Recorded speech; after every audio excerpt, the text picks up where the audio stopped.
The Sorcerer King placed his finger near his ear, speaking softly to someone. After a while, Peroroncino appeared in the hall. You wanted to help the Holy Kingdom, is that right? Yes, Lord Chino, Gustavo answered. Give me a good reason, and I'll go. To save the countless people of the Holy Kingdom. Gustavo thought for a moment before speaking. I can't save an entire nation's people by myself. We just need you to defeat their leader. The rest, we will handle. You want me to go, but she must kneel and beg me. Peroroncino pointed at Remedios. Since Peroroncino's appearance, Remedios had been glaring at him with hostility. If it weren't for the need to give Mamanga some face, Peroroncino would have already struck her. Remedios wasn't very capable, but she had a bad temper. Upon hearing this, Gustavo didn't know what to do. For the Holy Queen Calca, and for my sister Colart. After thinking for a moment, Remedios spoke. It's a deal. I hope you won't go back on your word. Remedios slowly knelt down in front of Peroroncino. Please save the Holy Kingdom. Remedios gritted her teeth and said, Given that you're so sincere, I agree. I will come to your hotel tomorrow to find you. Teleportation. As Peroroncino's voice faded, a magic circle appeared beneath his feet, and he gradually turned into light, disappearing. The legendary teleportation magic. Gustavo thought to himself as he watched where Peroroncino had vanished. Afterwards, the diplomatic group bid farewell to the Sorcerer King and returned to the hotel. Upon returning to the hotel, Remedios severely scolded Nia for her disrespect towards the Sorcerer King. If they had angered him, everyone would be doomed. In response, Gustavo, always the peacemaker, spoke up in Nia's defense and suggested that she go out for a walk to clear her mind. Nia left the hotel and walked down the street, seeing some things she wanted to buy. She took out her purse, which only contained a few silver coins and one gold coin. The gold coin was the one her father had given her. She never expected it would become the last item he gave her. Sigh, why the long face? Nia turned around and saw someone behind her. The person was wearing a gray robe. Although she couldn't see their face clearly, Nia recognized them. The person gestured for Nia to follow them into a quiet alley. Greetings, Sorcerer King. Nia half-knelt and greeted the Sorcerer King. No need for formalities. It seems you've had a tough journey. This will help you relieve some fatigue. The Sorcerer King handed her a bottle of white potion. Nia looked at the potion, thinking to herself, as the Sorcerer King, he probably wouldn't poison someone as insignificant as me. After a moment of thought, she drank it. After drinking the potion, she felt all the fatigue in her body disappear. So refreshing. Nia lazily stretched. Suddenly, Nia remembered that the Sorcerer King was still nearby. Sorcerer King, may I ask why you called for me? I have some matters to discuss with Lady Remedios. You go back upstairs and open the window. Understood. Nia hurried back to the hotel, explained the Sorcerer King's request to the others, and then went to open the window. Stop! A holy knight shouted, stepping forward to stop her.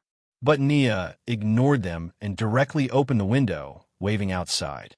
The next moment, someone pulled her back inside. Just as everyone was about to scold Nia, the Sorcerer King flew in through the window. I told Nia to open the window. If you want to blame someone, blame me, the Sorcerer King said. Greetings, Sorcerer King.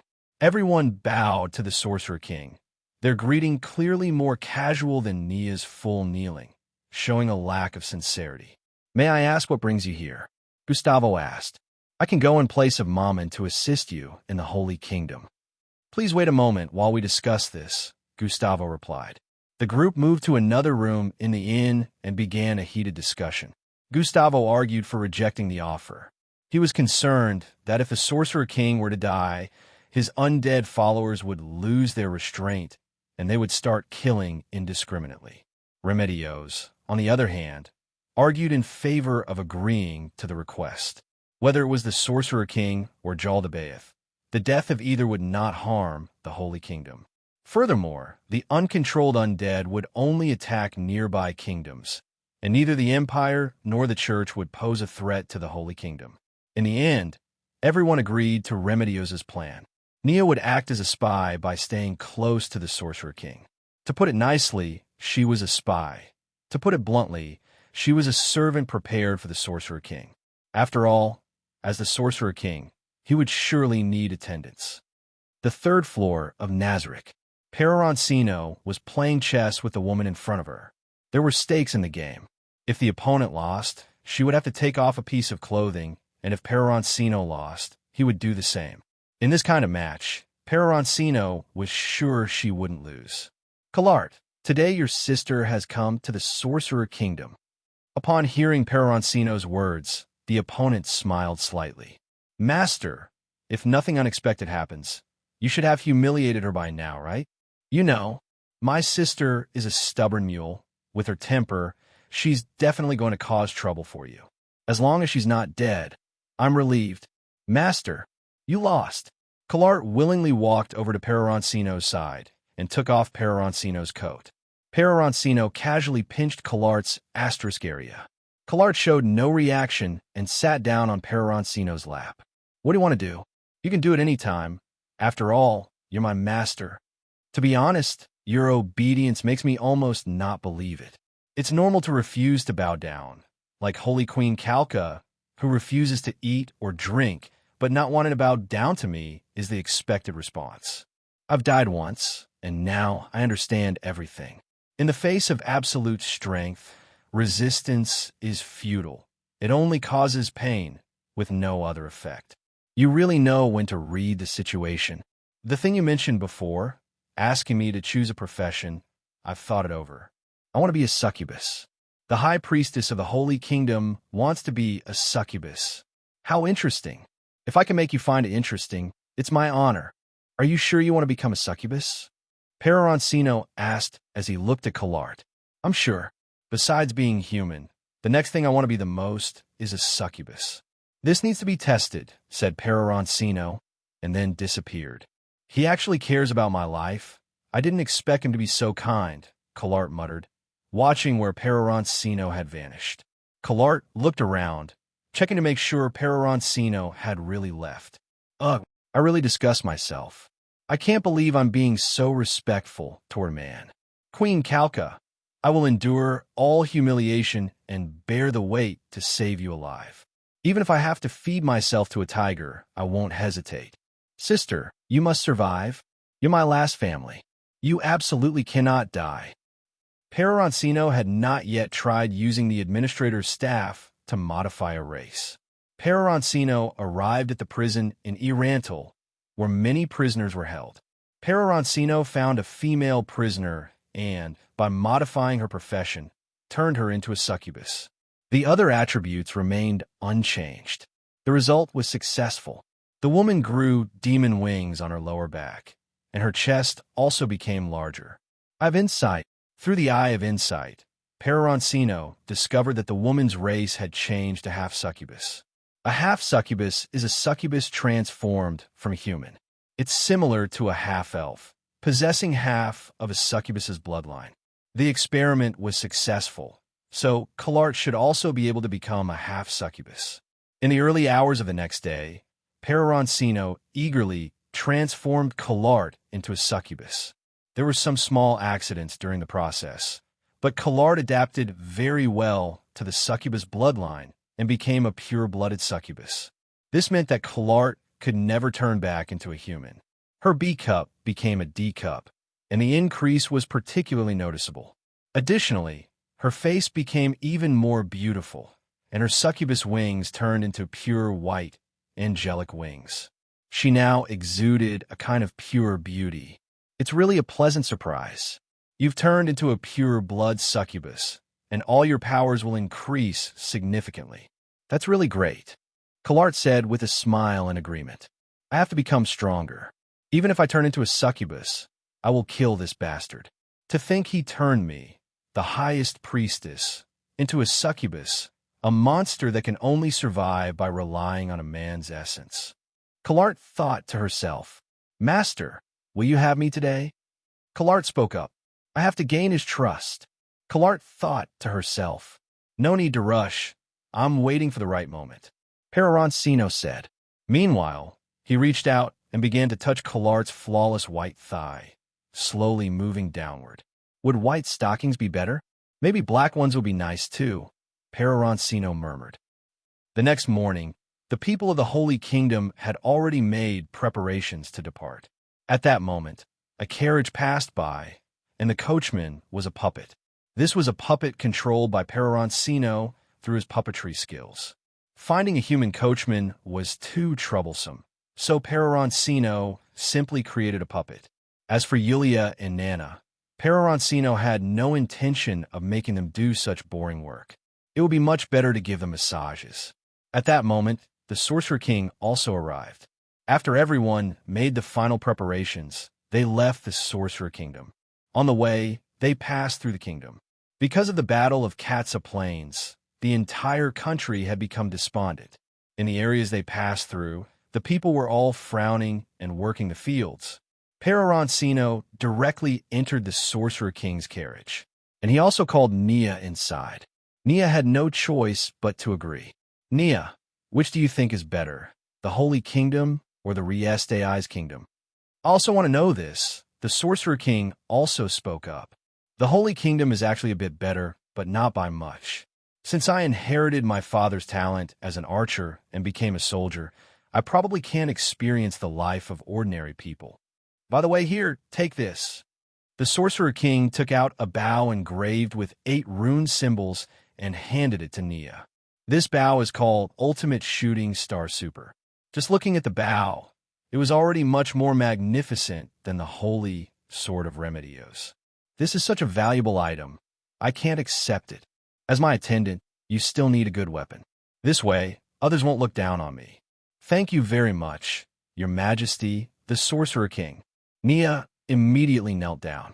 This bow was made by the most skilled rune craftsman of the Sorcerer Kingdom.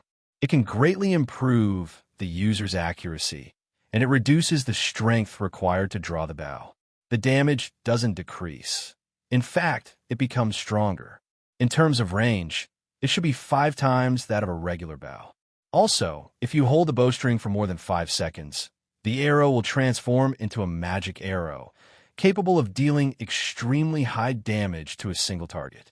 And there is no usage limit. That's incredible. This equipment is too valuable. Please take it back. Nia clearly knew that his father's bow could only shoot 3 magic arrows a day. It was the strongest among the archery weapons of the Holy Kingdom. But the bow given by the Sorcerer King, where the arrows transformed into magic arrows, had no such limitation. It completely outclassed his father's magic bow. I've already given it to you. You want me to take it back? That's impossible. Thank you very much, Your Majesty. Nia once again bowed deeply to the Sorcerer King. Nia, how much longer until we reach the Holy Kingdom? Peroroncino spoke up. The two of them had been talking just now, so Peroroncino hadn't had a chance to speak. At our current speed, we should reach the border of the Holy Kingdom in 2 days. How is the situation in the Holy Kingdom now? Ever since Jaldabaoth attacked Kalan Shah, the demi-humans have launched a large-scale invasion of the Holy Kingdom. Many areas in the northern part of the Holy Kingdom have already fallen. The Holy Kingdom has organized many troops to join the fight against the demi-humans. They should be in the midst of intense battles right now. Jaldabaoth has not appeared since the last incident. No one knows where he is. All right, I understand. After learning the news, Peroroncino returned to his carriage. Nia looked at the Sorcerer King. Your Majesty, the Sorcerer King, you and Lord Chino are very close, aren't you? Yes, we have a very good relationship. You could say he is my friend. Friend? Nia suddenly realized that she didn't seem to have any friends. Since she started training, her father often trained her, and the children around her all aimed to join the Holy Knight Order and worked hard toward that goal. She was the same, but they were all eliminated. Nia succeeded in becoming a Holy Knight only by relying on the talent her father had given her. What are you thinking about? The Sorcerer King asked. I'm sorry, Your Majesty, the Sorcerer King. I just spaced out for a moment. It's okay. It's normal at your age to think about all sorts of random things. Then, the Sorcerer King began chatting with Nia about daily matters. This made Nia's affection for the Sorcerer King grow rapidly. Afterward, Peroroncino returned to his carriage and directly contacted Demiurge, instructing him to have Colart join the demi-human faction, with a position just below the demon Emperor Jaldabaoth. Having sisters fight each other should be quite interesting, right?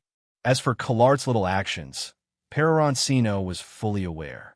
Peroroncino had long arranged for Ainz Ooal, who was responsible for reconnaissance, to remain hidden beside Colart. Now, Colart could only be forced to fight against her sister, Remedios. I wonder, will the elder sister win, or will the younger sister win? I really look forward to it. Hey, everyone! If you enjoy my quantum audiobooks, you can support me by becoming a Patreon member. Your support helps me keep creating, and you'll get exclusive perks. You can also access my audiobooks directly through Google Drive. Check out the link in the description. Now, let's get started. In the northern part of the Holy Kingdom, at the demi-human command center. What? You say she is now our superior? Why? She doesn't even have a single soldier, so why should she command us? The tiger-headed demi-human roared angrily. The many demi-human present looked at Colart, the succubus, with displeased expressions. This is not my order. This is the command of the demon Emperor Jaldabaoth. If you want to defy His Excellency's order, then feel free, said the serpent-bodied demi-human sitting at the head of the meeting table. Upon hearing this, the tiger-headed demi-human plopped back down into his seat. Although I accept your orders, if you command recklessly, I won't listen, the tiger-headed demi-human muttered, saying this to make himself feel better. I've heard that in your faction, leaders are chosen based on strength, Colart said, wearing a cheapao and a long robe. Although she was already a succubus, Colart didn't like wearing revealing clothes. And the clothes Peroroncino gave her were almost all revealing, except for this cheapao, which was somewhat better. So what if I am? The tiger-headed demi-human said. Then let me see your strength. One of the 10 great demi-human, the one with the title of Demon Claw, V'ger the General, Colart said, looking at the tiger-headed demi-human. The tiger-headed demi-human in front of her smiled, and then spoke.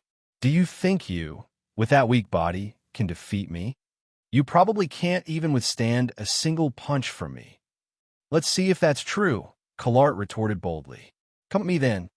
V'ger, holding his giant axe, walked out of the meeting room and headed outside. Colart also walked outside. Ever since Peroroncino transformed her into a succubus, Colart felt that her strength had become incredibly powerful. Even when facing Remedios, who wielded the holy sword, in a one-on-one physical fight, she felt she had a 90% chance of winning. And when it came to facing the tiger-headed demi-human in front of her, Colart believed there was no way she could lose. Let's begin. V'ger, the tiger-headed demi-human, said. Swish! As soon as V'ger finished speaking, Colart's figure instantly disappeared from her original position. The next moment, she appeared right in front of V'ger, delivering a whip-like kick straight toward his face. V'ger, the tiger-headed demi-human, immediately blocked the attack with his axe. He forcefully swung the axe, throwing Colart away.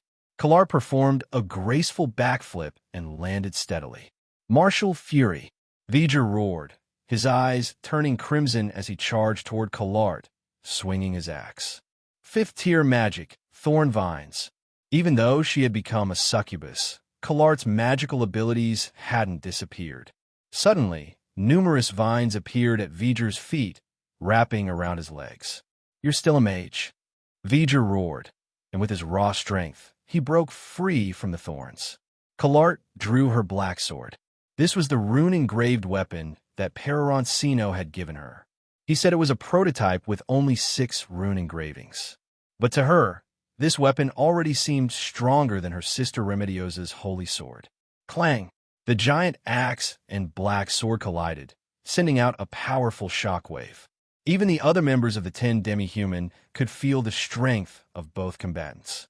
The two exchanged blows, weapons clashing continuously, and gradually, V'ger, the tiger-headed demi-human, began to fall into a disadvantage. I won't lose. Martial fury, blood burn. Martial fury, savage strike. The weapon in V'ger's hands emitted a faint glow as he swung it heavily toward Colart. Clang! As the weapons collided, Colart was clearly at a disadvantage this time, feeling the strain. V'ger, the tiger-headed demi-human, looked at her with surprise in his eyes. How is this possible? Why is your weapon still completely unharmed? Why do you look so dumbfounded? How is it possible to be unharmed by my weapon blade wing using a savage strike? This is a legendary magic weapon. Although my weapon is not a magic weapon, it is not weak.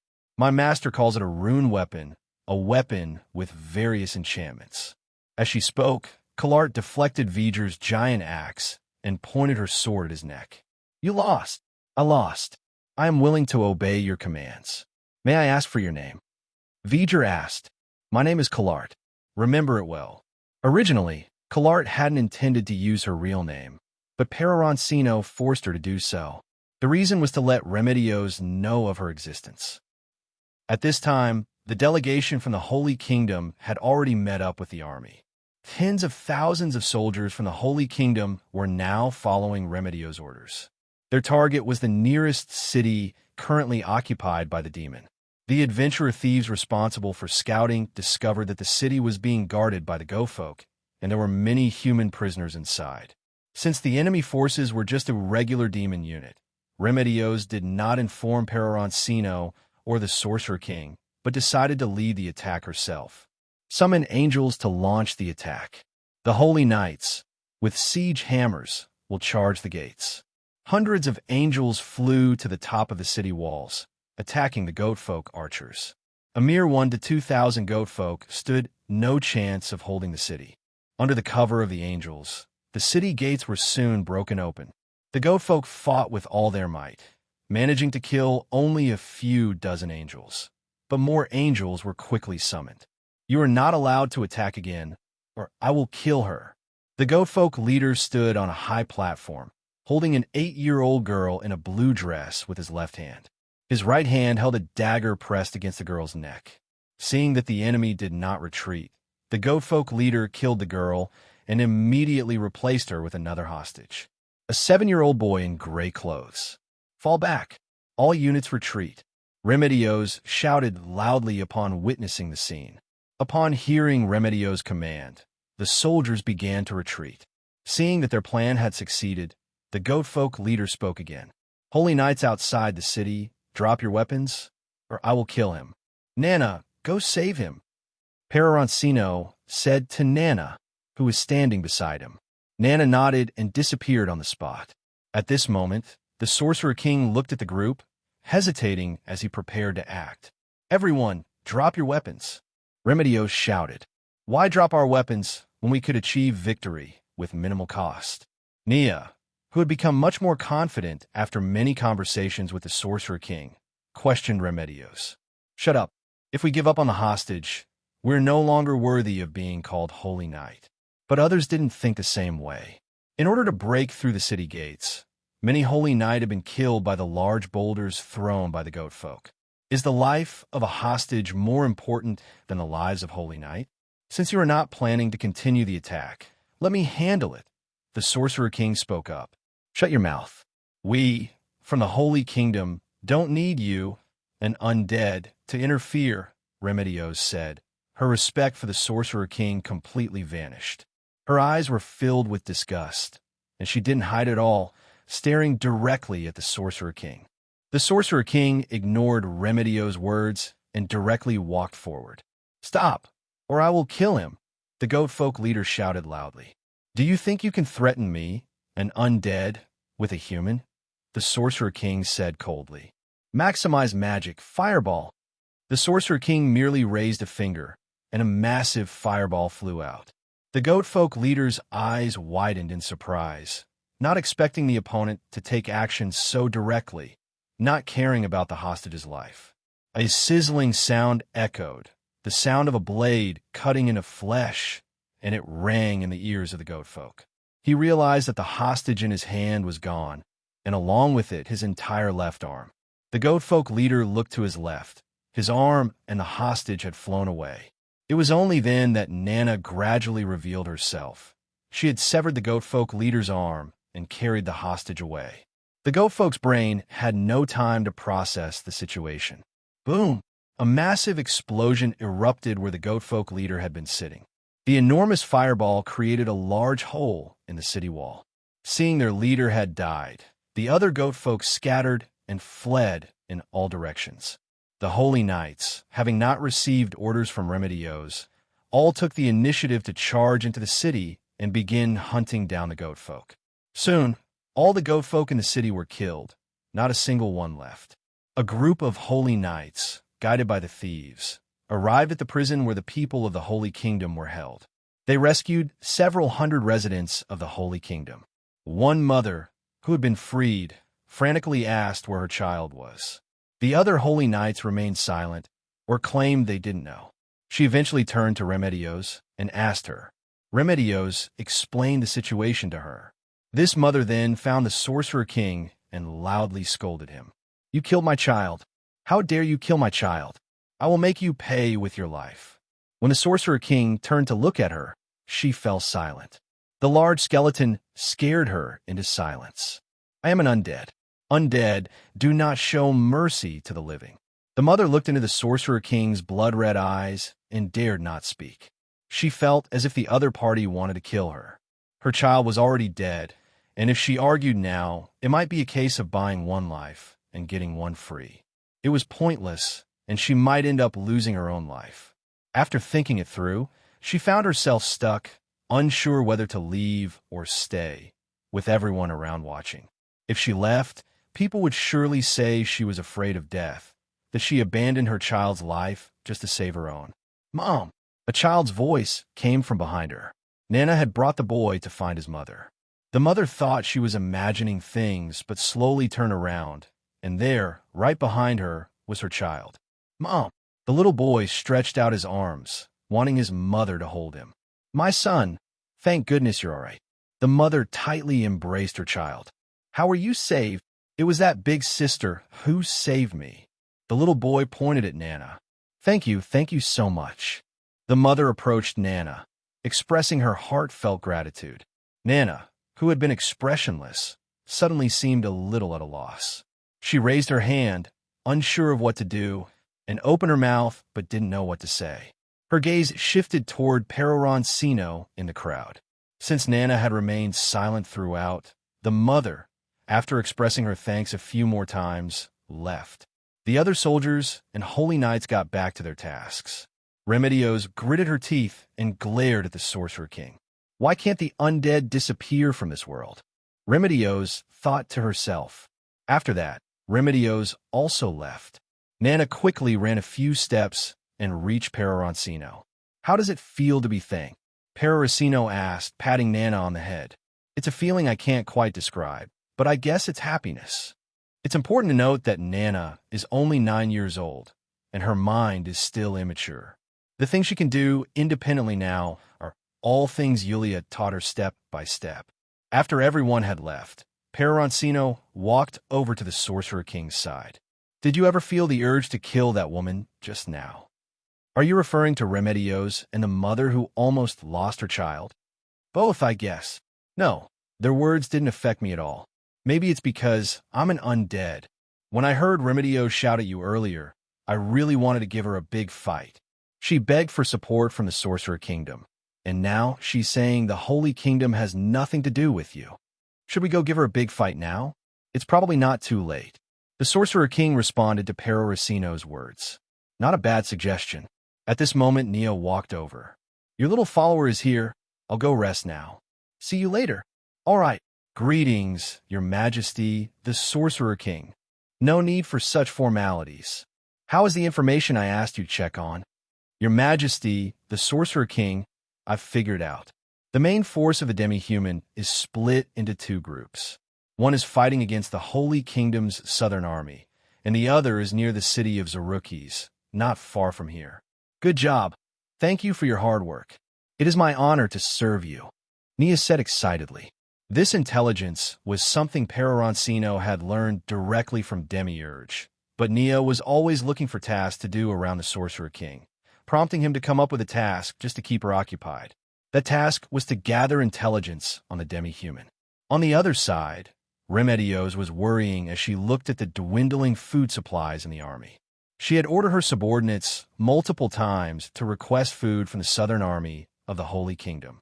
At first, they sent some, although not much, but later they simply said that they too were out of supplies and told her to figure it out herself. Damn it! Remedios slammed her fist down on the table. Do those bastards in the Southern Holy Kingdom think they can use this opportunity to become independent? Once we've dealt with Jaldabaoth and rescued the Holy Queen, I'll be the first to take action against them. Who? Remedios gripped the hilt of her sword and spoke coldly. She scanned the surroundings, but saw no one. She thought for a moment that she might have been too tense. Slap! A small, delicate hand slapped heavily across Remedios' face. She was knocked to the ground. Lord Chino asked me to deliver a message. If you act so rudely to His Majesty the Sorcerer King again, I'll beat you in front of tens of thousands of soldiers next time. The suddenly appearing Nana spoke. After finishing her words, Nana disappeared again. Bastard! Damn Sorcerer Kingdom! You all deserve to die. Remedios gritted her teeth as she said, that little brat. And Chino, one day, I will kill you both. Slap. Once again, it was the familiar formula, the familiar slap. Originally, only one side of her face was red, but now both sides were equally flushed. I can't pretend I didn't hear what you said just now. And this way, it looks more symmetrical. Nana said before vanishing again. Bang! The table was shattered to pieces by Remedios. After a brief rest, the group advanced toward the next city. The next city was also under the control of the goat folk. It was said that members of the royal family were imprisoned there. Remedios used the same battle tactics as before, summoning angels to launch the initial attack, drawing the enemy's attention, while the Holy Knights launched a strong offensive against the gates.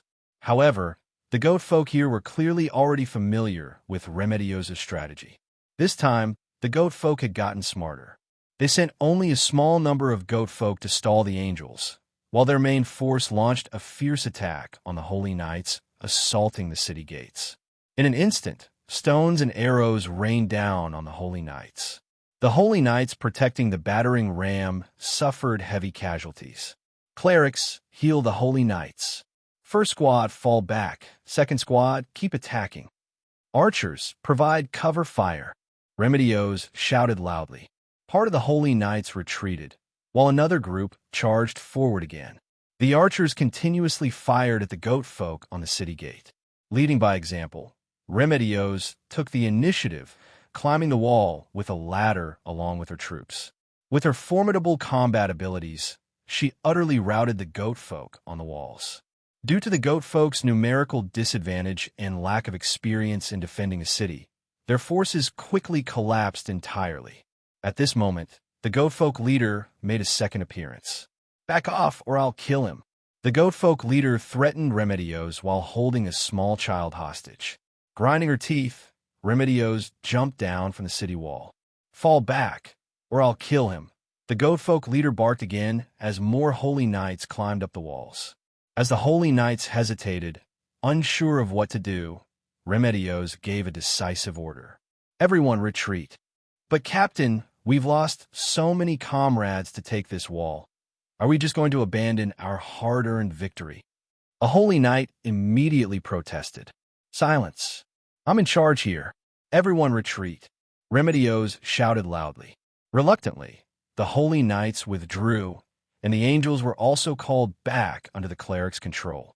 At this moment, Vice Captain Gustavo began discussing with Remedios how to rescue the hostage, while simultaneously killing the goat folk.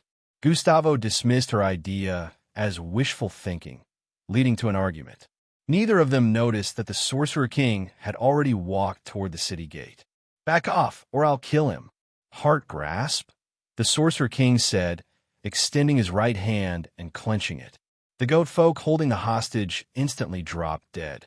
The other goat folk stared in wide-eyed confusion, utterly clueless as to how their leader had died. Another goat folk stepped forward and seized the boy. Back off, or I'll... Before the goat folk could finish his sentence, he too collapsed. At this point, all the goat folk were in a panic, unable to comprehend their opponent's methods. Both their leader and vice leader were dead. Meanwhile, to the north of the city, a demi-human army was approaching. Leading them was a massive tiger-headed demi-human, twice the size of an ordinary tiger-headed warrior. He was V'ger, one of the 10 demi-human champions. This demi-human army consisted mostly of tiger-headed warriors, accompanied by some werewolves and kobolds. Among them was a figure in a black robe, her gaze fixed on Remedios in the distance. "Sister, I'm sorry. To gain their trust, I had no choice but to act against you," thought Colart as she looked at Remedios. "Form ranks," came the order.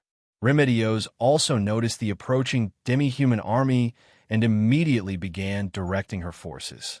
At this point, she roughly assessed the enemy's numbers, nearly 5,000 demi-humans, primarily the powerful tiger-headed warriors. "So, there really are human rebels here." V'ger remarked. V'ger had come under Colart's orders. "Humans, let me show you the might of V'ger. Brothers, charge with me." At V'ger's command, thousands of demi-humans charged directly at the Holy Kingdom's army. Holy Knights should know no fear. Slaughter these demi-humans. Remedios shouted as she led the Holy Knights to charge forward.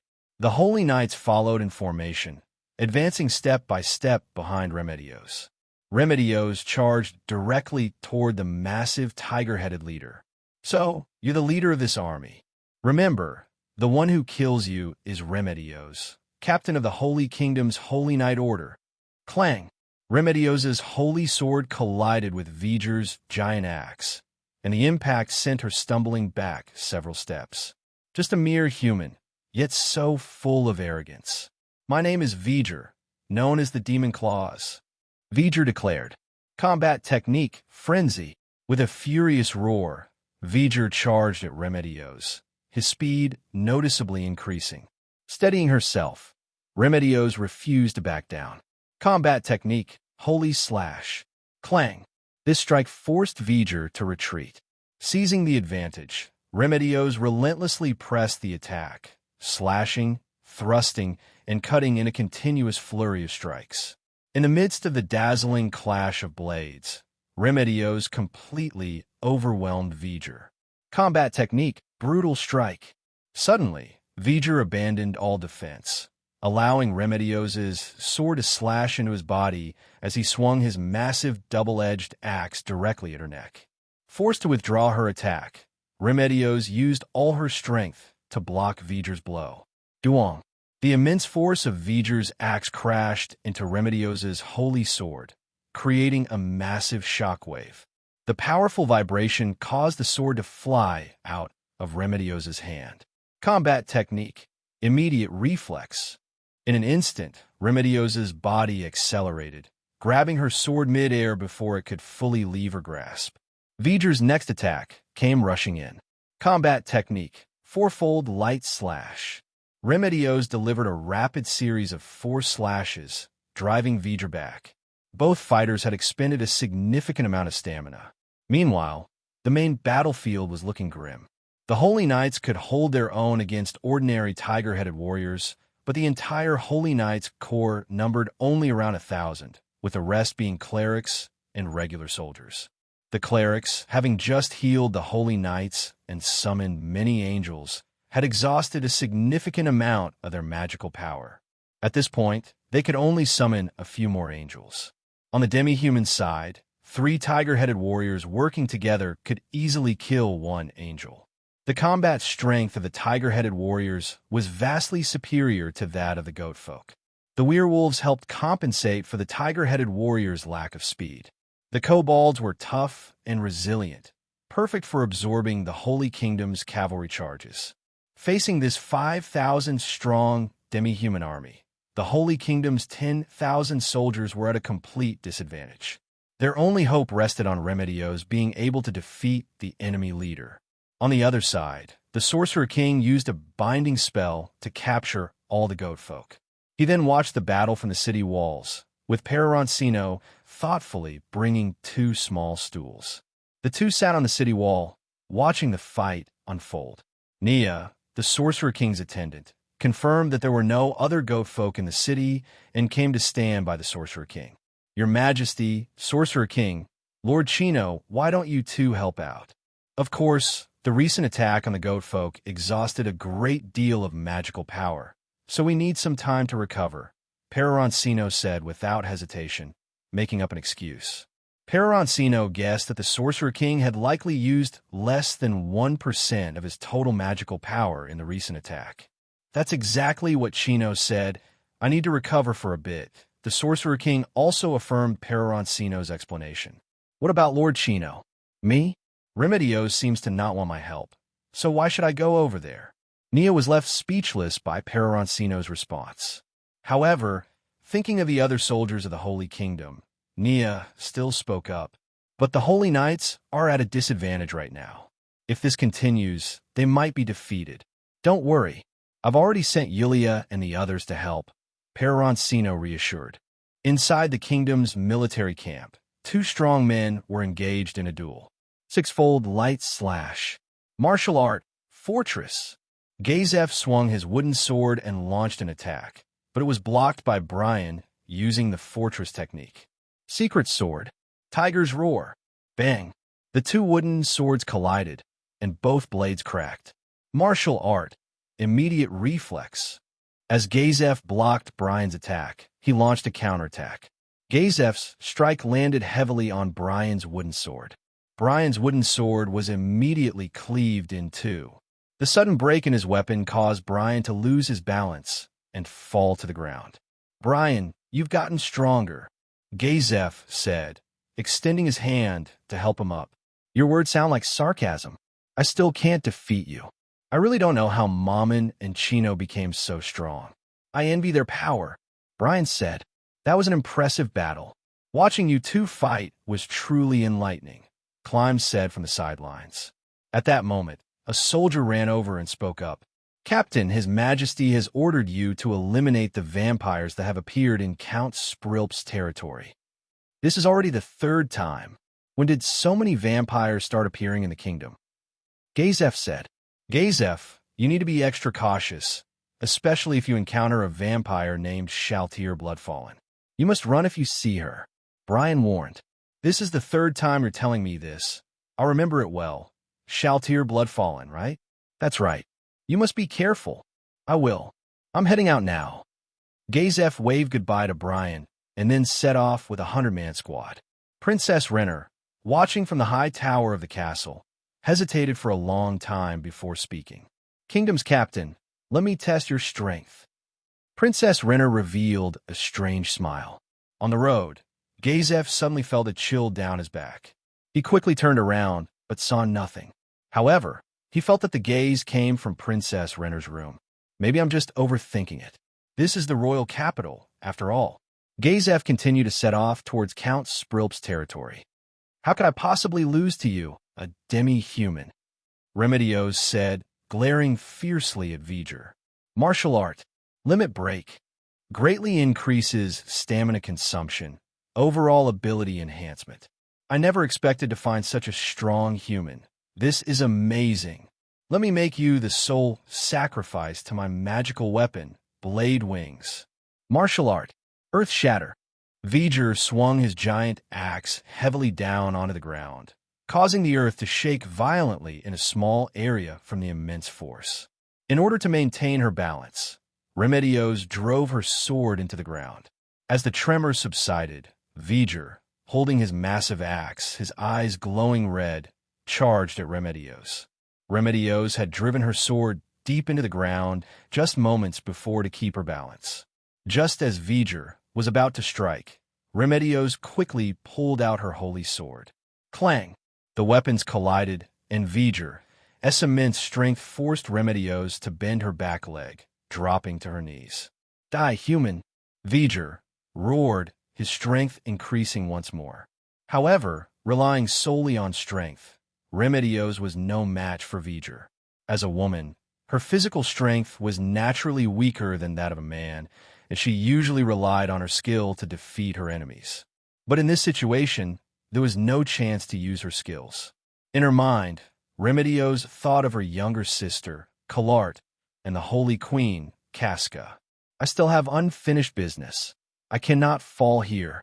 However, no matter how strong her resolve was, it couldn't change the current situation. In the face of Viger's overwhelming strength, Remedio's weapon was gradually being pushed down. How pathetic! The Holy Knight Commander, huh? A teasing voice rang out in Remedio's ear. Whoosh! A sonic boom echoed. A slender, sexy leg wearing black stockings appeared in front of Remedio's, and it seemed that Viger was sent flying by this kick. Remedio's finally saw who had arrived. You're the maid by Chino's side? How is that possible? Remedio's had a strong impression of Yulia, as she had always been by Peroroncino's side. As for why the impression was so strong, it was because of her slender figure, which was accented by a pair of striking D-cups that had a powerful impact. Additionally, Yulia was wearing tight-fitting clothes that highlighted her body. At first glance, Yulia appeared to be nothing more than a decorative vase. As a warrior, having necessary muscle was a given. But as another woman, Remedio's was sure that Yulia didn't have a single ounce of muscle. Remedio's felt that Yulia probably couldn't even lift a sword. Once, Yulia had said that she might take action against her, but Remedio's had thought Yulia was likely a magic caster. However, reality was often harder to accept than expected. Such a perfect woman, yet her strength was not inferior to hers. Yes, I am Chino-sama's maid. Is there a problem? Yulia said, looking at the stunned Remedio's. How can you be this strong?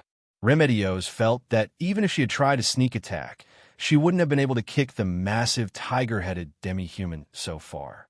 Because I'm Chino-sama's maid. Does that have anything to do with it? Remedio's asked, though she didn't mind Yulia since she had saved her. Forget it, I don't have time to talk to you, you idiot. Yulia waved her hand dismissively. You. Remedio's was about to speak when Yulia forcefully poured a bottle of colorful potion into her mouth. This is a potion created by Infiltration and his grandmother, designed to fully restore physical strength, energy, and life. However, the color looks exactly like poison, or rather, it is identical to poison. Remedio's wiped some of the potion from her mouth, staring at the multicolored liquid. What did you just make me drink? Remedio's demanded. You damn human. You don't follow the rules of combat and sneak attack me. I'll take your life. Viger roared, swinging his giant axe toward Yulia's back. Keep barking, and I'll make sure you can't speak again. Yulia ignored Viger and placed the glowing holy sword against Remedio's neck. After Yulia finished speaking, she spun around gracefully and delivered a powerful kick. Viger felt a long, dark shadow flash in front of him, and he was sent flying again. This speed so strong, and the holy sword in her hand emits divine energy. Why doesn't our faith in the God of Light grant us such a sword? Remedio's thought. Listen carefully. The potion I gave you earlier was a healing potion. Now, go take care of the real commander of this army, a succubus in a black robe. Yulia said, stepping in front of Remedio's again. No refusals. Yulia placed the sword against Remedio's neck again. Fine. Faced with Yulia's strong stance, Remedio's wanted to resist, but this was a battlefield. If she fought against Yulia, it would only harm the forces of the Holy Kingdom, and making the other side compromise seemed unlikely. Peroroncino and his group did whatever they wanted, using their strength to act with impunity. Remedio's thought that when she saw them again, she would simply avoid them. If you can't fight, avoid it.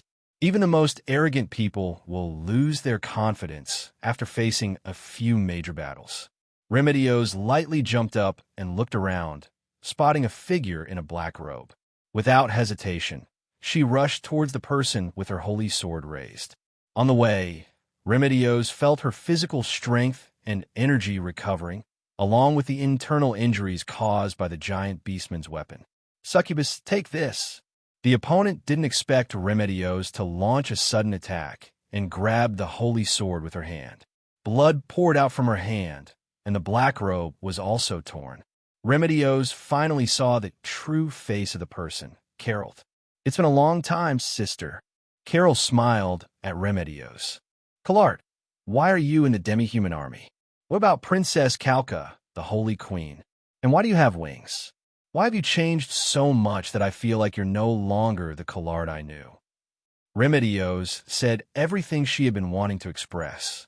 Colart didn't interrupt her and waited for her to finish. Sister, resisting Jaldabaoth will lead to no good outcome.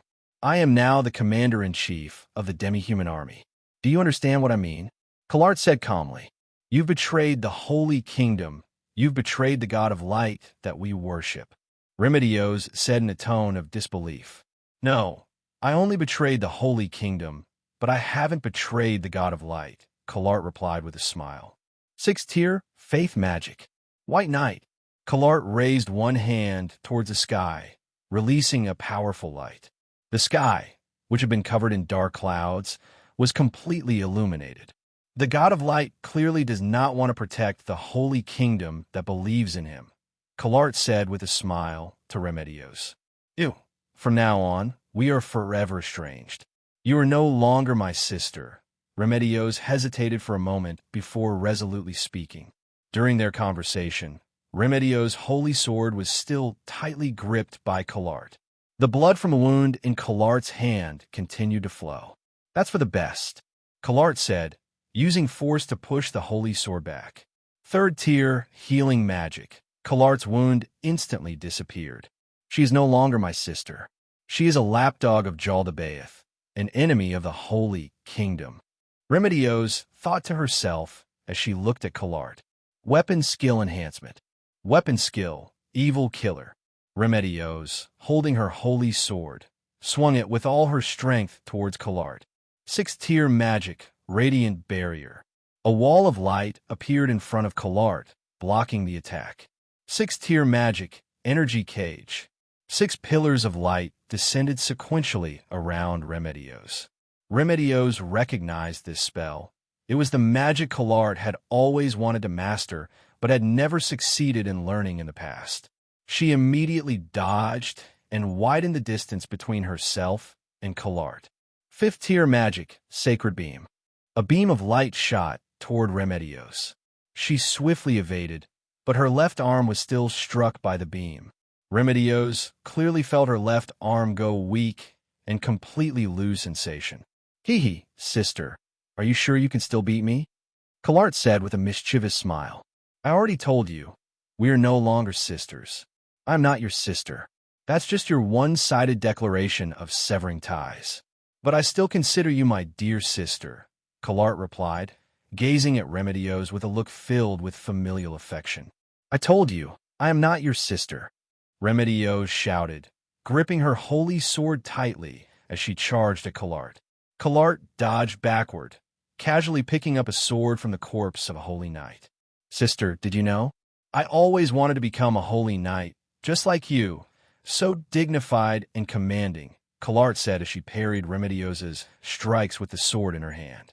But I only ever had talent for magic, not for being a warrior. But now I have it all. Martial art, evil slayer.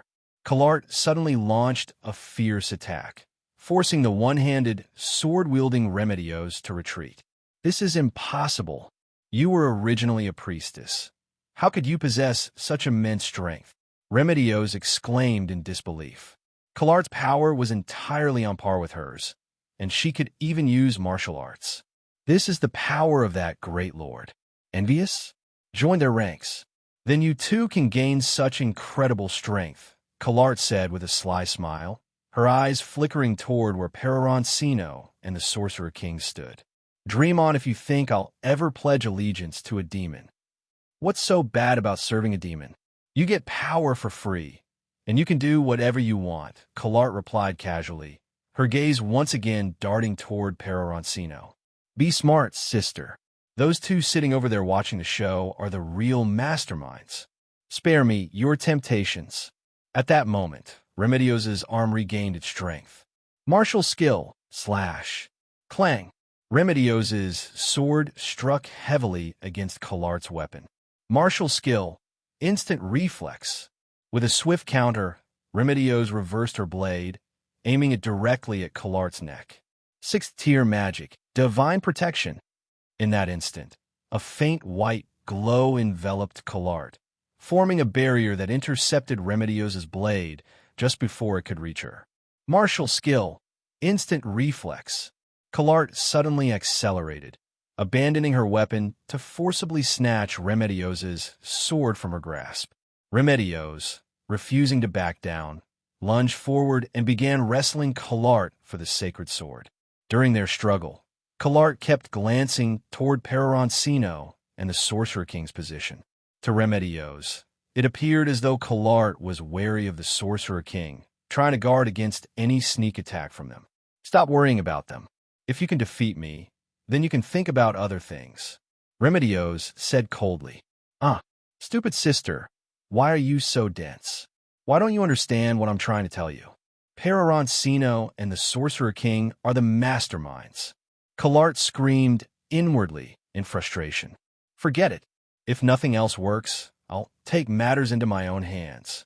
Colart suddenly threw Remedios to the ground, letting go of the sword. Like a predator pouncing on its prey, she pinned Remedios beneath her. What are you doing? Remedios exclaimed, her eyes filled with shock. In that instant, Colart silenced her sister by pressing her lips against Remedios's. On the city wall, the Sorcerer King, Peroroncino, and Nia stared down at the scene, utterly dumbfounded by Colart's bold move. Chino, they're fighting, right? That should be the case. Though, could this be some sort of psychological battle? Peroroncino offered, clearly not convinced by his own words. Could it be that Remedios' opponent is lesbian? The Sorcerer King suddenly remarked. Now that you mention it, that actually seems pretty likely. Peroroncino agreed with a nod. Sorcerer King, Chino, what's a lesbian? It's a woman who likes other women, the Sorcerer King explained. Such people exist? Came the shocked response. Meanwhile, MMPH. Stop MMPH doing this. What are you MMPH trying to MMPH do?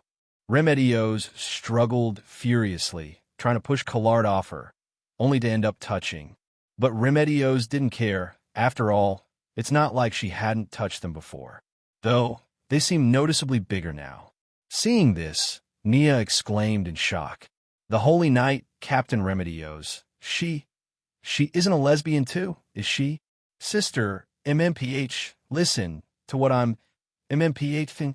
Colart made strange noises with her mouth blocking Remedios's, though it was vaguely possible to make out her meaning. Sorcerer King, MMPH, plotting, MMPH, true culprit. Remedios struggled too violently, and Colart's voice was muffled. If she had listened carefully, she might have understood, but the struggle was too intense. She didn't catch a word. As the forces of the Holy Kingdom and the demi-human army clashed on the battlefield, a small figure darted through the chaos. Wherever she passed, all the demi-human fell to the ground. The dead demi-human all had fatal knife wounds around their necks. Few people recognized that the figure was Nana, the one who had once saved the little boy from the goat folks' clutches. After seeing off Remedios, Yulia turned her gaze to the now-standing tiger-headed demi-human, V'ger. You damned woman, you've successfully angered me. Martial art, pain nullification. Martial art, blood burning. Martial art, savage strike. V'ger raised his magical weapon, the blade wing, and swung it toward Yulia. Yulia took a deep breath, positioning herself with one leg forward and the other back, preparing for the attack. Sky Eye Extreme Shadow Slash. Before V'ger's axe could even fall, Yulia's sword had already severed his head. Impossible. Even though V'ger's head had been severed, he still managed to say those 3 words. How boring. I guess next I'll focus on increasing my reputation in the Holy Kingdom's army. For my family, I cannot give up. A holy knight, panting heavily, faced 2 tiger-headed demi-humans, unleashing the last of his fighting spirit in a desperate stand. Die! The tiger-headed demi-human swung its massive blade toward his face. The holy knight fearlessly raised his sword to counter, but in the next moment, his blade shattered. The tiger-headed demi-human's blade bore down upon him. Mother, your son is unfilial and cannot fulfill his duty to you, the holy knight thought, leaving a final message in his mind. Yet, in the very next second, he realized he was still alive. In front of him, the heads of the two tiger-headed demi-humans fell to the ground. A tall woman dressed in black stockings appeared before him, holding a holy sword radiating divine light. In her other hand, she carried a massive tiger-headed skull. That's the leader of the tiger-headed demi-humans. The holy knight recognized the massive head instantly. "Take care of yourself," Yulia said, leaving those words behind before walking away. This was Yulia's habit. Back in Irantal, to maintain a flawless image, she would always say something like "take care of yourself" after rescuing someone. Although the phrase itself wasn't particularly meaningful, coming from a perfect goddess-like figure, it caused her reputation among the soldiers to soar rapidly. Thus, Yulia continued to roam the battlefield, saving the Holy Kingdom soldiers. Each time, she would leave them with the same words, "Take care of yourself." This was a battlefield. The phrase "take care of yourself" was nothing short of a joke.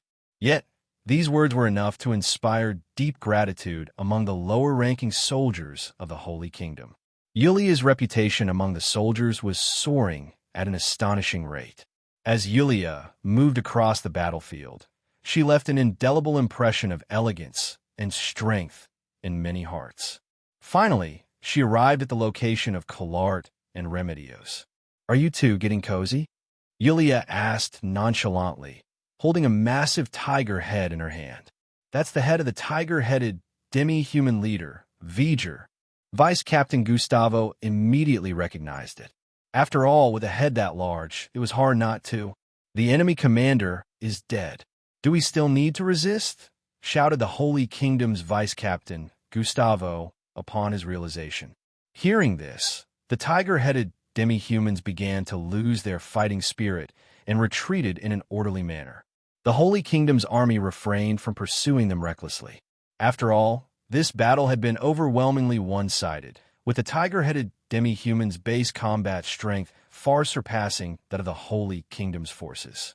Upon seeing Yulia, Colart immediately got up from on top of Remedios. "Dear sister, you smell really nice. See you later." Colart spread her snow-white wings and took to the skies. "Stop her immediately," Remedios commanded Yulia in an authoritative tone. The next second, a massive tiger head came hurtling toward Remedios. "Do you know who you're talking to?" Remedios instinctively raised her hand to block the tiger head, but it was too large, slamming into her and injuring her arm. "What are you doing?" Remedios angrily rebuked.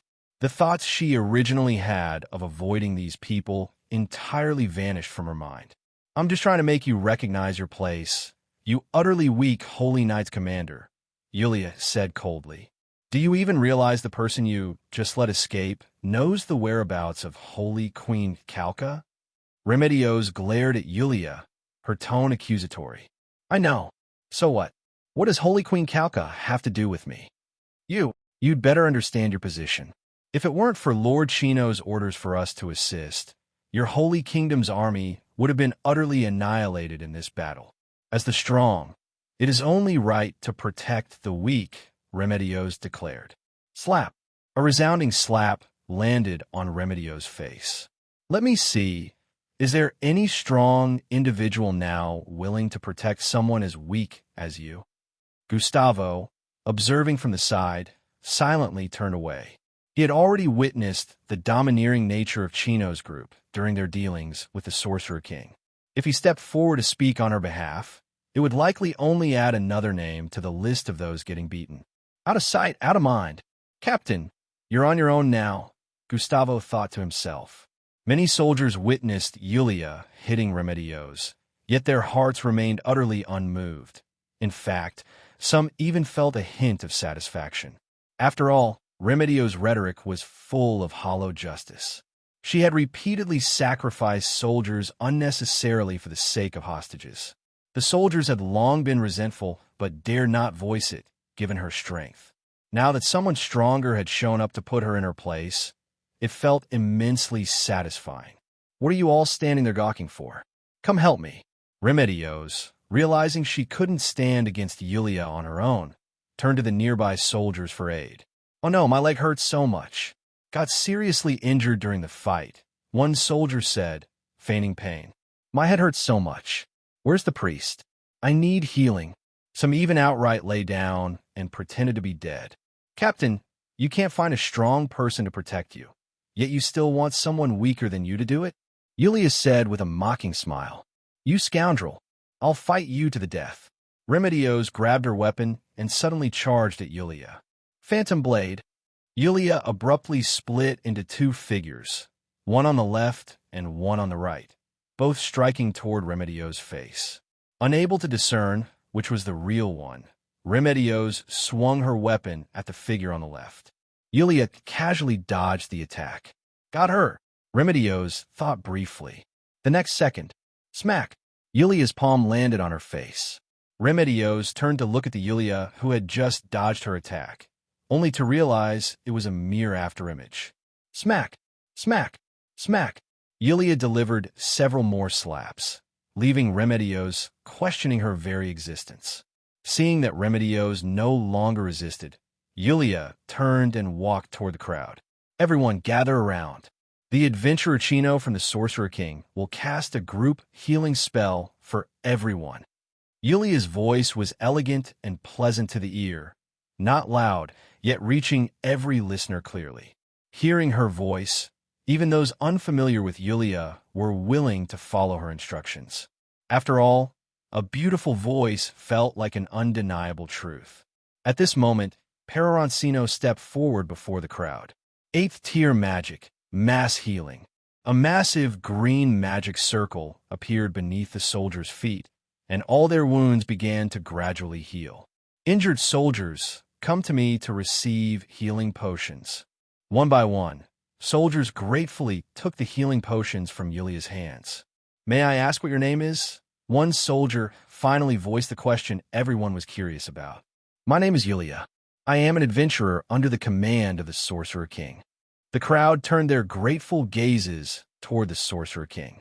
You don't know how amazing the Sorcerer King is. Just now, while you were outside the city, the Sorcerer King single-handedly eliminated all the goat folk in the city. Nia was fervently praising the Sorcerer King while talking to some holy knights. That adventurer, named Chino, is also incredible. Such powerful healing magic, healing the entire army by himself. It's like a miracle. But Yulia is even more impressive. She was holding the head of the opposing tiger-headed leader with one hand, while continuously aiding us. She's truly the messenger of the god of light, sent from above. Exactly. She saved me and gently told me to take care of myself. She's so gentle, I'm crying. Lady Yulia is really powerful and humble. I really wish she was our captain. Have you heard? Lady Yulia just beat up the captain. It seems it was because the captain got too close to a succubus during the battle. Ugh. Everyone gasped in shock. Is that true? Absolutely true. My buddy saw it with his own eyes. Originally, the captain was fighting the succubus, and then somehow they ended up kissing. Lady Yulia arrived, and only then did they separate. Crack! Not far away. As she was drinking water, Remedios heard this and immediately crushed the iron cup in her hand, distorting it. She then crumpled it into a ball with one hand. Seeing this, the others quickly shut their mouths and pretended not to see her, hurriedly leaving. Stop! Remedios chased after them. What were you just saying? Everyone was too afraid to speak. Only Nia, gathering some courage, spoke up. We were talking about the strength of the adventurers under the Sorcerer King. They only did what they were supposed to do, Remedios said through gritted teeth. Is what they were supposed to do to travel thousands of miles to save us in the Holy Kingdom? Is that what they were supposed to do? When Nia spoke, she clearly sensed a trace of killing intent. But Nia was not afraid. She straightened her chest. Isn't it the duty of the strong to protect the weak? Remedios hissed. But such words should not come from the mouth of a weak person. Compared to those few, you are undoubtedly a weakling. Nia was ready to face death. Anyway, aside from the Sorcerer King, no one cared about her life. Even if she died, she would still praise the Sorcerer King's great achievements. The fact that the Sorcerer King commands such powerful subordinates equals the Sorcerer King's greatness. Crack! Remedios's fist tightened, making a sound. Remedios's gaze was dark and frightening, and the other holy knights were unwilling to look into her eyes. Only Nia met Remedios's gaze, refusing to step back. "Kill her," another voice in Remedios's mind said with the same tone. "Kill this heretic. She has completely become a follower of the undead. For the light you believe in, kill her." Remedios shook her head forcefully, trying to clear her mind. As a follower of the light, the greatest taboo was to give in to inner demons. Remedios knew very well that if she killed Nia now, she would be no different from a demon. "I advise you not to get too deep into this," Remedios said calmly after adjusting her emotions.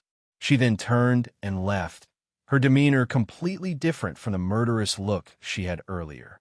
"Who?" After Remedios left, Nia let out a deep breath.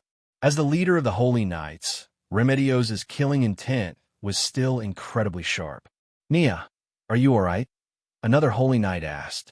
"I'm fine. I still need to await orders from Lord Sorcerer King." "We'll talk next time," Nia replied, jogging toward the residence of the Sorcerer King.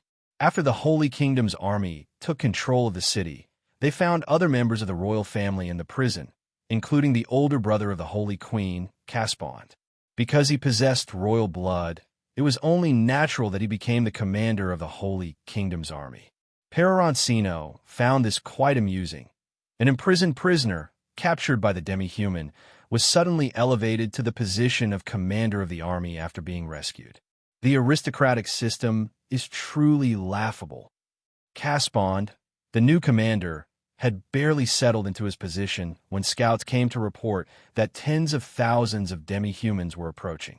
Due to the brutal battle earlier, the army, which originally had around 10,000 soldiers, now had only about 7,000 to 8,000 combatants. Including the non-combatants in the city, the entire population was just over 10,000. The scouts reported that the demi-human's army already numbered over 20,000. Caspond urgently convened a meeting. Nia had relayed a message from the Sorcerer King. Due to the immense magical energy the Sorcerer King had expended when taking the city walls, he needed to conserve his remaining power to deal with Jaldabaoth, so he did not plan to intervene. In the conference room, Caspond sat in the main seat, with Remedios, Gustavo, and several officers engaged in a strategic discussion. At this moment, Peroroncino entered the room. He casually grabbed a chair and sat down. Everyone politely nodded in acknowledgement before resuming their discussion. Listening to their incessant chatter, Peroroncino grew somewhat irritated.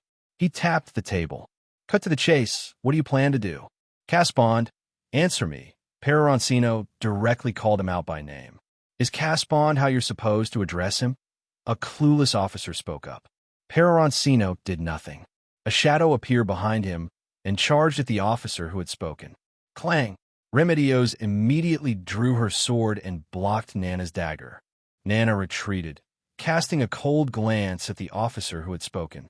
"Lord Chino, it seems your people are a bit restless," Caspond said, not very pleased with Chino's tone and manner of speaking. "Do you have a problem?" Peroroncino casually threw a small knife, which flew into the air and landed perfectly in the center of the conference table. The large conference table suddenly cracked open. "I could kill everyone here in 5 seconds.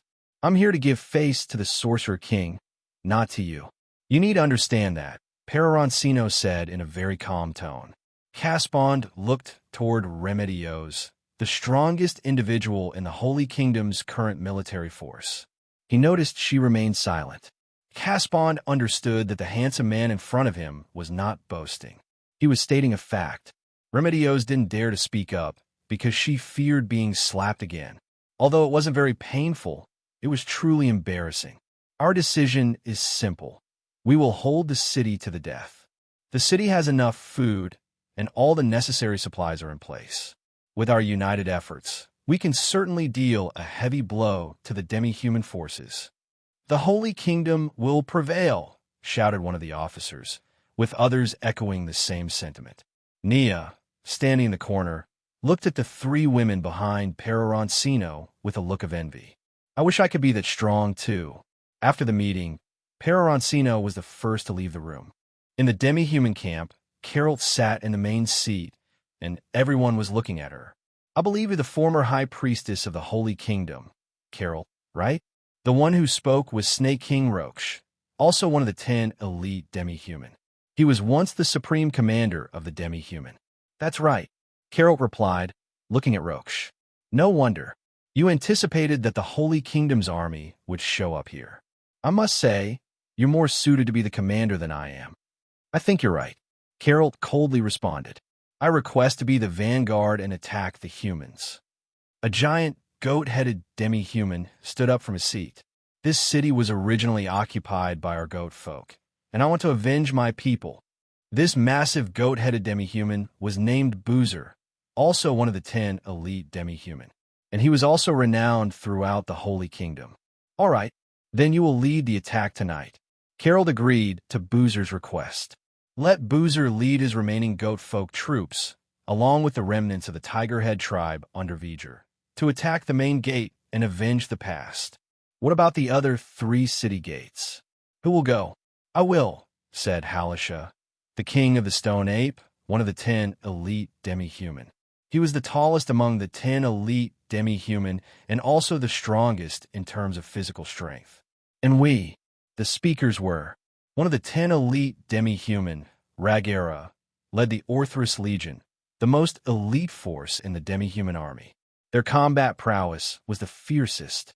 One of the 10 elite demi-human, Nazrene, the only female and the only magic caster among the 10 elite, was already very close to the hero domain in terms of strength. Her race was half-demon, and she resembled a spider queen, but her entire body was bone-white. You can decide among yourselves which direction to attack from. I was injured in the previous battle, so I need to rest for a while, Carol said before leaving. After Carol left, she moved away from the demi-human's encampment, looked around to make sure no one was watching, and then took out paper and a pen to write a letter. Sister, everything happening in the Holy Kingdom is the work of the Sorcerer Kingdom. The Holy Queen, Kalka, is currently imprisoned in the Sorcerer Kingdom, and I witnessed it with my own eyes. After reading this letter, please act as though nothing happened. Then look for an opportunity to leave the Holy Kingdom and head to the slain theocracy to inform them of the Sorcerer Kingdom's atrocities. The Sorcerer Kingdom's next target is the slain theocracy. Carol confidently read through the letter before folding it and tucking it into her clothes. The letter was pressed tightly against her sensitive area, ensuring its safety. After all, if it were lost or stolen, she could notice it immediately. Sister, I hope you stay safe in this battle, Carol thought as she gazed at the sunset. Thinking of your sister? A voice suddenly came from behind Carol. It was a voice she had always kept in her heart. The owner of the voice was a birdman with 4 snow-white wings, a member of the winged tribe. Yes, I still can't forget her, Carol said with a slight smile as she turned around to face Peroroncino. Peroroncino extended his hand and was about to reach for the twin peaks of Carol's chest. However, just as his hand was about to make contact, he stopped. You seem to be sweating. Do you need a handkerchief? Peroroncino withdrew his hand and took out a handkerchief. Carol felt uneasy, fearing that Peroroncino might have noticed something. It might just be a bit hot, Carol said, taking the handkerchief and wiping her ear, only to realize that no sweat had actually appeared. As he noticed, Carol thought to herself, it's so hot, and you're still wearing such a thick cheapao. I remember giving you plenty of cool clothes, Peroroncino casually remarked. I'll go change right away, Carol said, turning to head to her private tent to change clothes. No need, you can change right here. Peroroncino took out a tool that resembled a wrench from his storage space. House creation. A small 20-square-meter room suddenly rose from the ground and appeared beside Peroroncino and Carol. Go inside, I'll watch you change. I haven't had the chance to properly appreciate your impressive figure yet, Peroroncino said, looking at Carol with an admiring gaze. You already know? Carol asked. Know what? What did you do? Peroroncino inquired. Carol was momentarily at a loss. If Peroroncino truly didn't know about the letter she had written, it was just a coincidence that he came to see her, a coincidence that he wanted to be intimate with her. If that were the case, it would be an obvious giveaway. Of course, it's because I've missed you so much, Carol said, walking toward Peroroncino, pressing her body against his chest. She wrapped her arm around his and used her D-plus sized chest to encircle his arm. Don't let him find out, Carol thought to herself. Seeing that Peroroncino didn't say anything further, Carol felt a bit relieved. Thankfully, I folded the letter very small. Peroroncino led Carol into the room he had created. As for Carol throwing herself into his arms, Peroroncino, of course, welcomed her without hesitation. Simply wrapping her arms with asterisk definitely wouldn't satisfy Peroroncino. Peroroncino cupped Carol's very soft peak with both hands. Then Carol clearly felt that, due to Peroroncino's actions, the letter she had been holding fell off. It just happened to drop on her lower abdomen, getting stuck on her asterisk clothes. Phew, luckily it didn't fall off, Carol thought to herself. Then she saw one of Peroroncino's hands reach downwards. Carol, quick on the draw, grabbed Peroroncino's hand and pressed it back on her soft peak. What do you mean by that? Peroroncino looked at Carol and directly asked. I got my period today. Carol flashed an awkward yet polite smile. I thought succubus don't get periods? Well, it's because I'm not ready yet, Carol replied. That's great. I love forcing others. Damn, Carol almost blurted out what she was thinking. Why does he sound like such a polite gentleman? But he's so perverted. Carol couldn't help but think as she looked at Peroroncino. But if he weren't so perverted, maybe he wouldn't have revived me. While Carol was thinking, Peroroncino directly pinched her mouth, then inserted his D inside. Carol didn't even see Peroroncino's movement, and she didn't realize that Peroroncino had placed it in her mouth. Dong, dong, dong. The city's alarm bell suddenly rang, waking up the soldiers who had been sound asleep. What's going on? Remedios rushed to the soldier who had sounded the alarm and asked. Demi-humans, the demi-humans launched an attack. Damn it, we just went through a bloody battle today, and they're attacking so soon. A large number of holy knights and priests arrived at the main gate, where they saw a huge goat-headed demi-human leading a group of various demi-humans and monsters. The tiger-headed legion that had been defeated during the day was also among them. That's Boozer. A knowledgeable person identified the demi-human by name. Captain, we've received reports from the other walls. Demi-humans are attacking from all three other directions as well, and the scale of their assault is just as severe as the one at the main gate. Lord Caspon's orders are to split the Holy Knights into 5 waves. You will lead 2 waves to repel the enemies at the main gate, then assist the others at the other gates. Upon hearing the messenger's words, Remedios understood that all the responsibility now lay on her. Everyone, take your weapons. During the battle, I will hold back Boozer. You deal with the other demi-humans. Yes. Nia was also at the main gate at this moment. She had originally been guarding the back gate, but Nana had appeared and asked her to help at the main gate, as Nana could handle the back gate on her own. Before she left, Nana said to her, if you survive this battle and swear loyalty to the Sorcerer King, Lord Chino can grant you power even greater than Remedios, without any cost. At that moment, Nia really wanted to ask, is that true? But Nana had already disappeared. Nia looked at the magical equipment on her, the arm guards, the chest plate, and the necklace that could restore her vitality. These were all equipment from the tiger-headed tribe. The magical equipment could automatically adjust its size according to the wearer's physique. It was given to her by Yulia after her victory, and she said it was from the Sorcerer King. Of course, Nia had wanted to refuse, but Yulia ignored her and left after handing them over. Nia went to the Sorcerer King to ask him to take them back, but he refused, even saying some very encouraging words that made her feel deeply grateful.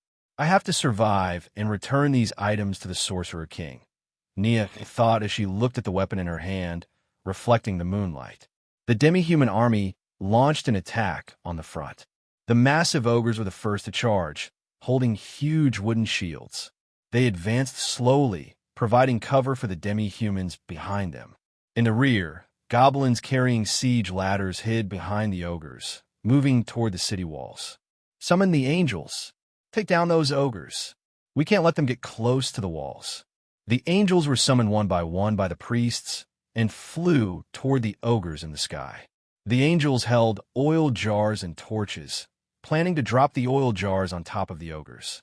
Suddenly, a group of demi-humans that looked like a cross between spiders and bats flew up from behind the demi-human army. They shot out a mass of white threads. The angels were all entangled in the white threads, unable to move, and fell to the ground. The torches and oil jars crashed to the ground, creating a raging fire that burned the angels to death. Because the angels didn't fly directly above the ogres, the flames didn't harm them. Archers, take care of those flying demi-humans. As soon as Remedios gave the order, the demi-humans flying in the sky all returned to the ground. Damn it! Remedios slammed the city wall in frustration. The goat-headed leader, Boozer, wasn't an idiot. He planned to wait until the army reached the walls before making his move. After all, one of the 10 elite demi-human, V'ger, was already dead. The enemy's strength was certainly not to be underestimated. His legendary reputation had remained intact because he was always cautious. None of the other 10 elite were more famous than him, and that was because he never took risks without being confident. Plus, his strength was formidable. Going out was, of course, very easy for him. The archer's arrows couldn't even break through the ogre's shields. The priest couldn't use spells like fireball, and for wooden shields, other magic was completely ineffective. Nia, you can do it. Nia encouraged herself. Nia took out the bow given to her by the Sorcerer King. She aimed at an ogre, waiting for a brief opening in its head as it moved. Whoosh! The white arrow cut through the night sky and struck the ogre's head. The ogre immediately fell backward, crushing a group of goblins beneath it. Nice shot! Remedios searched for the person who had fired the arrow and realized it was Nia. She then closed her mouth.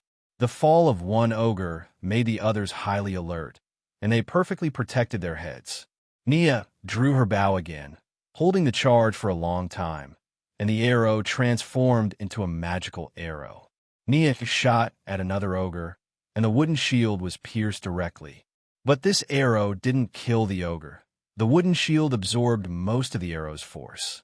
Again, Nia aimed at the hole she had just created and shot through it, killing the ogre. Everyone, the ogres are charging. Force your way to the walls. Someone in the demi-human army gave the ogres the command. The ogres quickly started running, and the goblins following behind had to stay close to the ogres if they wanted to survive. The demi-human formation was completely disrupted as they charged toward the walls. Remedios leapt down from the city wall. Martial art, evil's slayer. With a single strike, she cleaved through the ogre at the forefront. As Remedios killed the ogre, Nia also used her exceptional archery skills to shoot down another ogre. Other soldiers drew their bows, shot arrows, and threw stones, attacking the demi-humans below the wall. After clearing all the demi-humans, Remedios used a few newly set up ladders to return to the city wall. She silently watched Nia, who was drawing her bow not far away. Remedios fell silent. The number of ogres Nia had killed was no less than her own. This meant that the young woman she had always looked down upon was just as effective as her. However, the demi-humans' attack did not stop. More and more demi-humans set up ladders to climb the walls. Remedios ran back and forth along the walls, continuously slaying the demi-humans that were climbing up. The time is almost here. At this moment, the massive goat-headed Boozer began to move. He wielded a giant machete. He charged ahead, heading straight for the wall. Arrows continued to fly toward Boozer, but those ordinary arrows couldn't harm him at all. Suddenly, Boozer sensed danger. He swung his machete and severed a magic arrow glowing with white light that was shot at him. Mad-Eyed Archer. The Mad-Eyed Archer was the title of Nia's father, one of the 7 colors of the Holy Kingdom. It was you who killed V'ger, wasn't it? Boozer said to Nia. It wasn't me. It was. Don't try to deceive me. You're wearing V'ger's magical equipment. It's definitely you. Many of the tiger-headed warriors knew it wasn't actually Nia, but since Boozer didn't ask, they didn't speak up. After all, The tiger-headed warriors were not very intelligent and were quite stubborn. Leading his elite group of tiger-headed and goat-headed warriors, Boozer charged toward the edge of the city wall. Using a few ladders, they easily climbed up to the wall. First, kill this one, the biggest threat to me. Boozer charged directly at Nia. The other soldiers were like paper in his hands. Martial art, evil strike, a sword swung toward Boozer. Cling, the weapons of the two clashed, neither gaining the upper hand. Who are you? Boozer asked. Remedios. So, you're the leader of the Holy Knights. Looks like I'll be famous again. Boozer said, looking at Remedios. Martial art, weapon breaker. Boozer's weapon flashed with a red light as he swung it toward Remedios' holy sword. Martial art, evil slayer. Remedios wasn't about to back down and faced Boozer head-on in combat. Bang! Boozer's large machete collided with Remedios' holy sword, making a strange sound. Remedios felt as if Boozer hadn't used any force. She didn't feel any pressure on her hands at all. But the next second, crack! Remedios' holy sword developed a crack. Boozer exerted more force, and the crack in Remedios' holy sword began to grow larger. How is this possible? Remedios' eyes were filled with shock. The sword in her hands was a national treasure of the Holy Kingdom. How could it be so easily damaged? My greatest pride is my ability to destroy my opponent's weapons. Boozer said excitedly. Whoosh! An arrow flew through the air, grazing Remedios' hair, and struck Boozer in his left eye. My eye! Boozer staggered back in pain. Damn bastard! After being struck, Boozer immediately pulled the arrow out and kicked Remedios aside, whose combat effectiveness had decreased due to the damage to her holy sword. He charged toward Nia. A group of holy knights rushed in front of Nia. The holy knights knew that protecting Nia was their only chance of winning this battle. Whoosh! Another arrow flew through the air. Boozer didn't dare to be careless. He stopped and, waiting for the right moment, blocked Nia's attack. At this moment, the holy knights charged forward. Martial skill, sweep. Boozer swung his large machete fiercely, and a massive arc of blade light flashed across, cutting all the holy knights charging forward in half at the waist. Your turn, mad-eyed archer. At this moment, Boozer didn't dare to charge with all his might. After all, he was very close to Nia, and once she attacked, he wouldn't have much time to react. If his other eye were to be blinded as well, he would be a lamb to the slaughter at the mercy of others. I can't fall here. As long as I survive, I can gain strength, and I can avenge my father. In that moment, Nia thought of her father, who had taught her how to practice archery. Her father often practiced with an ancient family manual. The manual contained many martial arts that only archers could use. However, her father was never able to learn any offensive skills throughout his life and could only master one skill, Eagle Eye. It allowed him to see farther, and under his father's guidance, she also learned this skill. The contents of the manual flashed quickly through her mind. One particular piece of information appeared clearly in her mind. Annihilation Arrow. Consumes life force to forcibly enchant an arrow, only usable with a determination to fight to the death. Martial art. Annihilation Arrow. The arrow that was previously charged turned black. The arrow shot out at high speed. Compared to the previous arrow, the black arrow's speed doubled. Small black dots floated around the arrow. Boozer felt a sense of impending danger. He knew very well that with his large size, he couldn't dodge it. Martial art. Battering slash. Boozer swung his large sword to intercept the arrow, but his sword broke, and the arrow pierced through it. It struck his chest, and the small black dots entered his body through the wounded area. The spot where the arrow hit was not enough to kill Boozer. Son of a bitch, die. Boozer threw his large sword at Nia. After shooting the arrow, Nia felt her vision blur and her body weaken, and she collapsed heavily onto the ground. Boozer's weapon flew over the fallen Nia, slicing off some of her hair. Just as Boozer was about to kill Nia, he suddenly knelt on one knee. This isn't right. This arrow is a cursed arrow. The other holy knights were desperately fending off the armies of demi-human that followed Boozer up the wall. They couldn't spare any attention to Boozer. They barely managed to keep the battle from turning in their enemy's favor due to the terrain, but casualties were high.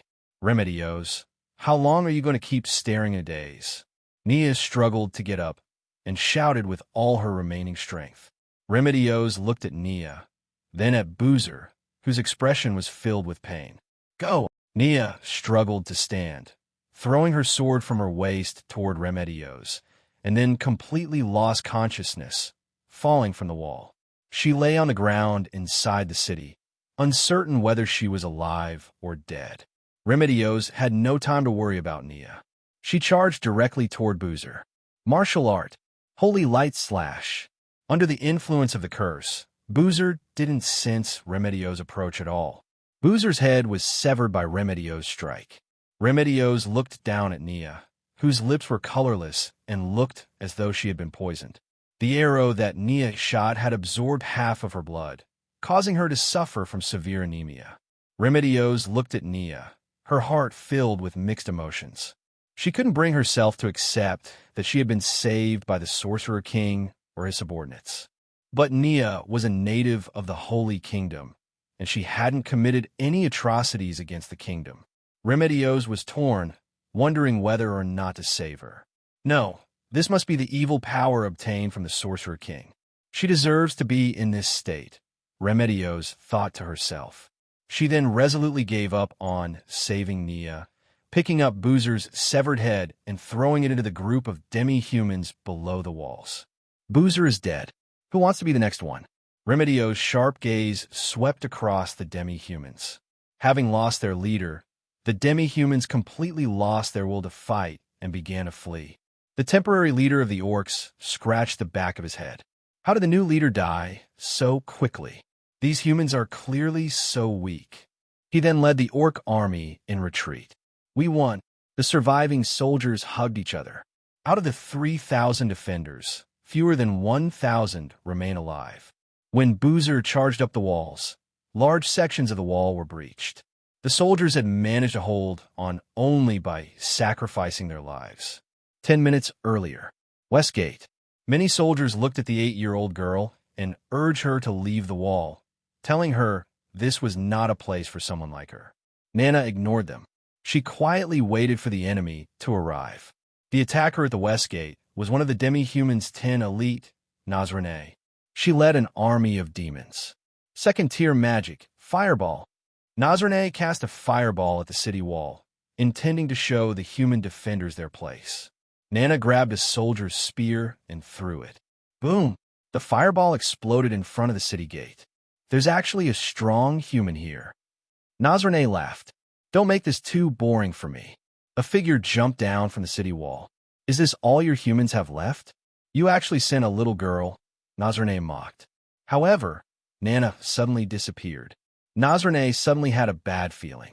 10 seconds later, she sensed a killing intent behind her. 5th-tier magic teleport. Nazrene flashed back 3 meters to her original position. Then she saw Nana, holding a dagger, strike at the empty air. How is this possible? How could such a small human child sneak up on me like this? Instant kill. The moment Nana spoke, the dagger had already appeared in Nazrene's neck. You won't get away with this. Die with me. Nazrene suddenly grabbed Nana with both hands. Self-destruct. White light erupted from Nazrene's body. Boom! A huge explosion rang out. After Nazrene's body exploded, only her head remained. She stared intently through the smoke, wanting to see Nana's body before she could finally close her eyes in peace. To have such a human prodigy accompany me in death, it's worth it, Nazrene thought, staring intently at the smoke. Then, she saw a figure appear in front of her head. It was Nana. Her clothes were heavily torn, indicating that she had indeed been injured in the explosion. As long as the head is still here, that's good, Nana said, as if emotionless. How are you still alive? Nazrene asked. Not dead yet. Nana took out her dagger and looked at Nazrene coldly. Tell me, how are you unharmed? Please tell me. Nazrene now only wanted to know the truth. Nothing else mattered anymore. What else could it be? Of course, the explosion's power was too weak. So, The clown was me all along. Nazrine's eyes rolled back, and she died completely. Nana shook her head, confirming that the woman was dead. She then turned and returned to the city wall, hanging Nazrine's head at the city gate. I remember her. She was the shadow I saw on the battlefield outside the city. She was the one who saved me when I was about to die. A soldier spoke up. Others who recognized her also began to speak, praising Nana. Nana ignored them. After hanging the demi-human's head on the city wall, she charged back toward the demi-human army. From time to time, many demi-human fell one after another. Nana's small figure, combined with the cover of the night, made it hard for most of the demi-human to notice her. The demi-human's mental defenses completely collapsed, and they began to flee. At the north gate, Yulia stood guard. The soldiers were in high spirits, and Yulia's reputation was well known. No soldier thought they would lose the defense here. As long as Yulia was with them, victory was certain. The one attacking the north gate was the stone ape king, Halisha, along with his army of stone apes. Yulia jumped down from the city wall. "Human, are you suggesting you want to face me in a one-on-one battle?" Halisha asked. "Of course not. I will face all of you alone." Yulia swung her sword and spoke. Her chest heaved, rising and falling with intensity. "Ha! I didn't expect you to be a madwoman, but I admire your courage. I'll give you the chance for a one-on-one duel. Prepare to die, human." Halisha raised his massive club and swung it toward Yulia. Secret technique. Shadow, flash, triple strike. Yulia's sword clashed head-on with Halisha's club. The first collision between them ended in a draw. Suddenly, it seemed as if Yulia had split into two, launching an attack from a different angle. The original Yulia still held her weapon and continued to engage in a deadlock with Halisha. Yulia's second strike hit Halisha's weapon, and he clearly stepped back slightly, as his strength was no match for hers. Halisha widened his eyes in disbelief. His strength was inferior to hers. Apart from Jaldabaoth, in his perception, no one had more power than him. In the moment of his shock, Yulia seemed to become two people again, attacking from yet another direction. Her third strike knocked Halisha to the ground. The entire stone ape army looked as though they'd eaten something unpleasant, their expressions filled with disgust. Strength was their pride, yet their king had lost in a battle of strength. "Damn it!" Halisha roared. Bloodline explosion. Halisha's already massive body grew even larger at this moment. "Die!" Halisha swung his large club toward Yulia. Secret sword, star moon slash. A crescent-shaped blade of light flashed, and Halisha's head slid off his neck, rolling onto the ground.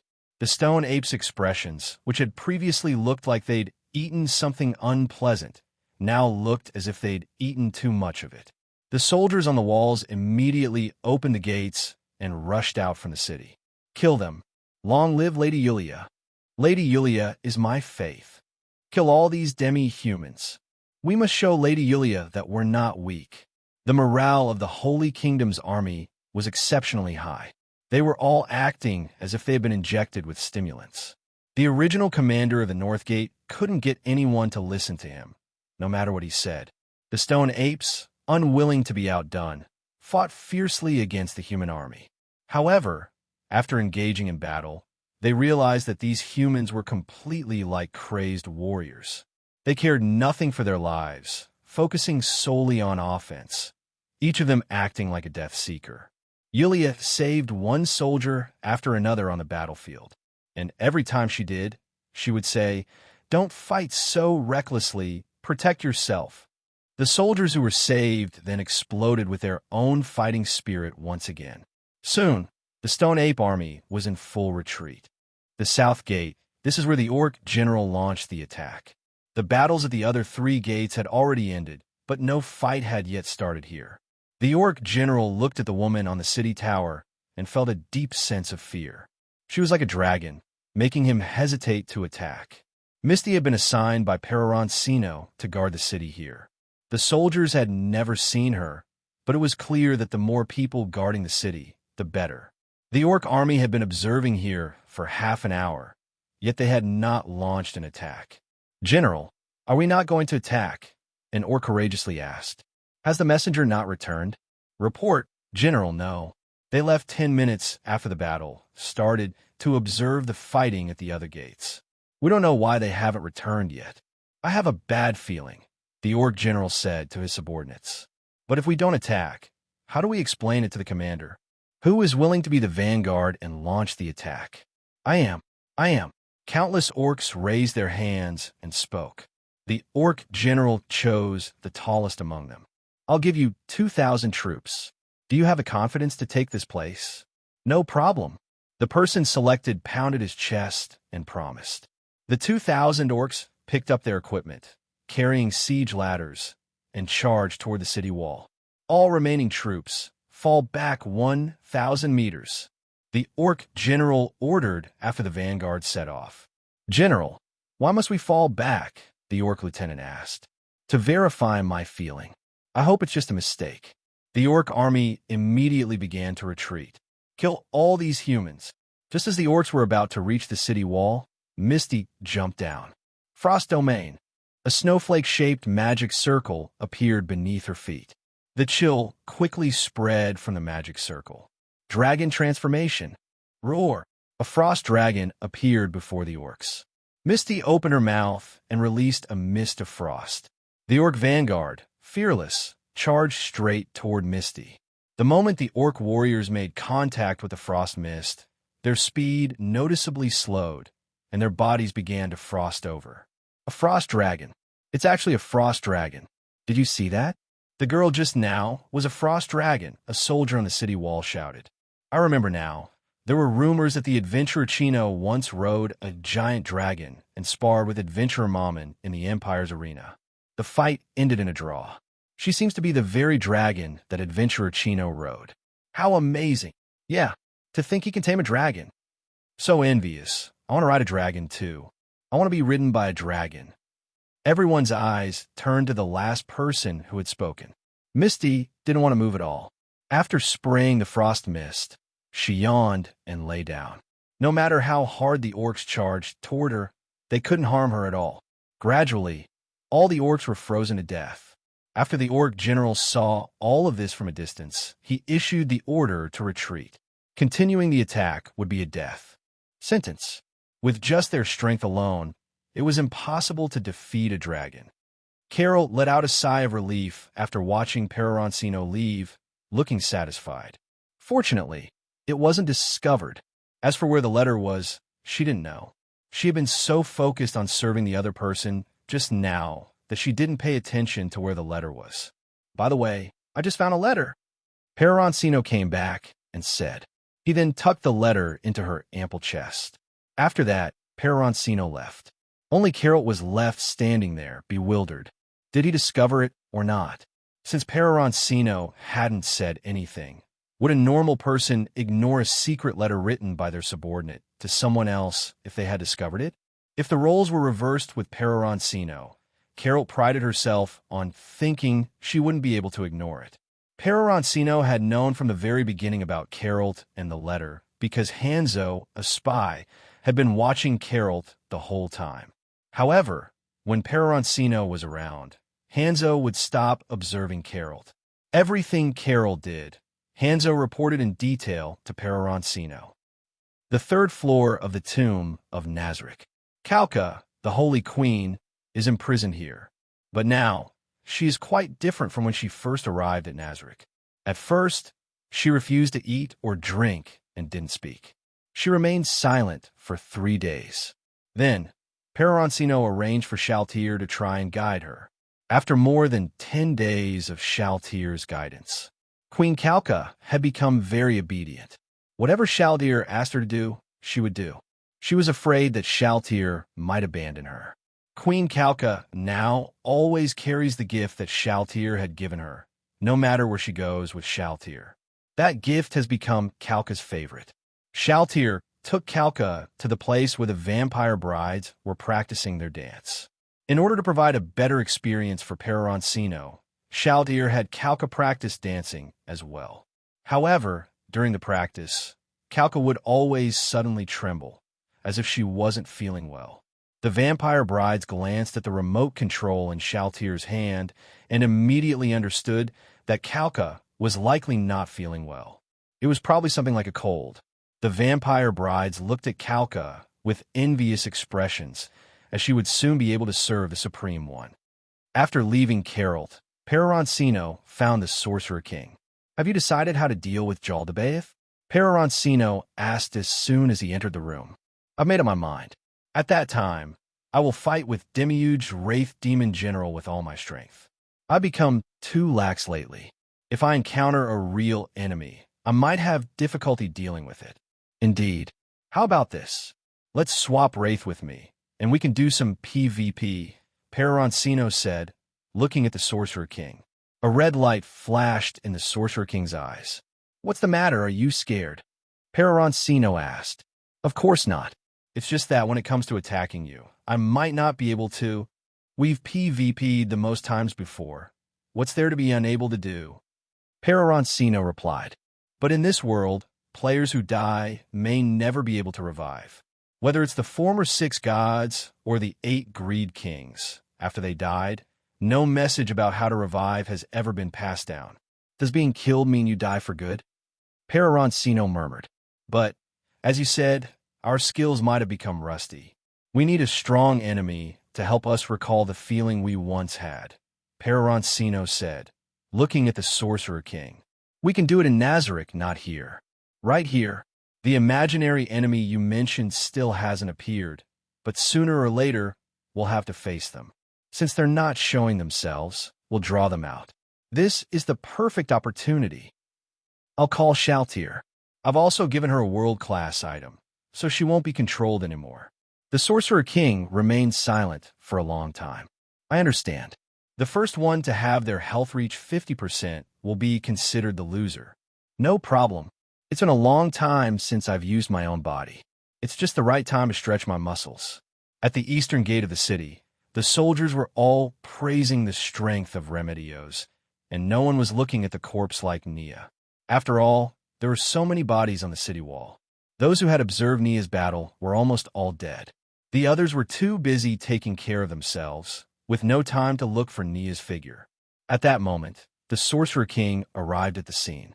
Upon seeing the unconscious Nia, the Sorcerer King took out an item, and the near-death Nia regained some life. "Heal, Your Majesty, the Sorcerer King, I've come back to life. I can return the precious item you gave me." After speaking, Nia fainted once again. "Did she fall asleep from exhaustion?" the Sorcerer King murmured. He took Nia back to his residence and placed her on the bed. At night, the high-ranking officials in the city were discussing how to handle the upcoming battle. The Sorcerer King was also present at the meeting, but Infiltration was nowhere to be seen. Yulia replaced Infiltration to attend the meeting. "Today, we have successfully withstood the first wave of the fierce attack from the demi-humans. I would like to thank the 4 individuals who made outstanding contributions." The 4 individuals were as follows: Yulia, the adventurer from the Sorcerer Kingdom, who led the defending soldiers to break out of the city and utterly defeat the Orc army. She also killed one of the 10 elites of the demi-humans, the King of Stone Apes. Next was the Holy Knight, Remedios, who killed the well-known king of the Goatfolk, Boozer. As expected of the strongest Holy Knight, wielding the kingdom's greatest treasure. Upon hearing this, Remedios' face suddenly became awkward because there was a huge crack on her holy sword. If she fought again, it was likely to break. The other 2 were companions of Lady Yulia, but they did not attend. "Lady Yulia, do you have anything to say?" Caspond asked. "You shouldn't be thanking me. You should be thanking His Majesty, the Sorcerer King. All of our strength comes from His Majesty, the Sorcerer King," Yulia replied. "Huh? Why are you putting everything on me?" Mamanga looked at Yulia, completely confused. "Then, we thank you very much, Your Majesty, the Sorcerer King." After Caspond spoke, other generals and nobles also voiced their gratitude. "Thank you, Your Majesty, the Sorcerer King." The Sorcerer King nodded in response to everyone. "Next, we will discuss how to deal with Jaldabaoth." "No need for discussion. Jaldabaoth is here." The Sorcerer King directly interrupted Caspond. "Boom. A large hole was smashed into one of the walls of the meeting room.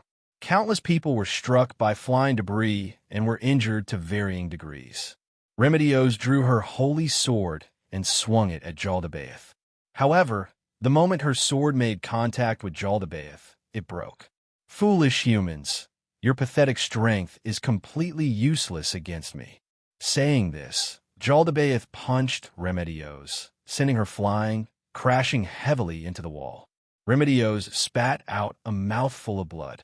The only one here who can threaten me is the Sorcerer King. The rest of you are just ants I can crush at any time. Looking at the broken holy sword in her hand, Remedios thought of Nia's weapon. Whatever it takes, I must get revenge on Jaldabaoth. Remedios cried out in her heart. Your Majesty, the Sorcerer King, please lend me a weapon capable of defeating Jaldabaoth. Remedios said to the Sorcerer King, I refuse. I don't need a weakling like you to hold me back. Hearing the Sorcerer King's words, Remedios sat on the ground, murmuring to herself, I am weak. Sorcerer King, we can't fully unleash our strength here. How about we fight outside the city? Jaldabaoth said, looking at the Sorcerer King. All right. Jaldabaoth flew out of the city first. The Sorcerer King quickly followed. Suddenly, a huge explosion was heard in the distance. Ha ha! Sorcerer King, in order to avoid accidentally hurting those humans, you so easily walked right into the trap I set for you. Your mercy will be the thing that costs you your life. Jaldabaoth's voice came from the horizon. The people inside the city now understood why the Sorcerer King had followed Jaldabaoth out of the city. They recalled everything the Sorcerer King had done for them. First, helping them conquer the city, then having his adventurer subordinates assist in healing the wounded and protecting the city. Finally, he even entered a dangerous place for their safety. Everyone, the Sorcerer King cannot lose. The Sorcerer King is invincible. He absolutely cannot lose. Nia spoke to the gathered holy knights. Nia is right. The Sorcerer King absolutely cannot lose. Yulia echoed. After Yulia spoke, many others immediately chimed in. Yes, His Majesty, the Sorcerer King, absolutely cannot lose. His Majesty will surely return victorious. The Sorcerer King will win. The Sorcerer King will win. More and more people joined in the chanting. Seeing this scene, all the nobles and generals looked displeased. After all, they were the ones in power, yet their subordinates placed so much faith in someone from another country. However, Caspon's mood was quite good. He even smiled quietly when no one was looking. That was a genuine smile from the heart. On the Sorcerer King's side, after using a few particularly flashy skills against the Sorcerer King, the Wrath Demon General stopped attacking. The Wrath Demon General obediently stepped aside. A portal appeared, and Shaltir and Pandora emerged. Pandora, did you bring the world-class item with you? Of course, Lord Ainz. I've equipped the world-class item, Calm Mind, as per your instructions. With this item, all damage received is reduced by 10%, and it can nullify 3 skill attacks. Pandora, from now on, you and Shaltir will stand guard. Report any unusual activity to me immediately. Yes, Lord Ainz.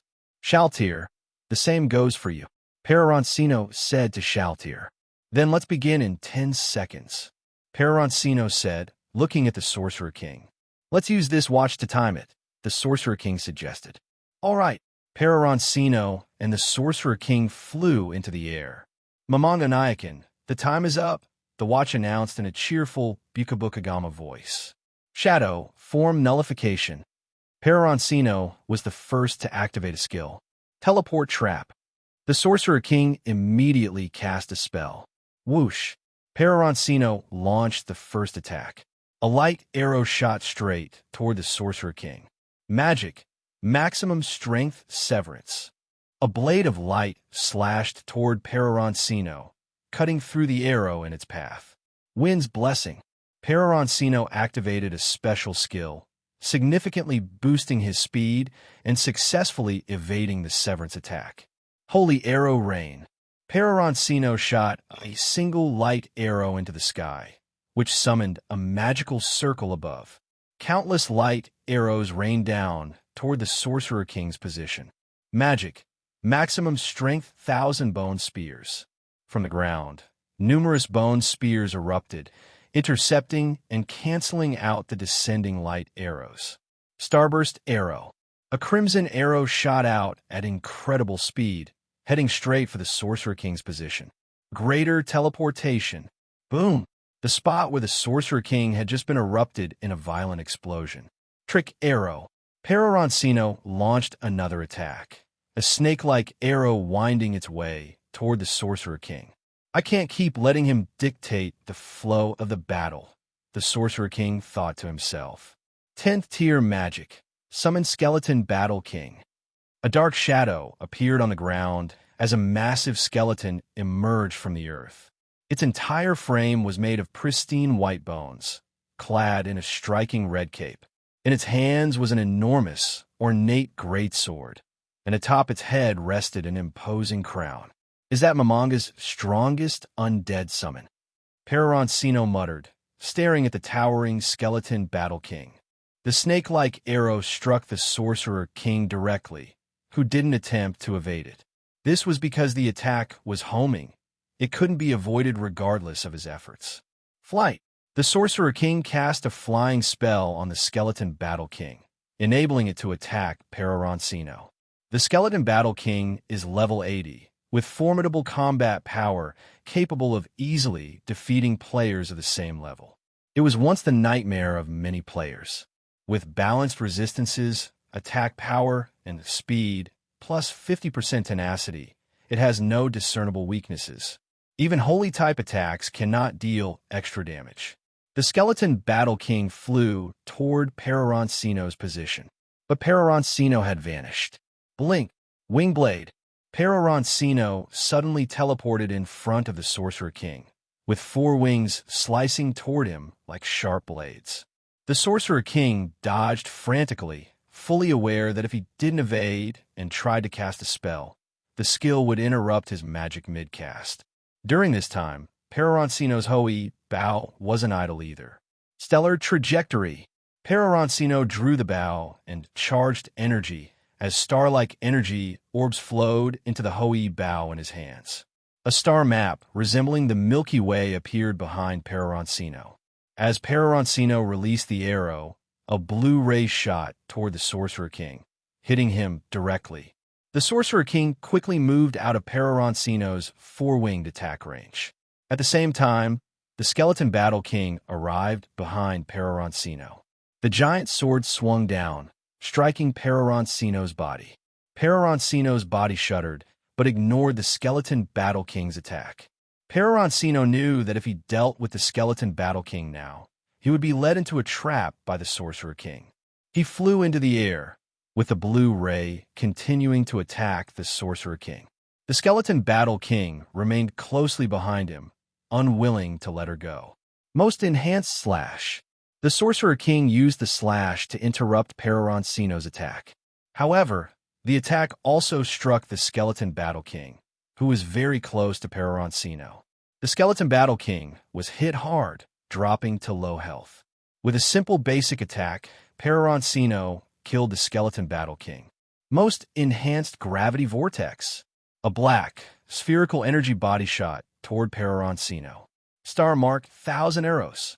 An arrow crackling with lightning struck the Sorcerer King faster than the gravity vortex.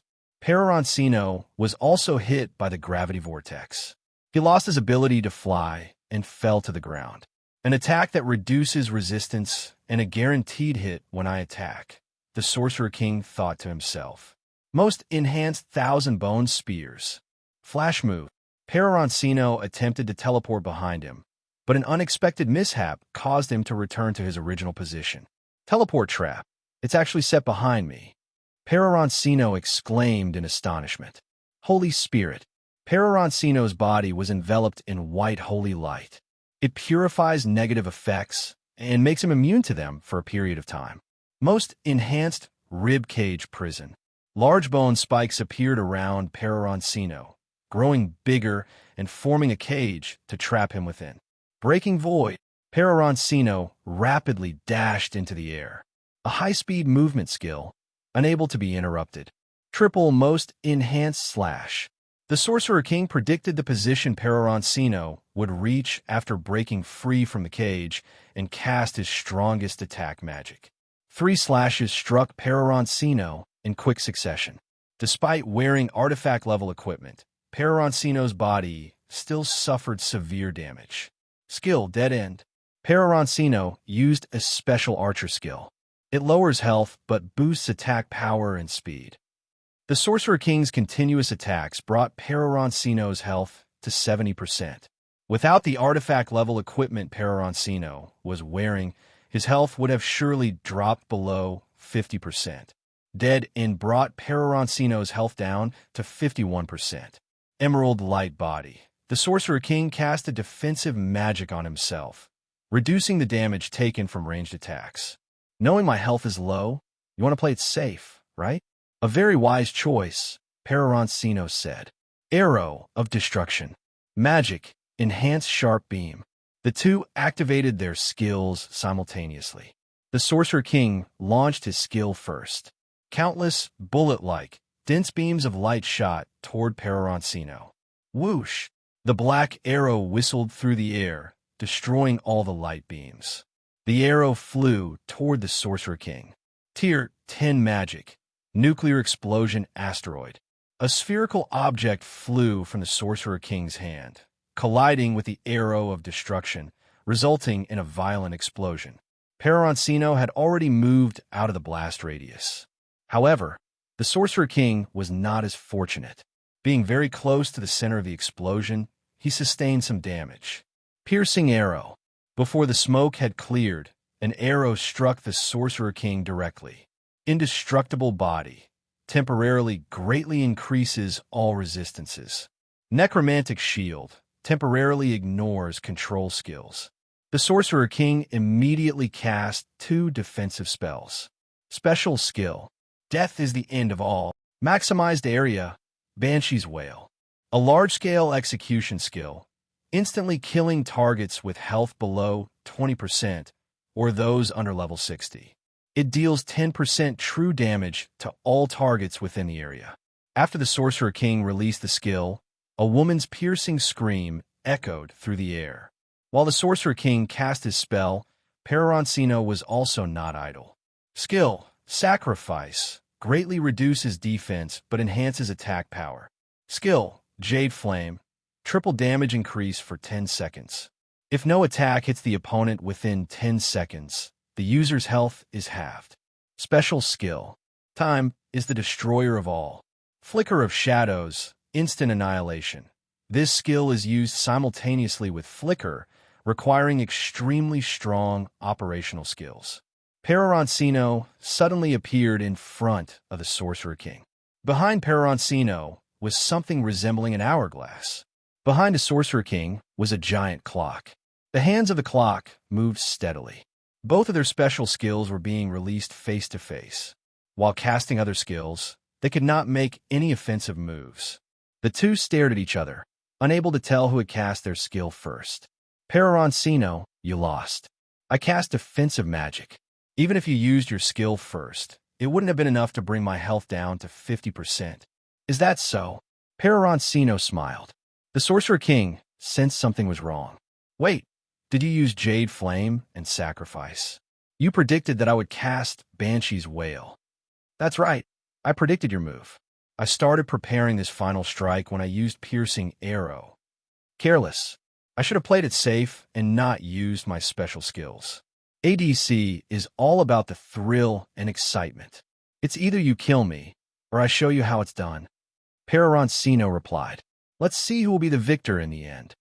The Sorcerer King looked at the remaining skill release times on both sides, still unable to determine who would act first.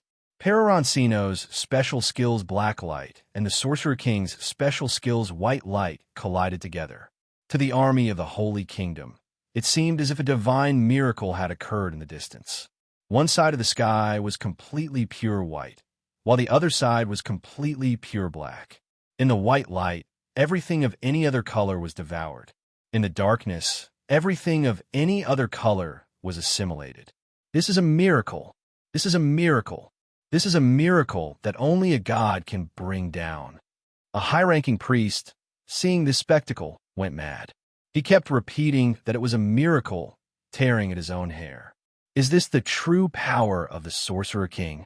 Nia sighed. Is Jaldabaoth truly strong enough to be called a god? Then my power isn't just like that of an ant. Remedios fell into severe self-doubt. It was like how Brian looked after meeting Shaltir. She lost all ambition, and the light faded from her eyes. Erantal, in the Sorcerer King's office. Albedo watched the battle between Peroroncino and Sorcerer King on the screen and slammed her fist heavily on the desk. A huge crack appeared on the desk, and it continued to expand. Are you already impatient to test Lord Ainz's strength? Peroroncino, I will definitely kill you. Albedo's expression became extremely ferocious. She immediately used a teleportation item to return to Nazarick. She arrived on the 10th floor of Nazarick. In a corner of the 10th floor of Nazarick, Albedo pressed a mechanism on the wall, and a secret room opened. Inside the secret room was a dormant pod, within which lay Rubido. Her creator was Tabula Smaragdina, a setting fanatic. He created 3 female NPCs in total. The first was Nigredo, with messy, jet-black hair and a face that looked as if it had been skinned, making her particularly unpleasant to look at. Her weapon was a pair of scissors, and she had exceptional stealth, generally used for reconnaissance. Although Nigredo's appearance wasn't attractive, she had a deep fondness for human children. She was the type with an unattractive appearance, but a beautiful soul. The second NPC was Albedo, whose setting was extremely complicated. Due to the numerous settings, Albedo's personality was very twisted. This was because before the game servers shut down, Momonga modified Albedo's setting, placing the love for Momonga trait as her top priority, which was why she remained relatively normal until now. Due to her complicated setting, Albedo viewed things in extreme ways, especially regarding Peroroncino. She believed that Peroroncino returned before the server shut down to seize the position of the ruler of Nazarick. As events unfolded, Albedo became more and more certain of this. Originally, in Tabula Smaragdina's design, Albedo was powerful, beautiful, but with a twisted personality. However, because Momonga modified the settings, it limited her distorted personality. The third female NPC created by Emerald Dew was Rubido. She possessed extremely strong combat abilities, but her personality was terrible. Strong subjective consciousness, unable to listen to others, and always acting based on her own ideas. She was entirely self-centered in everything she did. At this moment, Rubido was quietly lying in the cryogenic chamber. She wore a red bodysuit and had golden blonde hair. She appeared to be a monk-like class. Albedo knew very well the strength of Rubido.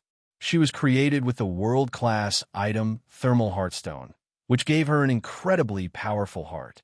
Rubido had terrifying combat abilities and an extraordinary recovery rate. Rubido was an NPC that Tabula Smaragdina, Albedo's creator, had spent 3 months carefully crafting. The 3 max-level players were unable to defeat Rubido.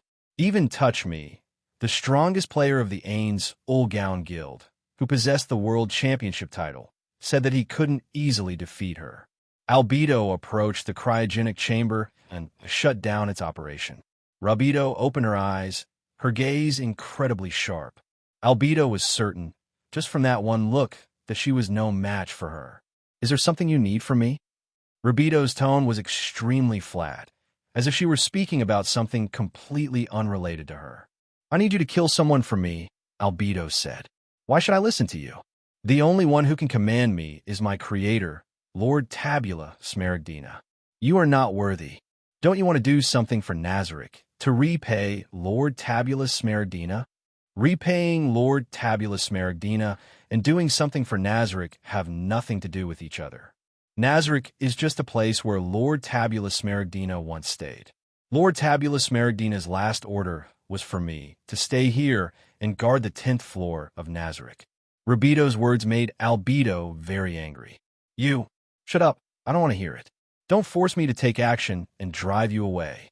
What if killing that person could bring back Lord Tabula Smeraldina? Rabito didn't speak, just stared at Albedo. Why should I believe you? Because both of us were created by Lord Tabula Smeraldina. I also want to bring Lord Tabula Smeraldina back to Nazarick. Rabito hesitated for a long time before speaking. Who do you want me to kill? Peroroncino, one of the supreme beings. Why would killing him bring Lord Tabula Smeraldina back? Most of the supreme ones left in the past, and Peroroncino is the only one who returned. Perhaps he knows how to bring Lord Tabula Smeraldina back here, Albedo said. You're not completely sure, are you? That's true, but why not give it a try? Maybe it will bring Lord Tabula Smeraldina back. Rabito fell silent. She was indeed moved by Albedo's words. Her only purpose in existence was to live for Lord Tabula Smeraldina. Without Lord Tabula Smeraldina, she could only force herself into sleep using the dormant pod. Fine, I agree, Rabito said. You will follow my plan. No problem. Peroroncino and Sorcerer King stared at each other. Did you figure out whose attack it first? Peroroncino asked Sorcerer King. No, did you? I didn't either. To verify, they called over Shaltir and Pandora, who were watching the battle.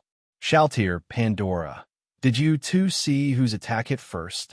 Peroroncino asked. We saw it. They both replied in unison. So who hit first? Lord Ainz.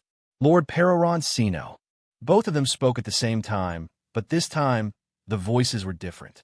Shaltir said it was Peroroncino, while Pandora said it was Ainz. Are you sure you both saw it clearly? Yes.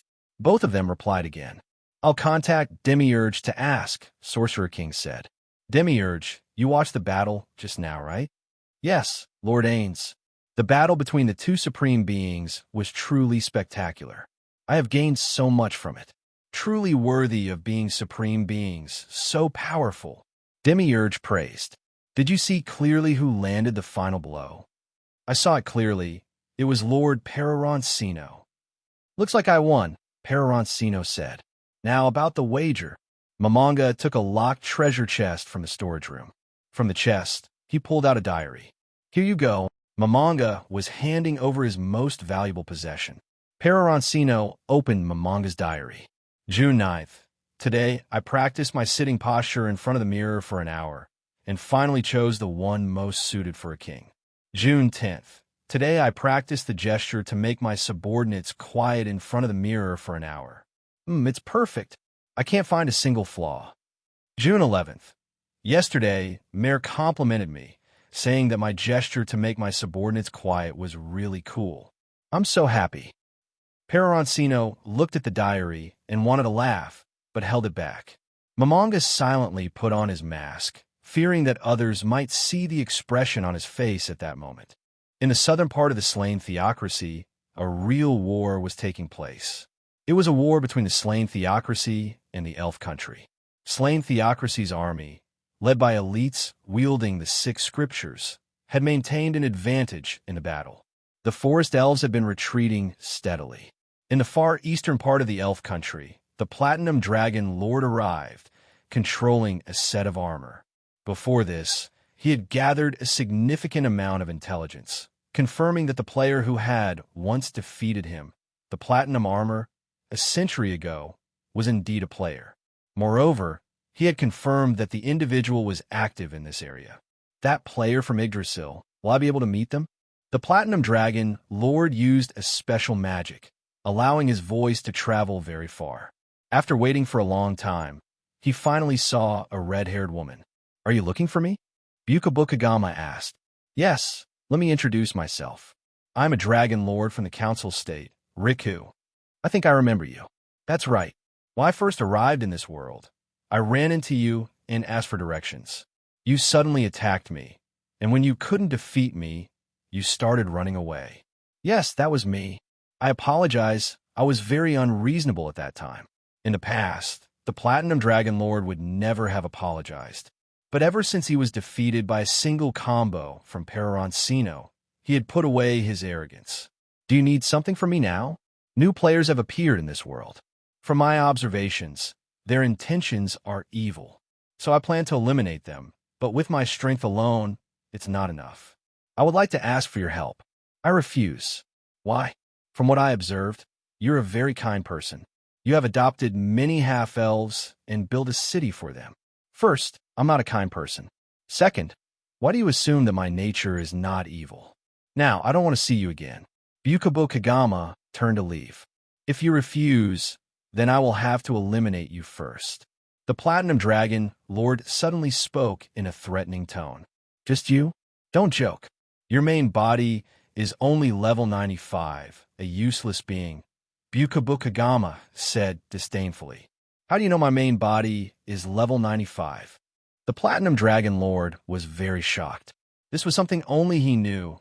How could it have been exposed? Because I'm stronger than you. To be honest, my level is 100. Since the level cap is 100, I am at 100, and you are at level 95 because that's all you can reach. Now, leave me alone, or I'll destroy your council. The Platinum Dragon Lord suddenly felt darkness before his eyes, realizing that his consciousness had returned to his main body. He lost control of his armor. Furthermore, the Platinum Dragon Lord realized that he could no longer control any other armors. How is this possible? This is my origin magic. How can it not be used? Because I'm stronger than you. Bukubo Kagama's words echoed in his mind. The battle between the dragon race and the 8 greed kings resurfaced in his mind. The Platinum Dragon Lord came to a conclusion. This guy is stronger than the 8 greed kings. Before, there was the Sorcerer Kingdom, and now there's that mysterious person. Father, what should I do? The father the Platinum Dragon Lord referred to was the Dragon Emperor. As the son of the Dragon Emperor, the Platinum Dragon Lord considered himself the guardian of this world. Therefore, his mission was to eliminate all outsiders. Any player from Yggdrasil was his enemy. Now, he was lost in thought, recalling the death of the Dragon Emperor. Can our dragon race really not compete with the players from Yggdrasil? The scene shifts to Bukubo Kagama's side. The one who just killed the Platinum Dragon Lord's armor was a treant. As Mare's creator, Bukubo Kagama also had some understanding of elven magic. Since this wasn't within the game, the usual limitations were no longer present, allowing her to learn this kind of magic. This was an 80-level treant she created. She had 100 of these treants. Bukubo Kagama had once visited the ruins of the 8 Greed Kings. She had confirmed one thing. When players die, they truly die. In the past, during the battle between the 8 Greed Kings and the Dragon Clan, many of the dragons were killed, but only 3 of the 8 Greed Kings players died once. It was these 3 players who caused internal conflict within the 8 Greed Kings faction. Using her very clever mind, Bukubo Kagama gained control over the ruins of the 8 Greed Kings and learned everything that had happened. After the 8 Greed Kings defeated the dragons, the 3 revived players began to fight over trivial matters, and no advice from the others was effective. The 3 of them started fighting among themselves, and when their leader tried to mediate, they were all attacked and killed by the trio. The other 4 didn't intervene and revive their leader. However, they realized that their leader had forgotten his past memories as a human. They were still young and didn't fully understand what was happening. Under the persuasion of their leader, they teamed up to kill the 3 players who were fighting among themselves. After reviving them, they imprisoned the 3.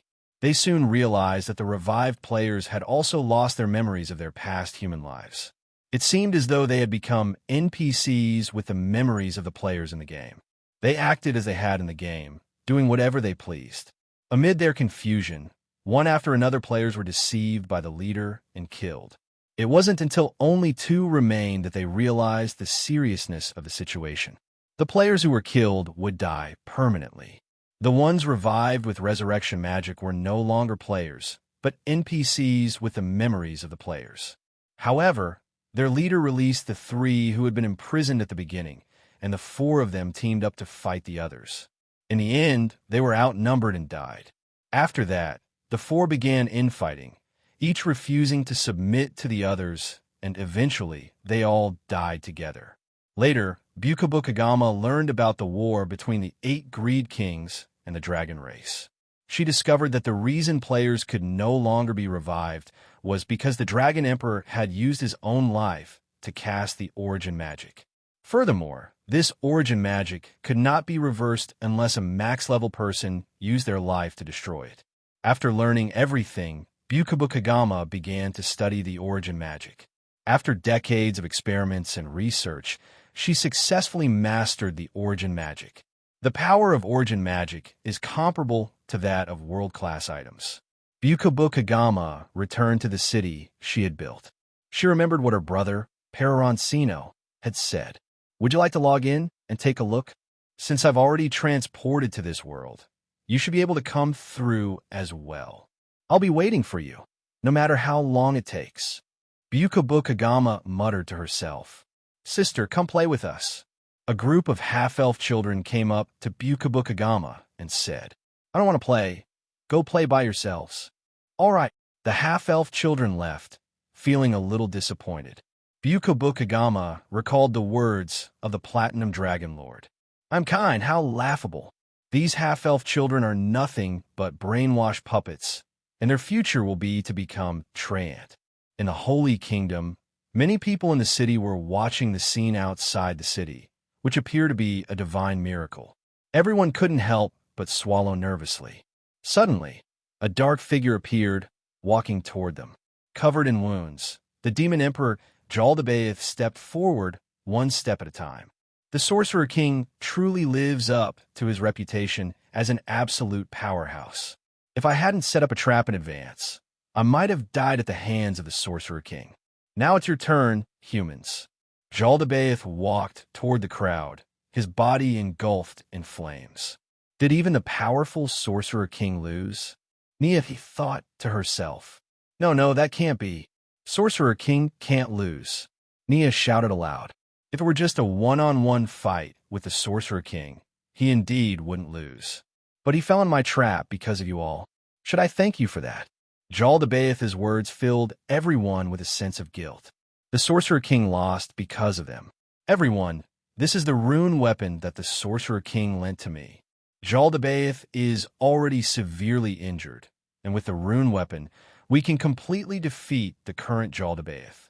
Yulia didn't know where she pulled a pile of weapons from and threw them onto the ground. Yulia's fanatical followers immediately began to scramble for them. "That's the weapon Lady Yulia used. It's mine." Yulia hadn't expected such a situation to occur, and the weapons were instantly snatched up. "With the weapon Lady Yulia gave me, I feel full of power. With the weapon from Lady Yulia, I feel my combat power has more than doubled. With the magic wand Lady Yulia gave me, I feel my magical power has increased. I have to try that magic I've never been able to use. 5th tier magic, Holy Light." A beam of light descended from the sky, shining down on Jaldabaoth. How could this light harm me? No, that's a rune weapon.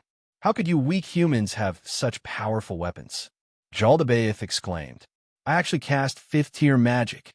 The weapon Lady Yulia gave me is amazing. Long live Lady Yulia. Long live Lady Yulia. This isn't my weapon, it's the Sorcerer King's." Yulia hurriedly explained.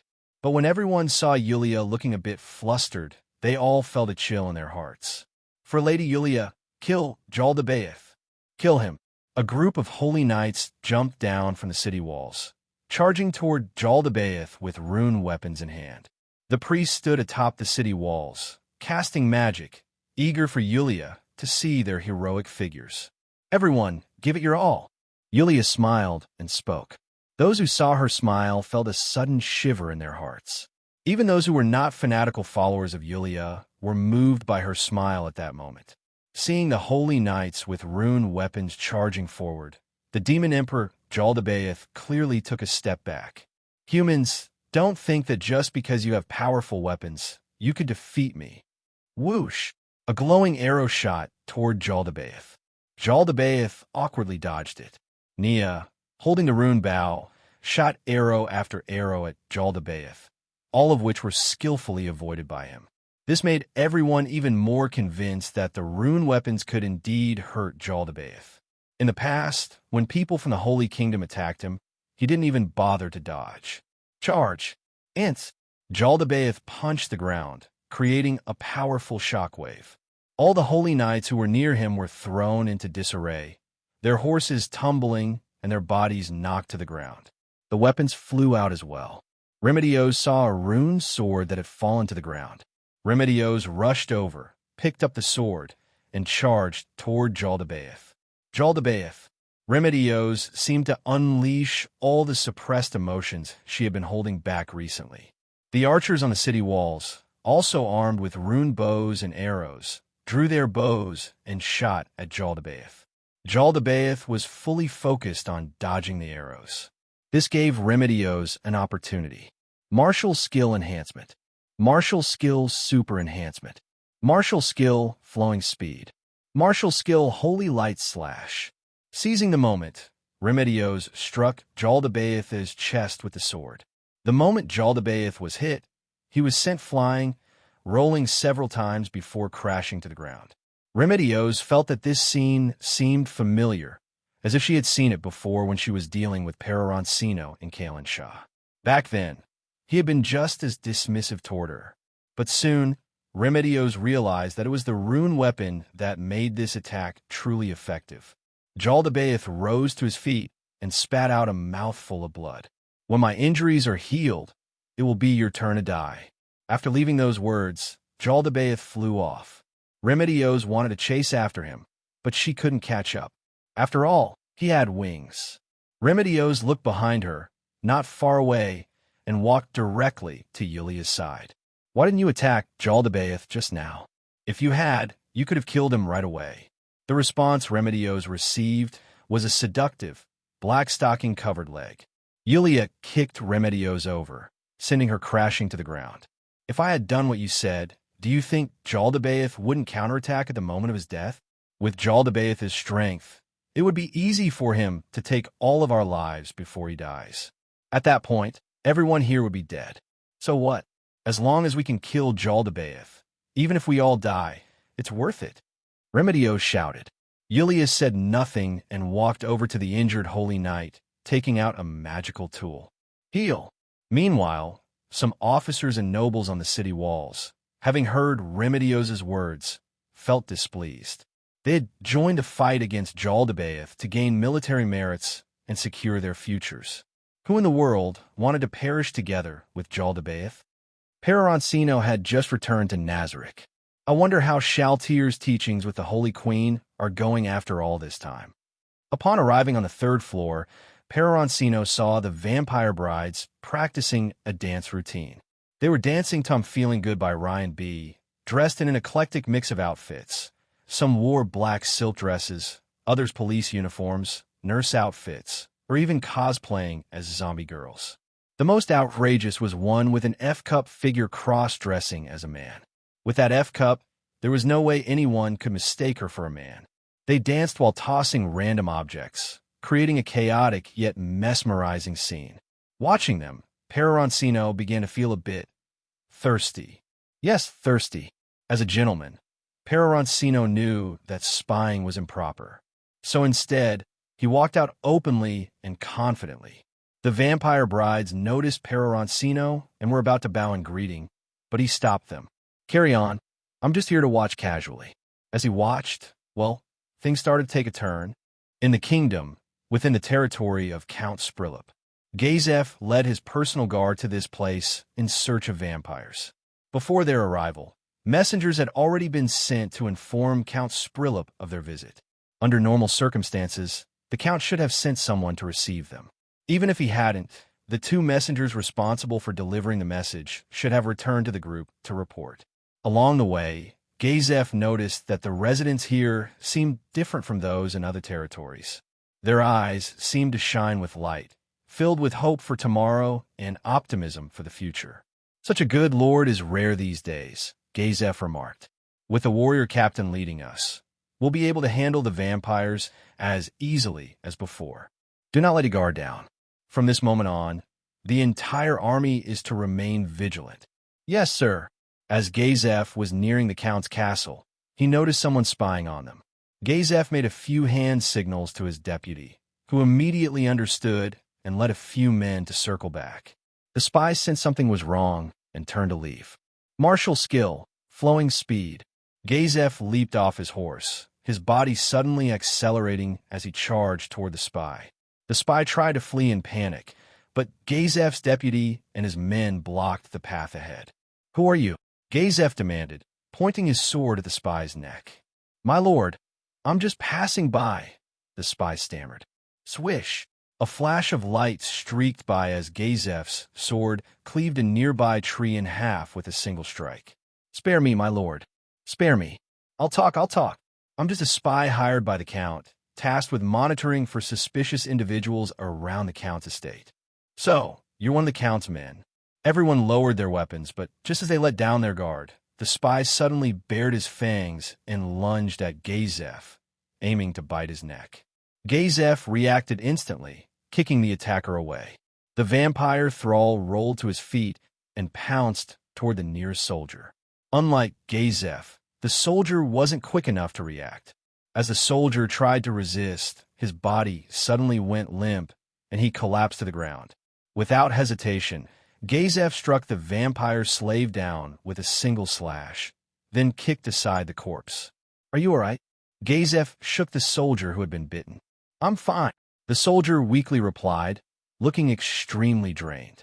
Just as other soldiers took out healing potions to give him, the soldier suddenly lunged and bit the one offering him the potion. The soldier, terrified, spilled the potion, and the transformed vampire slave reacted as if doused with scalding hot water. His face was burned beyond recognition, and he lost all signs of life. "The speed of transformation into a vampire is terrifying," the deputy said in shock. "This vampire's strength might be far greater than we anticipated," Gazef said, a sense of unease growing in his heart. Renner was at the highest point of the Count's castle, watching Gazef and his group. "The kingdom's strongest warrior will also die in my hands.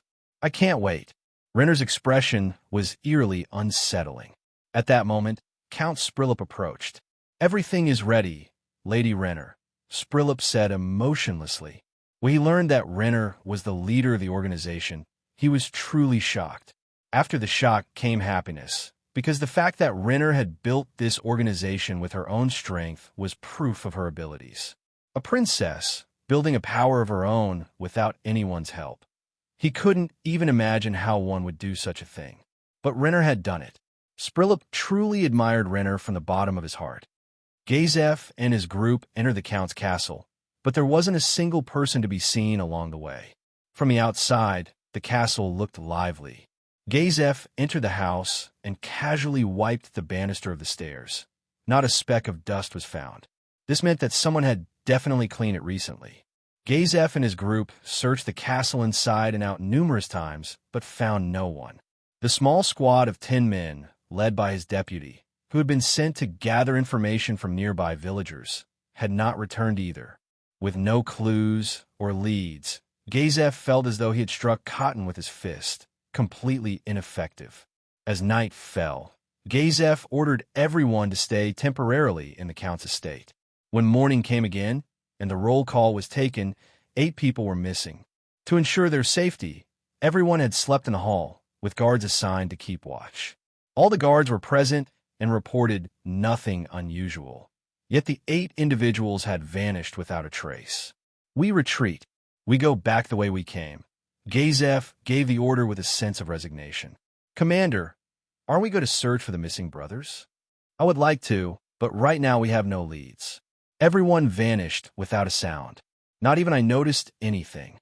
In a situation like this, we need experienced adventurers to help. As Gazef and his group reached the entrance of the Count's castle, they saw 20 corpses neatly lined up at the gate. It was as though they were being displayed to showcase the enemy's overwhelming strength.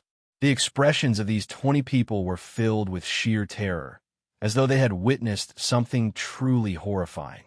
Gazef clenched his fists, gritted his teeth, and looked at the deputy who had fought alongside him in countless battles. "Commander, we must avenge our fallen brothers." "Yes, Commander, we can't just leave like this." The soldiers were urging Decisive not to leave without taking action. All right, we'll stay one more night. The group returned to the Count's castle. Decisive led his men to search every possible hiding place inside the castle, even going so far as to recklessly damage the Count's estate.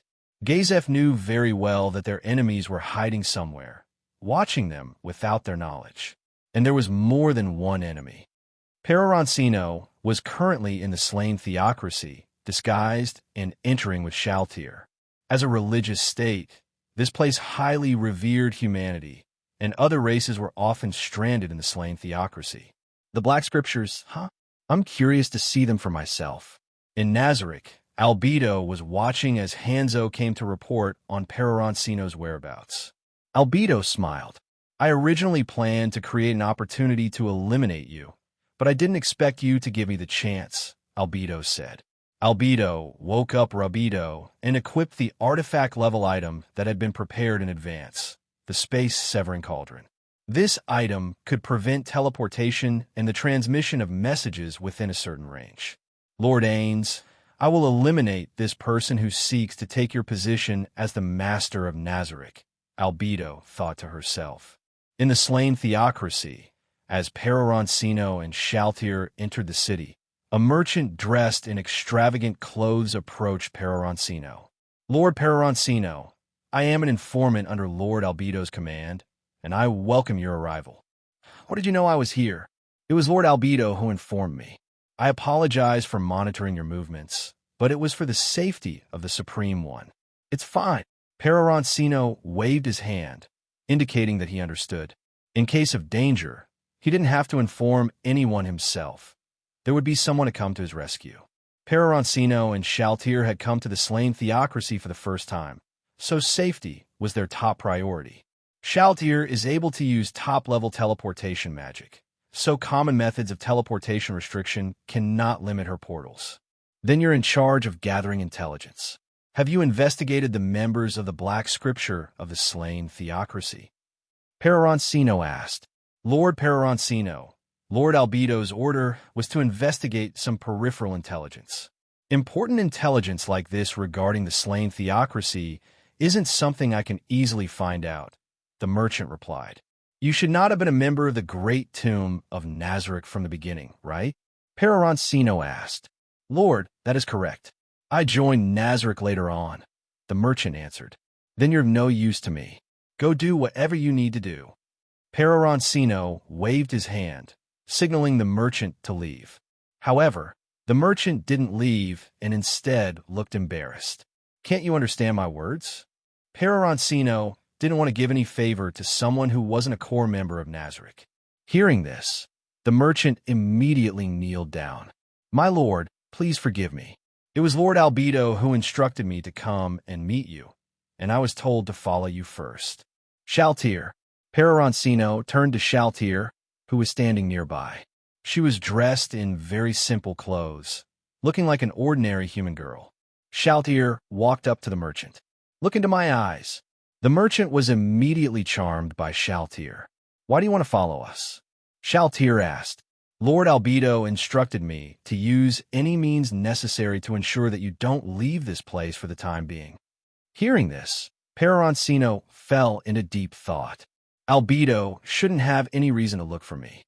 Her setting is that she loves Momonga, so if she wanted to find the Supreme Being, she'd look for Momonga.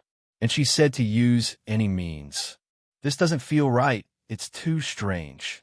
Peroroncino-sama, could it be that Albedo has betrayed us? Shaltir asked. It shouldn't be the case. Shaltir carries a world-class item, and she's been in Irantal recently, not going anywhere else.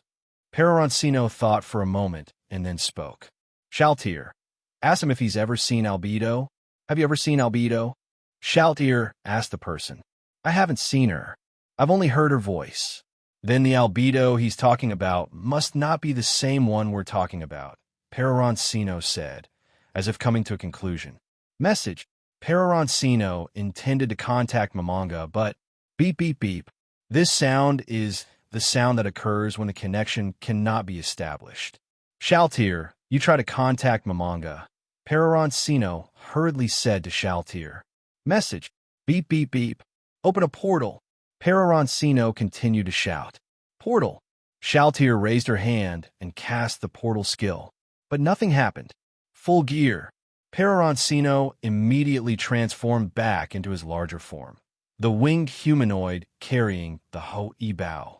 Shaltir also transformed into her ultimate form, holding the dripping spear as a Valkyrie. The surrounding humans were shocked and immediately began to scatter in panic at the sight of Peroroncino and Shaltir moving quickly. Follow me. Peroroncino flew into the air. Starburst arrow. An arrow shot towards the center of the city. Boom! The entire city erupted in a violent explosion. Countless humans perished. Peroroncino felt no disturbance inside. For his own safety, he had no qualms about killing as many people as necessary. Helping humanity was possible under the right conditions, but if it endangered his safety, Peroroncino would become a ruthless executioner without hesitation. A city was effortlessly destroyed. Message. Beep, beep, beep. Peroroncino tried again, still unable to use message. TCH, is there a device blocking message in the city? Shaltir, take out the world-class item, the banner of myriad demons and ghosts. Use it in battle when the time comes. A world-class item can easily destroy other items. Do not use special skills unless I give the command. Even if it costs your life, do not use them, Peroroncino said. Yes, I will protect you with my life, master, Shaltir replied with utmost seriousness. Shaltir put away her drip lance and took out the banner of myriad demons and ghosts. At that moment, the sky was covered in dark clouds, as though trying to block all light. Black mist continuously spread out from the clouds. Peroroncino knew that this was a special move targeting him. The 10th magic, black mist spreads. Daylight domain. Peroroncino shot a beam of light from his left hand, piercing through the mist. The energy body formed of light gathered together, emitting a massive energy wave, and the black mist in the sky was instantly dispersed. The white light illuminated the entire sky. As expected of the Supreme, your vigilance is extraordinary. Albedo emerged from the black mist and spoke. Albedo, what do you want to do? Shaltir snarled, glaring at Albedo. Of course, I want to kill him. Albedo pointed at Peroroncino. I will kill you. Shaltir angrily charged at Albedo. Stop. Don't go. Peroroncino immediately shouted. Shaltir stopped in her tracks upon hearing Peroroncino's command. What's the reason? Are you asking on purpose? Albedo had no intention of continuing the conversation. Killing the Supreme was better done quickly. She didn't want to waste any time. Irantal. Demiurge arrived at the place where Albedo often worked. Demiurge knocked on the door, but after a long wait, there was no response. He pushed the door open. Albedo was not inside. Strange. If she's not here, where could she be? Demiurge went outside and asked the nearby maid on standby. Lord Demiurge, Lady Albedo has already arranged everything. She said she's been very tired lately and needs to rest, and it was Lord Ainz who asked her to do so. I see. Do you know where Albedo is resting now? I'm sorry, I don't know, sir. Message. Beep, beep, beep. Demiurge was a little curious about where Albedo was resting, but it was only out of curiosity. After all, it was Lord Ainz who had instructed Albedo to rest. Though he really wanted to say that she didn't deserve rest, it was Lord Ainz's command. Following it was the correct choice. Maximize magic radiant brilliance. Shaltir was the first to use a holy magic attack against Albedo. A massive burst of light energy descended from the sky. Black shroud of protection. A black shield appeared around Albedo, firmly protecting her and blocking the holy magic of Shaltir's unavoidable area attack. Piercing arrow. A silent arrow struck Albedo's shield. The shield shattered instantly. The holy energy directly hit Albedo. Albedo cried out in pain. As a succubus, Albedo is also a type of demon, and holy magic is her weakness. Originally, her skills could easily defend against holy magic, but the arrow that Peroroncino shot just now broke through her defense. After being hit, This type of defensive skill cannot be used again within the same day. Maximize magic. Serpent chains. Peroroncino cast his magic, and 4 serpentine chains, like arrows, quickly reached Albedo, tightly binding her. Break. Albedo immediately used her skill to break the chains. Maximize magic. Radiant brilliance. Just after breaking free, she was met with Shaltier's holy magic. This time, Albedo took the full damage from the holy magic and screamed in agony. Flash holy arrow. An arrow radiating with powerful holy energy shot toward Albedo. Clink. A long leg clad in red leather pants kicked away the incoming arrow. A blonde-haired woman in a red outfit appeared in front of Albedo. Rubido. Peroroncino uttered the name of the newcomer. Peroroncino was on high alert. Rubido was the strongest individual among the NPCs of Nazarick. Even a former guild's strongest member, Touch Me, once said that he might not be able to defeat Rubido. Whether that was modesty or not, Peroroncino didn't know, but Touch Me's words indicated Rubido's formidable strength. Even Rubido is here, but even you will not harm Lord Peroroncino, Shaltier said. Activate the banner of myriad demons and ghosts. Shaltier swung the ghost banner in her hand. Hundreds of ghosts appeared on the battlefield. Let the ghosts attack Rubido. Shaltier, you hold Albedo off. Peroroncino commanded. Hundreds of level 90 ghosts charged toward Rubido. Get lost. Rubido gathered strength in her fist and struck a ghost, releasing a powerful sonic boom, causing the surrounding air to vibrate. But the ghosts were unharmed, and one clawed at Rubido. She was attacked by the ghost, but nothing happened to her. Spatial distortion. Peroroncino cast his skill again. He wasn't sure about Rubido's abilities, but he knew she was purely a warrior class. She had powerful melee combat abilities and extremely high defense. However, the disadvantage was that Rubido lacked ranged attack capabilities, which was both an advantage and a disadvantage. The skill Peroroncino had just used could prevent anyone from moving quickly near him. Once someone moved too fast, they would lose their sense of direction. If they tried to charge forward, they would be thrown off course. Seeing that she couldn't attack the ghosts, Rubido turned and charged toward Shaltier. Rubido was well aware that if she attacked Peroroncino, Shaltier would likely counter immediately. That would leave her in a disadvantageous 2-on-1 situation. The best strategy now was to eliminate Shaltier with the help of Albedo. So Rubido charged toward Shaltier. Rubido's primary target was the summoning item that Shaltier held, which called forth the ghosts. Behind you, Shaltier, Peroroncino shouted, firing 3 different magical arrows in quick succession. Fire arrow, water arrow, lightning arrow. Shaltier turned and clashed fists with Rubido. The collision created a powerful shockwave. Demon corruption. Albedo's axe in her hand struck Shaltier's wing with a mighty blow. At the same time, the 3 arrows hit Rubido.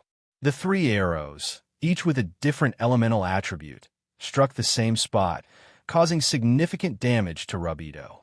After losing her wings, Shaltier immediately began to fall, but she quickly spread her bat-like wings to maintain her balance. Kill Shaltier first. Rubido's voice barely finished when she suddenly appeared in front of Shaltier, delivering a powerful punch to the banner of myriad demons and ghosts. However, the flag remained completely unharmed.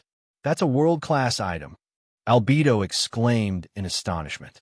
You actually kept a world-class item for yourself? All world-class items of Nazarick should be under Ainz-sama's control. Peroroncino exchanged words with Albedo, who was clearly acting a bit crazed now. Peroroncino remembered Albedo's creator, Tabula Smaragdina.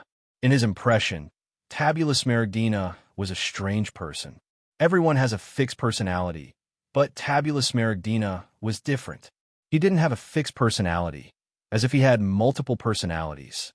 Peroroncino didn't know the person very well, even though they were acquainted. After all, Peroroncino wasn't the guild leader, so it wasn't possible for him to understand everyone deeply. Peroroncino had seen Albedo's setup, and it was as if Albedo had multiple personalities mixed together. Such people were very prone to becoming insane. Now, Albedo seemed like a paranoid individual.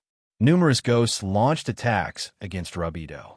These ghosts couldn't deal much damage to Rubido, but over time, it could become troublesome if left unchecked. Albedo wanted to attack these ghosts, but with Shaltier's interference, she had no chance. "Albedo, aren't you going to use your trump card?" Rubido shouted. Albedo gave a signal, and a ghost appeared. Spirit Demon. The ghost looked like a person draped in a white cloth, simple and unadorned. Level 85, a monster from the 10th floor of Nazarick. Its intelligence was not very high. "Spirit Demon, are you sure you want to attack me? One of the 41 supreme beings." Peroroncino wasn't saying this because he was afraid of the creature, but because the Spirit Demon could see the true form of these ghosts. As another spirit-type monster, it could distinguish the differences between the ghosts. Lady Albedo said that eliminating you is Lord Ainz's order. As a member of Nazarick, Lord Ainz's commands are absolute. You didn't hear Lord Ainz's command with your own ears, did you? Peroroncino's words made the Spirit Demon waver. "No, I saw Lord Ainz personally give me this order. It must have been a doppelganger's." Peroroncino deduced how Albedo had deceived the Spirit Demon.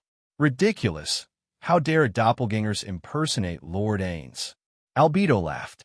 Seeing that doppelgangers had completely sided with Albedo, Peroroncino had his answer. Shaltier used the pure throwing spear to attack the Spirit Demon. Shaltier just threw a pure throwing spear, dealing massive damage to the Spirit Demon. Albedo charged forward to restrain Shaltier. After issuing the command to Shaltier, Peroroncino immediately used his skill. Special skill, Divine Light Cloak. Light will destroy all darkness. Corona of the Sun descends. A throne appeared behind Peroroncino, and light gradually gathered on the throne, slowly forming a goddess from the light. "Stop him!" Albedo shouted. Albedo knew very well that the special skill Peroroncino was using had damage comparable to that of supreme magic. Path of Fear. The Spirit Demon used its skill to carve a path through the ghosts.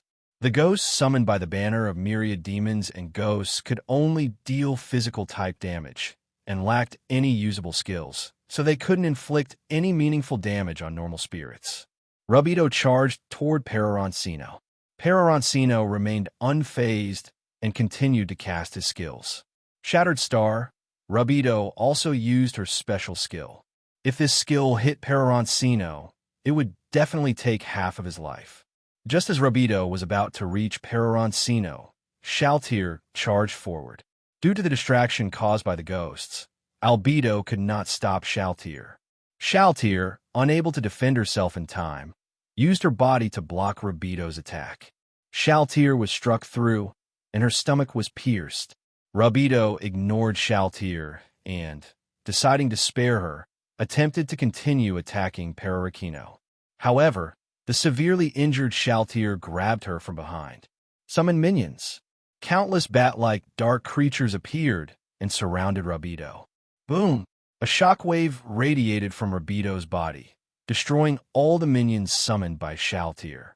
Shaltier clung tightly to Rubido, flapping her wings to force Rubido away from Peroroncino. Shaltier knew well that her offensive power would be unable to stop Rubido. She had no choice but to resort to this desperate method. For the most important person in her life, she was willing to sacrifice everything. What if she had to act shamelessly? "Since you want to die so badly, I'll grant your wish." Rubido punched Shaltier's head again and again. "As long as I'm alive, you won't be able to get near my master," Shaltier shouted. This moment even moved Peroroncino, but he still made up his mind. If he didn't attack, everything Shaltier had done would be in vain. Peroroncino adjusted his attack angle. Albedo noticed what Peroroncino was about to do. He wanted to eliminate the Spirit Demon. After thinking for a moment, Albedo realized the reason and immediately asked, "Spirit Demon, which one is the main body?" Spirit Demon didn't respond. The next moment, a divine beam of light tore through the sky. As the beam of light shot out, it struck both Shaltir and Rabido. Shaltir was instantly obliterated by the light. Rabido was injured to varying degrees, but it didn't affect her combat ability. Curse! Spirit Demon cast a spell on one of the ghosts as it was struck, and then was turned to ash by the attack. Almost half of the ghosts were also hit and died. The remaining ghosts leveled up by 1. Ghosts can only level up when another ghost dies, and there is a cooldown period, with the second level up being available only after a minute. Your turn. Rabido looked at Peroroncino. Thunder Dragon Sky, Devour. Peroroncino completely ignored Rabido's words. He launched a powerful arrow with the Hoi Bow, which transformed into a massive thunder dragon. Immortal Body. Rabido also activated a defensive skill. Shaltir used the Unholy Shield charge. Peroroncino spoke immediately after casting his skill. Didn't Shaltir die? Rabido thought to herself as she heard Peroroncino's command. Shaltir has a resurrection item. Albedo immediately spoke up. At this moment, Albedo was still being firmly restrained by many ghosts. However, Albedo had already identified the true form of these ghosts. Before dying, Spirit Demon had placed a curse on the ghost's true form. Albedo had been wanting to attack, but these ghosts had been protecting the cursed ghost. Clearly, that one was the true form. Just as Albedo was about to make her move, the thunder dragon that appeared on Rabido's side caught her attention. She remembered from Shaltir's data that Shaltir had a resurrection item. Unholy Shield charge. Shaltir resurrected and appeared in her original position, right behind Rabido. Unholy Shield charge broke through Rabido's defenses. The thunder dragon directly surged into Rabido's body. Rabido was hit with an extremely strong paralysis effect and fell downward. Maximize Magic Thunderstrike. Shaltir once again used magic to attack Rabido. Since Shaltir couldn't use her spear for close combat, it was difficult to inflict damage on Rabido through physical fighting. Using magic was the only way to deal effective damage. After being hit by consecutive lightning attacks, Rabido's body had adapted to the lightning damage. Light Arrow, a skill similar to attribute checking, and the information gained is 100% accurate. Peroroncino shot an extremely small arrow. Shaltir, use Heroic Spirit Warrior, Peroroncino instructed. White liquid flew out from Shaltir's body, transforming into a Heroic Spirit Warrior similar to Shaltir. The Heroic Spirit Warrior had the same attributes as Shaltir, but its total HP was only half of Shaltir's. It also couldn't use skills. Essentially, it was a level 100 NPC without abilities. Have the Heroic Spirit Warrior deal with Albedo, Peroroncino ordered. Peroroncino had noticed that Albedo had discovered the true form of the ghosts. With a 2-on-1 situation, Peroroncino was not confident in defeating Rabido. Once Albedo joined the fight, the battle would undoubtedly turn one-sided. At that moment, the feedback information from the light arrow that Peroroncino had shot earlier came in. Rabido. Health, 75%. Mana. All skills do not require mana. Defense, 80,000. Attack, 75,000. Speed, 65,000. Magic resistance, 40,000. What kind of ridiculous attributes are these? How did Tabula Smaragdina manage to make Rabido's stats so insane? It's important to note that Peroroncino is an attack specialized class, with an attack power of only 50,000, defense and magic resistance just over 10,000, and a speed of 30,000. On the other hand, Shaltir's stats are more balanced for a normal warrior. Attack power of 30,000, defense of 40,000, magic resistance of 20,000, and speed of 30,000. Albedo's attributes had previously been understood by Peroroncino. Albedo had an attack power of 20,000, defense of 50,000, magic resistance of 40,000, and a speed of 10,000, typical for a main tank. But Rabido's stats are superhuman. No matter whether it's Peroroncino, the attack-boosted class, or Albedo, the main tank, neither of their strongest attributes can compare to Rabido's. I already knew she was strong, but seeing the data really shows just how much stronger she is than I imagined. It's like she's cheating. The average attributes are all around 40,000. No wonder Touch Me said he didn't have confidence in defeating Rabido. Her stats are completely overpowered. All attributes include equipment. Rabido also noticed Peroroncino's thoughts and immediately turned to confront the heroic spirits. One versus Chaldier and Peroroncino, Rabido still didn't have confidence. Until now, she hadn't even touched Peroroncino, and her health was already down to a quarter. Fighting any longer would only make things worse. She needed Albedo's help. Chaltier, use the Impurity Shield impact, and then focus all your attacks on Albedo. No matter the cost, we need to deal with Albedo first. Peroroncino's command was meant to mislead Rabido. Albedo was also a high-defense main tank, and eliminating her would be much more difficult than defeating Rabido. Most of Albedo's skills are defense-based. Moreover, she also possesses a world-class item that allows her to quickly recover health when she's low on HP. Rabido doesn't know that Albedo has this world-class item. After all, the two have had little interaction. A few seconds ago, Albedo saw Rabido take the hit and realized there was no time to spare. She used a special skill to kill the cursed ghost. Fierce Strike. Albedo quickly increased her speed and rushed in front of the cursed ghost. Demon Flame Destruction. Albedo's strongest attack skill. Albedo's axe was engulfed in black flame energy as she swung it at the ghost. Ding! Heroic Spirit Warrior appeared in front of Albedo to block the strike. However, the Spirit Warrior didn't fare well, taking a hit that halved its health bar. In the next moment, Albedo was surrounded and attacked by countless ghosts. Being attacked by a large number of ghosts was not pleasant for Albedo. Although the ghost combat abilities weren't very strong, over time, they caused considerable damage to her. Albedo had tried to eliminate the ghosts, but whenever she killed one, another stronger one appeared, so she gave up on counterattacking. Currently, there are more than 30 ghosts present, each at level 92. Just now, the majority of the ghosts were wiped out by Peroroncino. Albedo's health has also been reduced to 70%. While the heroic spirits have sustained significant damage, they're still easily able to protect the main body of the ghosts with the help of other ghosts. A level 100 heroic spirit warrior with no skills, and, as a tank, dealing with Albedo was extremely difficult. As Albedo was thinking about how to handle the current predicament, Rabido arrived. With one kick, she sent the heroic spirit warrior of Chaltier flying. The heroic spirit warrior immediately flew back to launch a counterattack. Sonic's Boom Punch. Boom! A loud sonic boom sounded, and the heroic spirit warrior was instantly killed. Too strong, Albedo thought to herself. Because she had been focused on the immediate situation, Albedo hadn't properly observed Libido and didn't know just how strong she was. It wasn't until now that she gained a proper understanding of her abilities. With just a basic skill, Rabido easily defeated the heroic spirit warrior. Without the heroic spirit warrior to hold her back, Albedo could finally focus on dealing with the ghost's main body. Impure Shield Impact. Chaltier charged in front of Rabido.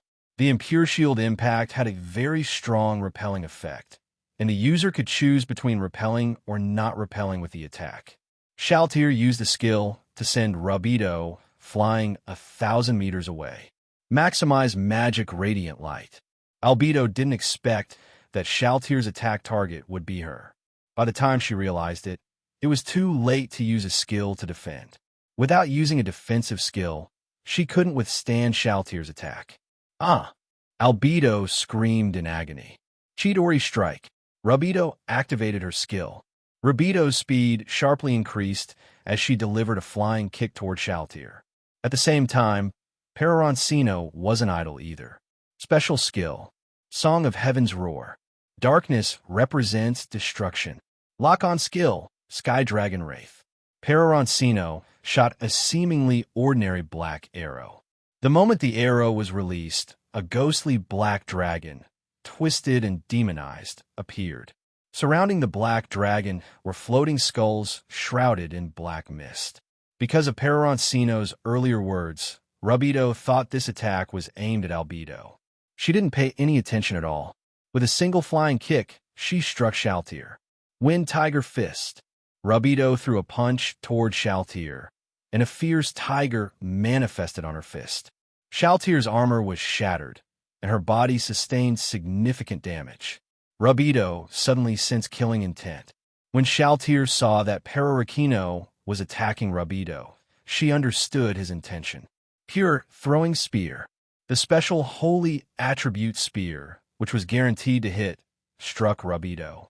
The attack interrupted Rabido's attempt to use a defensive skill. The Black Dragon slammed heavily into Rabido's body. Rabido's red leather outfit was torn in multiple places.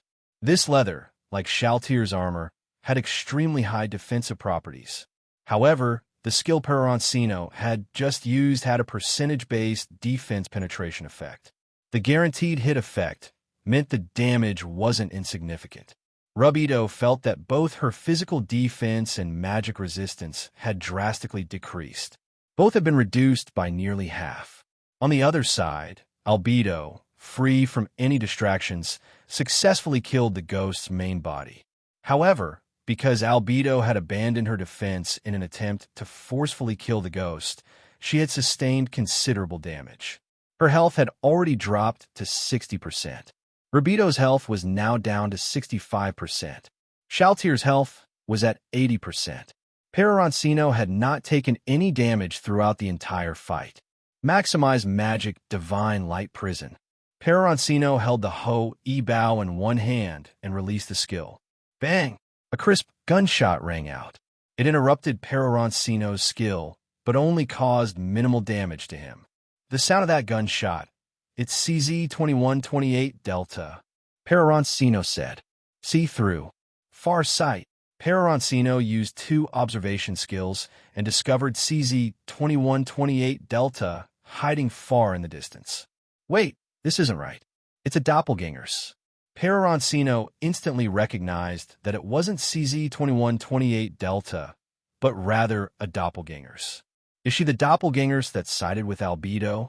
Peroroncino thought to himself. Rabido spoke up. Let's deal with Shaltir first. She's protecting Peroroncino with her life. If we don't take care of her, it'll be hard to get close to Peroroncino. No, we should deal with Peroroncino first. The doppelganger's is holding Peroroncino back. If we don't act now, the doppelganger's will likely die. Let it die and revive later. Take care of Shaltir first. Peroroncino is just a lone archer.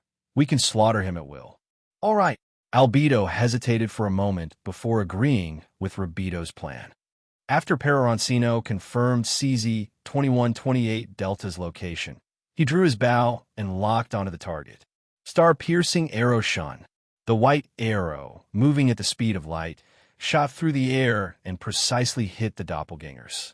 The fragile body of the doppelgangers couldn't withstand Peroroncino's strike and was instantly killed. Meanwhile, Shaltir, due to the combined attacks from Albedo and Rabido, was struggling to defend herself. Sonic Boom Punch. Rabido delivered a heavy punch to Shaltir's stomach, shattering the armor in that area. The combined assault left Shaltir's armor in tatters, with no part of her armor intact. Dark Shield Strike. Albedo used her skill to summon a pitch-black shield, which she slammed heavily into Shaltir's head. Shaltir instantly felt dizzy, her head spinning. Wind Tiger Fist. Rabido followed up with another punch to Shaltir. Skill Rage. Shaltir gave up on defending and instead focused on strengthening her attack power, preparing for a desperate fight. Peroroncino noticed that both of them were not focused on him and intentionally started to distance himself. Special Skill. Time is the destroyer of all. Instant Annihilation. Albedo noticed Peroroncino. Rabido, quickly interrupt this skill. It's extremely powerful. Albedo remembered that Peroroncino had used this skill during his sparring with the Sorcerer King, and its power was immense. However, what Albedo didn't know was that Peroroncino had enhanced the skill with several other abilities to make it so powerful. We're so close to killing Shaltir. I can't let that effort go to waste. Rabido refused Albedo's suggestion. Albedo wanted to go herself, but with her speed It was difficult to get close to Peroroncino before he could use his skill. Reluctantly, Albedo had to give up attacking Peroroncino and turn to focus all her efforts on attacking Shaltir. Under the combined assault of Albedo and Rubido, Shaltir's health rapidly plummeted. Spatial Wave Fist. Rubido used an attack with a killing effect, instantly taking Shaltir's life. As a member of the undead, Shaltir turned to ashes and vanished upon death. At this moment, Rubido looked toward Peroroncino. Peroroncino had also finished charging up his special skill. In Albedo and Rubido's line of sight, they saw an endless sky consumed by darkness sweeping toward them. For such a large-scale damage skill, neither of them attempted to dodge, as it was clear they couldn't escape. Magic Shield Protection. War God's Guardian. Both Albedo and Rubido used defensive magic. Albedo was surrounded by a dark spherical shield for protection. Rubido was protected by a red defensive shield. The darkness consumed both of them. Albedo sensed something was wrong. Her shield wasn't damaged, but her health was decreasing, and it was decreasing without any pain. Rubido was in the same situation. In frustration, Rubido shattered her own shield and moved toward Peroroncino's direction. Before the darkness arrived, she had remembered Peroroncino's location. Rubido had barely moved when she suddenly felt sharp pain throughout her body. Albedo, inside her shield, also felt the same. Both of their healths began to drastically decrease. Soon, the darkness dissipated, and the two were left gasping for air. The skill had made them feel as if they had aged many years, as though their life force was being drained like blood. Tell me, how can I bring Lord Tabula Smaragdina back to Nazarick, and I will spare you, Rubido said, looking at Peroroncino. Are you telling the truth? Peroroncino replied. Of course, as long as I get to see Lord Tabula Smaragdina. I can help you kill Albedo right now, Rubido said. Rubido, you... Albedo glared at Rubido, gritting her teeth. Don't look at me like that. We were originally in a cooperative relationship. Once I get what I want, this partnership will no longer be necessary, Rubido replied. Fine, I'll tell you, but you must kill Albedo first, Peroroncino said. You said it, and I'll kill her, Rubido responded. How do I know you won't go back on your word after I tell you? After all, you're both NPCs created by Tabula Smaragdina. You must have a good relationship. Peroroncino attempted to deceive Rubido. Good relationship? Are you blind? If it weren't for needing her combat power, I'd want her dead. Nigredo can go die too. Lord Tabula Smaragdina's masterpiece only needs me, Albedo thought to herself. Of course, she couldn't say this out loud, considering she and Rubido were currently in a cooperative relationship. If you don't tell me, I'll kill you right now, Rubido threatened, looking at Peroroncino. Fine, I'll tell you. The method to bring Tabula Smaragdina back to Nazarick is simple. It requires the sacrifice of a world-class item and someone to voluntarily offer their life to activate the origin magic, Peroroncino replied. It seems like you're not planning to tell the truth. Rubido couldn't tell if Peroroncino was lying. But based on what Peroroncino said, both she and Albedo would definitely need someone to sacrifice themselves. And it had to be a voluntary sacrifice. In other words, the person sacrificing wouldn't be able to see Tabula Smaragdina, while the one who didn't sacrifice could. If it's true, I'll make Albedo willingly sacrifice herself, Rubido thought to herself. Nazarick level 9. Ainz was enjoying a slime bath. Bathing feels so comfortable. But something seems to be missing. Ainz looked around the empty bathhouse and remembered how he usually bathed with Peroroncino. He would use slimes to scrub himself, while Peroroncino would use water spirits to scrub him, and during that time, they would chat about recent events. I wonder where he is now. Ainz thought for a moment before deciding to contact Peroroncino. Message, contact Peroroncino. Beep, beep, beep. What's going on? Message, contact Albedo. Beep, beep, beep. Ainz's gaze instantly became sharp. Message, contact Demiurge. Is there something you need, Lord Ainz? Demiurge's voice came through. Demiurge, do you know where Albedo is right now? Ainz asked. Albedo mentioned that she went to rest as per your instructions. Demiurge replied. Can you contact her? Ainz asked. Albedo should not have left the Sorcerer Kingdom. Her disappearance puzzled Ainz. Please wait a moment, Lord Ainz. I will try to contact her. Message. Beep beep beep. Lord Ainz, I'm also unable to contact Albedo. Ainz stood up from the hot spring. Demiurge, contact all the Guardians and have them come to the throne room of level 10 of Nazarick immediately. As quickly as possible. Understood. Demiurge hung up the call. Ainz put on his robe and teleported to the throne room. Message. Contact Shaltir. Beep beep beep. Peroroncino opened the Guardian panel in the throne room. Albedo was in a normal state. As Ainz scrolled down, Shaltir was marked as being in a death state. Boom! Ainz clenched his fist and slammed it heavily onto the armrest of the throne. Ainz teleported to the 3rd level of Nazarick. Who can tell me where Shaltir went? Ainz shouted with magic amplification. Immediately, many vampire brides ran to him from the 3rd level. One of the vampire brides came before Ainz and spoke. Lord Ainz, Shaltir-sama went out with Lord Peroroncino. Where did they go? I'm terribly sorry, but I do not know. Boom! Ainz slammed his Ainz Ooal Gown staff on the ground, causing cracks to appear on the floor. Ainz teleported back to the throne room. Demiurge, Aura, Cositus, Mare Pandora, Victim, and Seabass were all waiting for Ainz there. They had all been granted the Ainz Ooal Gown ring by Ainz and arrive at level 10 without much delay. Lord Ainz, may I ask what urgent matter has occurred? Demiurge spoke up. Peroroncino is in danger. Shaltir is dead. And Albedo is missing. I can't reach her through message, Ainz explained. Ainz opened the Guardian panel. Shaltir's name had not disappeared. Shaltir has been revived. Ainz instantly understood the situation. Demiurge, gather all the flying or fast-moving members of Nazarick and conduct a carpet search in the Holy Kingdom, where I and Peroroncino had our earlier spar. Report anything you find immediately. We must locate Peroroncino as quickly as possible. Understood, Demiurge responded. Then, all Guardians, come with me to search for Peroroncino. Understood. The Guardians responded in unison. Peroroncino looked at Rabido, clearly realizing that his attempt to deceive had failed. Perfect Resurrection Jade. Revive Shaltir. It's a revival item. Quickly interrupt him. Albedo shouted. Just as Rabido was about to act, she saw Shaltir revive instantly. How could the revival happen so quickly?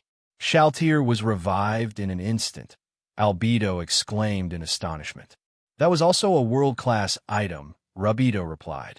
Using the world-class item, Rabido could sense that the energy emitted by the perfect revival jade just now was of world-class quality. Shaltir, use the unclean shield impact. Push Rabido back. Peroroncino shouted. Oomph. Special skills have a usage limit every day. There are only 2 chances, and Shaltir has already used them. Stop bluffing, Albedo said with a disdainful look at Peroroncino. Shaltir rushed in front of Rabido, who was trying to get closer to Peroroncino. Unclean shield impact. A flash of white light passed in front of Rabido, and her whole body was sent flying. Impossible. Shaltir has already used it twice. Albedo's eyes were filled with disbelief. Peroroncino did not explain anything. After all, he didn't have the time for that.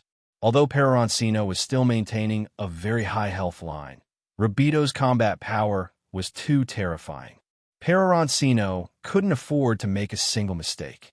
Shaltir did not continue attacking, but instead guarded by Peroroncino's side. The perfect resurrection jade revived Shaltir and simultaneously reset her used special skill count.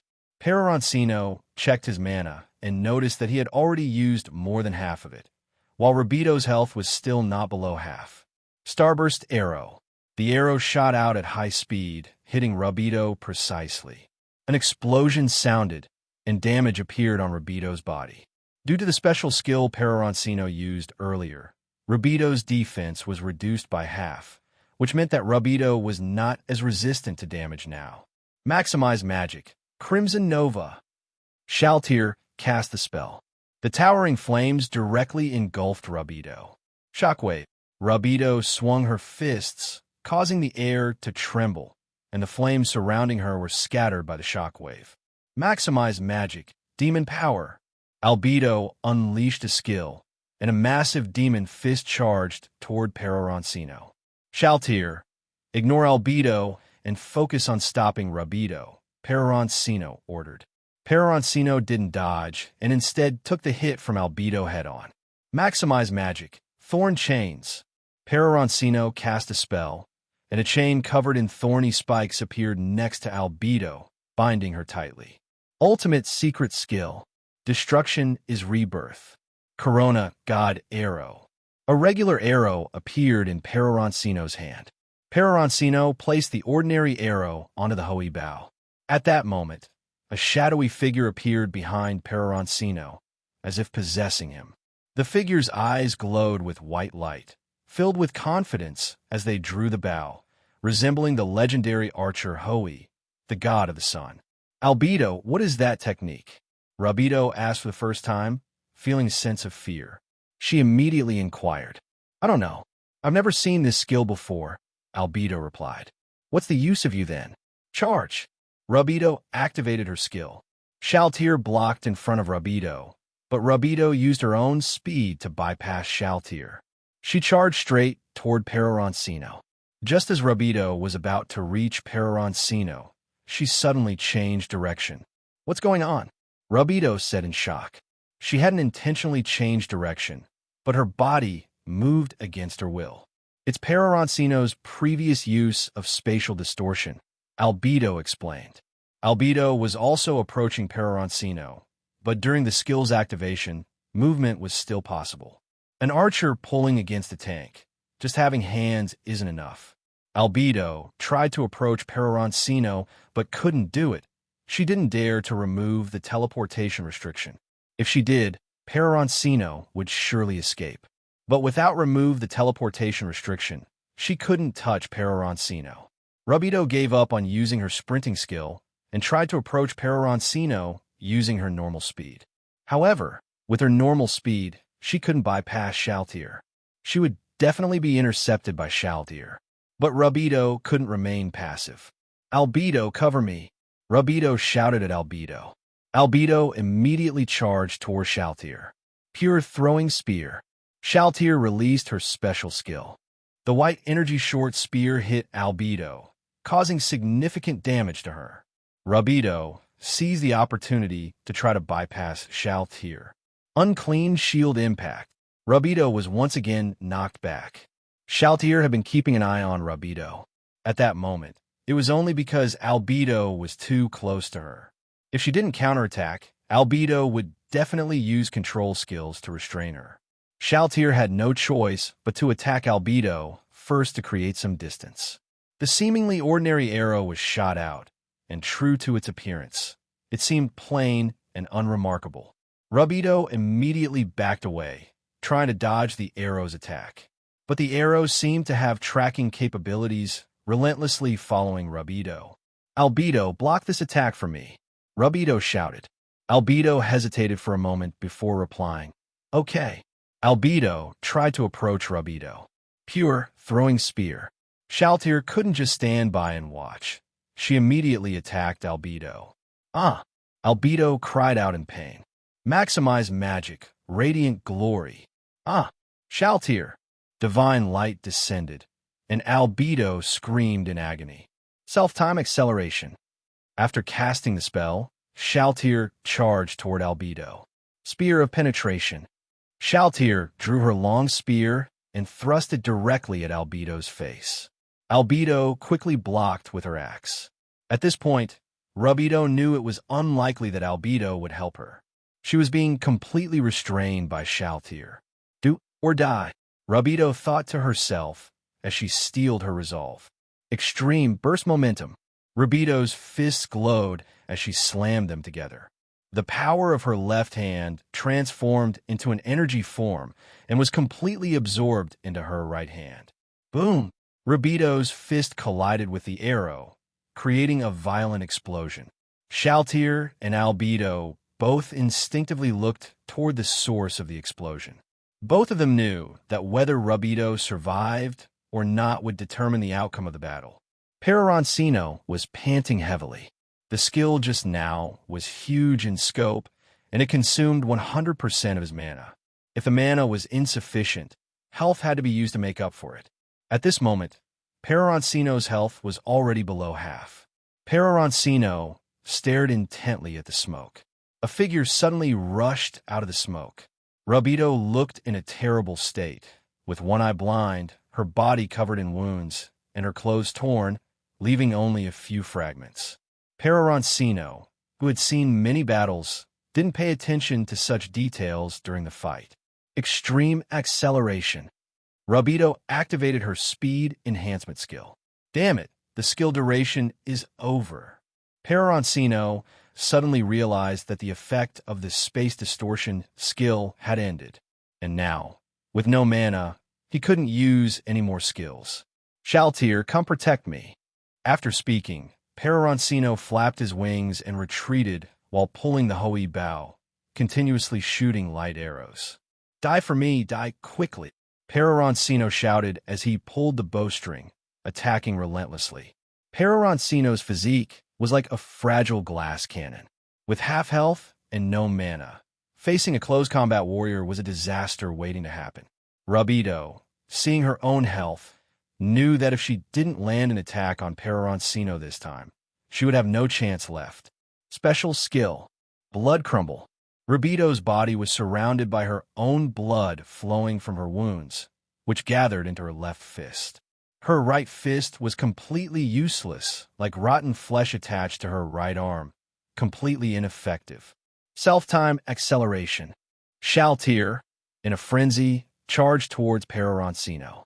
Shaltir didn't have time to use any other skills and could only use her own body to take the blow meant for Peroroncino. She knew very well that her current speed wouldn't be enough. However, her resolve to protect Peroroncino surpassed everything, pushing her to break her limits. Self-time ultimate acceleration. In that moment, Shaltir broke through her limits, further enhancing her already rapid speed. The cost of this was steep. Her health began to plummet, dropping at a rate of 1% per second. Shaltir's remaining health was 93%. She was gambling everything in these 93 seconds. Her speed, which was originally comparable to Rabido's, now far surpassed it. But since Rabido had already moved first, Shaltir had to catch up. Shaltir was ultimately one step too late. The distance between them was almost within reach, but she failed to catch up. F*CKU. At the final moment of his life, Peroroncino couldn't care about appearances. He let go of the Ooal bow, and his fist collided violently with Rabido's. Peroroncino could clearly feel the overwhelming force coming from Rabido's punch. His arm, which had been used to strike, was shattered into pieces. Rabido's fist landed heavily on Peroroncino's heart. Peroroncino lost consciousness and fell. Shaltir didn't pay attention to Rabido as she chased after Peroroncino. Attack, Albedo suddenly said. A figure resembling Ainz' image appeared. Maximize magic fireball. As Peroroncino was falling, his consciousness returned. He looked at the figure of the false Ainz. This is clearly a large skeleton wearing a fake robe. It doesn't look like Mamanga at all. It can only fool those with poor eyesight, Peroroncino thought to himself. The fireball grew larger within Peroroncino. At this point, with his health below 1%, he could not withstand the attack, and his nullification ability only worked when he had mana. Boom! The fireball struck Peroroncino, sending sparks flying. It was as dazzling as fireworks. Peroroncino died. The protagonist is dead. The novel ends with the final fireworks. Albedo! Rabido's angry voice rang out. At that moment, Rabido had spared Peroroncino's life. Her fist had just barely missed, failing to strike the heart. Meanwhile, Shaltir had caught the falling Peroroncino. In that instant, Shaltir also realized that Peroroncino was completely dead. Perfect Resurrection Jade. Resurrect Lord Peroroncino. Shaltir hurriedly grasped the perfect resurrection jade around Peroroncino's neck. No matter how Shaltir used the perfect resurrection jade, it was unable to resurrect Peroroncino. Shaltir charged toward the fake Sorcerer King. With a single claw, she sliced him into 5 pieces. Perfect resurrection jade, resurrect him. Why? Why is this happening? Shaltir collapsed to the ground, her eyes filled with despair. She remembered what Peroroncino had said when he came to this world. Will you leave again? I won't leave again. Lord Peroroncino, you're lying. Tears started flowing uncontrollably from Shaltir's eyes. No matter how twisted Shaltir was, she was still a woman. A woman deeply in love with the man in her heart. The resurrected fake Sorcerer King was unaware of what had just happened. From his perspective, he saw Shaltir appear, and then he lost consciousness. When he regained consciousness, Shaltir was slumped on the ground, completely devoid of hope. Suddenly, Shaltir underwent a transformation. Her blood violently erupted from her body. Shaltir had completely turned into her frenzied form. Lamprey, you will all die. Shaltir went into a frenzy, attacking the fake Sorcerer King and tearing him to pieces. Rubido glared at Albedo in anger. Why did you kill Peroroncino? I haven't even asked him how to bring Lord Tibura Sumaragoodina back. Albedo was thinking about how to eliminate Rubido. After all, her health wasn't in the best condition, and she didn't have many effective ways to attack Rubido. She wasn't sure if she could defeat her. You will all die.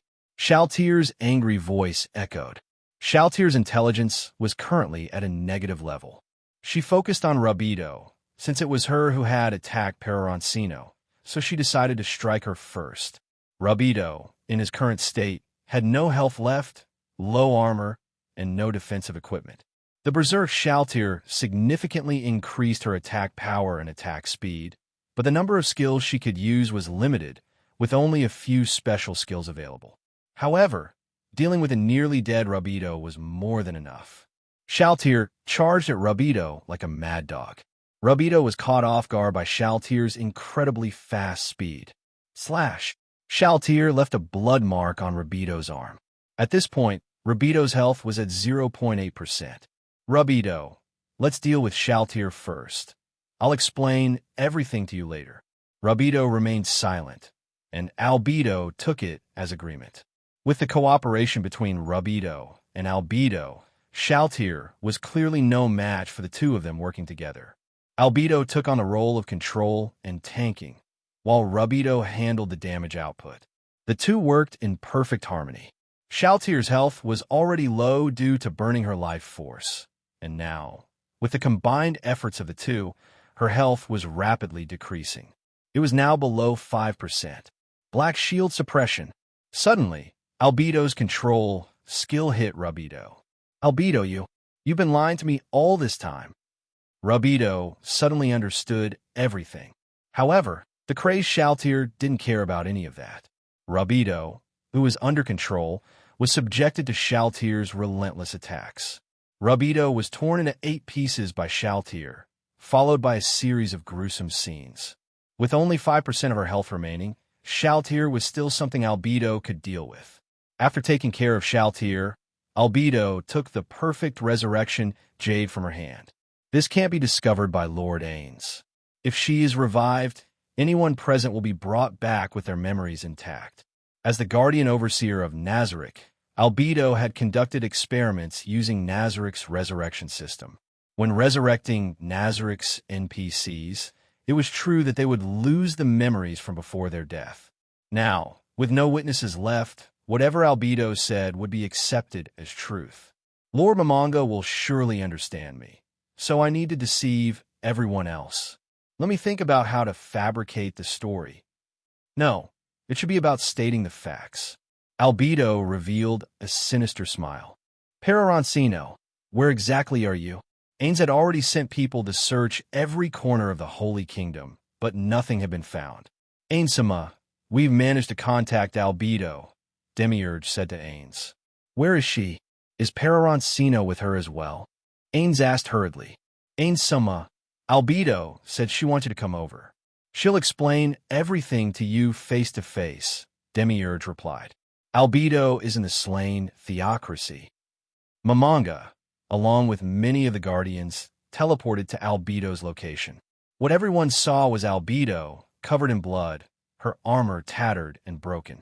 One of her wings had been snapped, one eye was completely blinded, and one of her arms was severed. All around, there were signs of intense battle. Where is Peroroncino? Ainz asked as soon as he saw Albedo, without saying a word of concern for her condition. His first question was about Peroroncino. Peroroncino, as Mamanga's closest friend, held the most important place in his heart. Even if it had been Tabula Smaragdina before him instead of Albedo, Mamanga would still have asked about Peroroncino first without hesitation. Peroroncino was the person who had the most communication and interaction with Mamanga in the game. They understood each other deeply. He was unquestionably Mamanga's dearest friend. In Mamanga's heart, no one was more important than him. Ainz Ooal, Lord Peroroncino, is over there, Albedo said, pointing to the lifeless body of Peroroncino lying in the distance. The moment Mamanga teleported over, he had seen it. But he deceived himself, convincing himself that it wasn't Peroroncino. That's not Peroroncino. Albedo's words crushed his last shred of hope. Mamanga flew over to Peroroncino's side. Resurrect. Mamanga pulled out the most advanced resurrection item. Resurrect. Bring Peroroncino back to life. Resurrect. Hurry and resurrect him. A massive, visible aura of black energy emanated from Ainz's body. This was Despair Aura Level 3, the highest level. The surrounding Guardians all felt an overwhelming, bone-chilling sense of dread. The resurrection item was activated, but nothing happened. Star Ring, resurrect Peroroncino. The ring could cast super-tier magic wish upon a star 3 times. The magic was triggered, but again, nothing happened. Peroroncino remained in a state of death. Why? Why can't he be resurrected? Bring him back to life. Mamanga activated the power of the star ring once more, using up 2 of its charges, but still, Peroroncino could not be resurrected. Resurrect him. The power of the ring activated one final time, but despite the magic being cast, nothing changed. Damn it! Damn it all! Mamanga erupted with an overwhelming aura of despair, its level nearly breaking past the LV3 limit and approaching LV4. The Force Calm effect triggered within him, reminding Mamanga of the player resurrection method. Mamanga picked up Peroroncino's lifeless body. Return to Nazarick. His voice was chillingly cold. Upon returning to Nazarick, Mamanga went straight to the treasury. Staff of Ainz Ooal Gown, resurrect Peroroncino. This was one of the methods to resurrect players after a normal in-game death. Players could choose to revive themselves or be resurrected by the guild leader within the guild hall. Resurrecting within the guild hall didn't result in any level loss, but the materials required were exceedingly expensive. But nothing happened. Damn it! Damn it all! The overwhelming aura of despair emanating from Mamanga broke through the LV3 limit, reaching the unprecedented LV4 level. When the game transitioned into reality, many of the game's restrictions disappeared. The previously non-existent Despair Aura LV4 now came into being.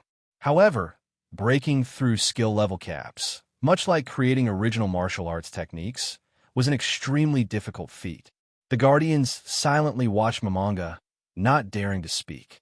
Mare couldn't hold back his tears, which flowed uncontrollably. Lord Peroroncino, sob. Mare tried his best to keep his voice quiet so as not to disturb Mamanga. Demiurge clenched his fists tightly.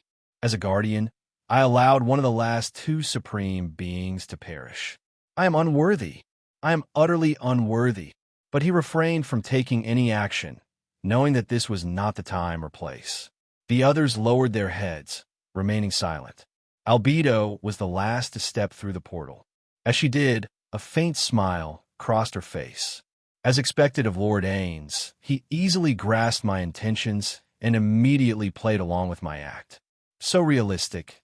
This will surely fool the other Guardians, Albedo thought to herself. In Albedo's mind, Ainz was supremely intelligent, so she arrogantly assumed he understood everything, the entire sequence of events, and had tacitly approved of her actions. What exactly happened, Albedo? Momonga finally broke his long silence, his voice icy as he addressed her. Before Mare entered the portal, he cast a healing spell on Albedo, restoring her external injuries. However, her health had only recovered to a mere 10%. At this moment, Momonga felt an intense urge to grab Albedo by the neck and demand why she was still alive, why she had survived while a supreme being had perished. Yet the forced calm effect suppressed his emotions, making him abandon the thought. From the moment he saw Peroroncino's corpse, the forced calm effect on Momonga had been triggering repeatedly. However, for the current Momonga, the forced calm effect was practically ineffective. "It's like this," Albedo began. "I was originally working in Erantal when I suddenly received a mysterious message. The message contained the sounds of Lord Peroroncino and Shaltir battling. The sender demanded that I go alone. Otherwise, they wouldn't disclose the exact location. I agreed, and a portal appeared. Just as I was about to report this to you, a hand suddenly emerged from the portal and pulled me through. After being transported, I discovered that both message and teleportation skills were unusable. Lord Peroroncino was already engaged in battle with 8 black-clad individuals. At that time, he was clearly at the end of his strength. I didn't hesitate to step forward and help. Even with Shaldir and me protecting Lord Peroroncino, we were ultimately no match for those 8 black-clad individuals. In the final moments of Lord Peroroncino's life, he unleashed an immense power in a desperate last stand. All 8 of the black-clad figures were severely wounded and fled. Shaltir and I flanked Lord Peroroncino, standing guard for a long time, ensuring they were truly gone. Eventually, we confirmed they had left. Shaltir was then able to use a portal again. When she opened the portal and Lord Peroroncino was about to step through, one of the black-clad individuals suddenly appeared from the portal Shaltir had summoned. They cast a spell that struck Lord Peroroncino's heart, and then, Lord Peroroncino, Albedo's voice trailed off, heavy with emotion. Shaltir and I pursued them to avenge Lord Peroroncino. Shaltir was killed, and I fought with all my strength, but was severely wounded. However, they didn't wish to continue fighting with me, and chose to leave instead of killing me. It's all my fault. It's my fault I couldn't protect Lord Peroroncino. Please, Ainz-sama, kill me. After Albedo finished recounting everything, everyone fell silent because her actions hadn't involved any mistakes. Momonga didn't strike Albedo down, but instead began to inquire about the details of those individuals, their combat tactics, and their origins. Albedo had already prepared answers for all these questions and responded one by one. Albedo had already carefully planned everything regarding Peroroncino. She deliberately looking for humans to trouble Pandora, who was playing the adventurer moment, so that he couldn't return to the Hall of Treasures. This way, he would never discover anything.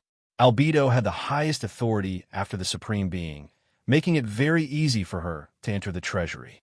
Once inside, she took out items that could block message and prevent teleportation.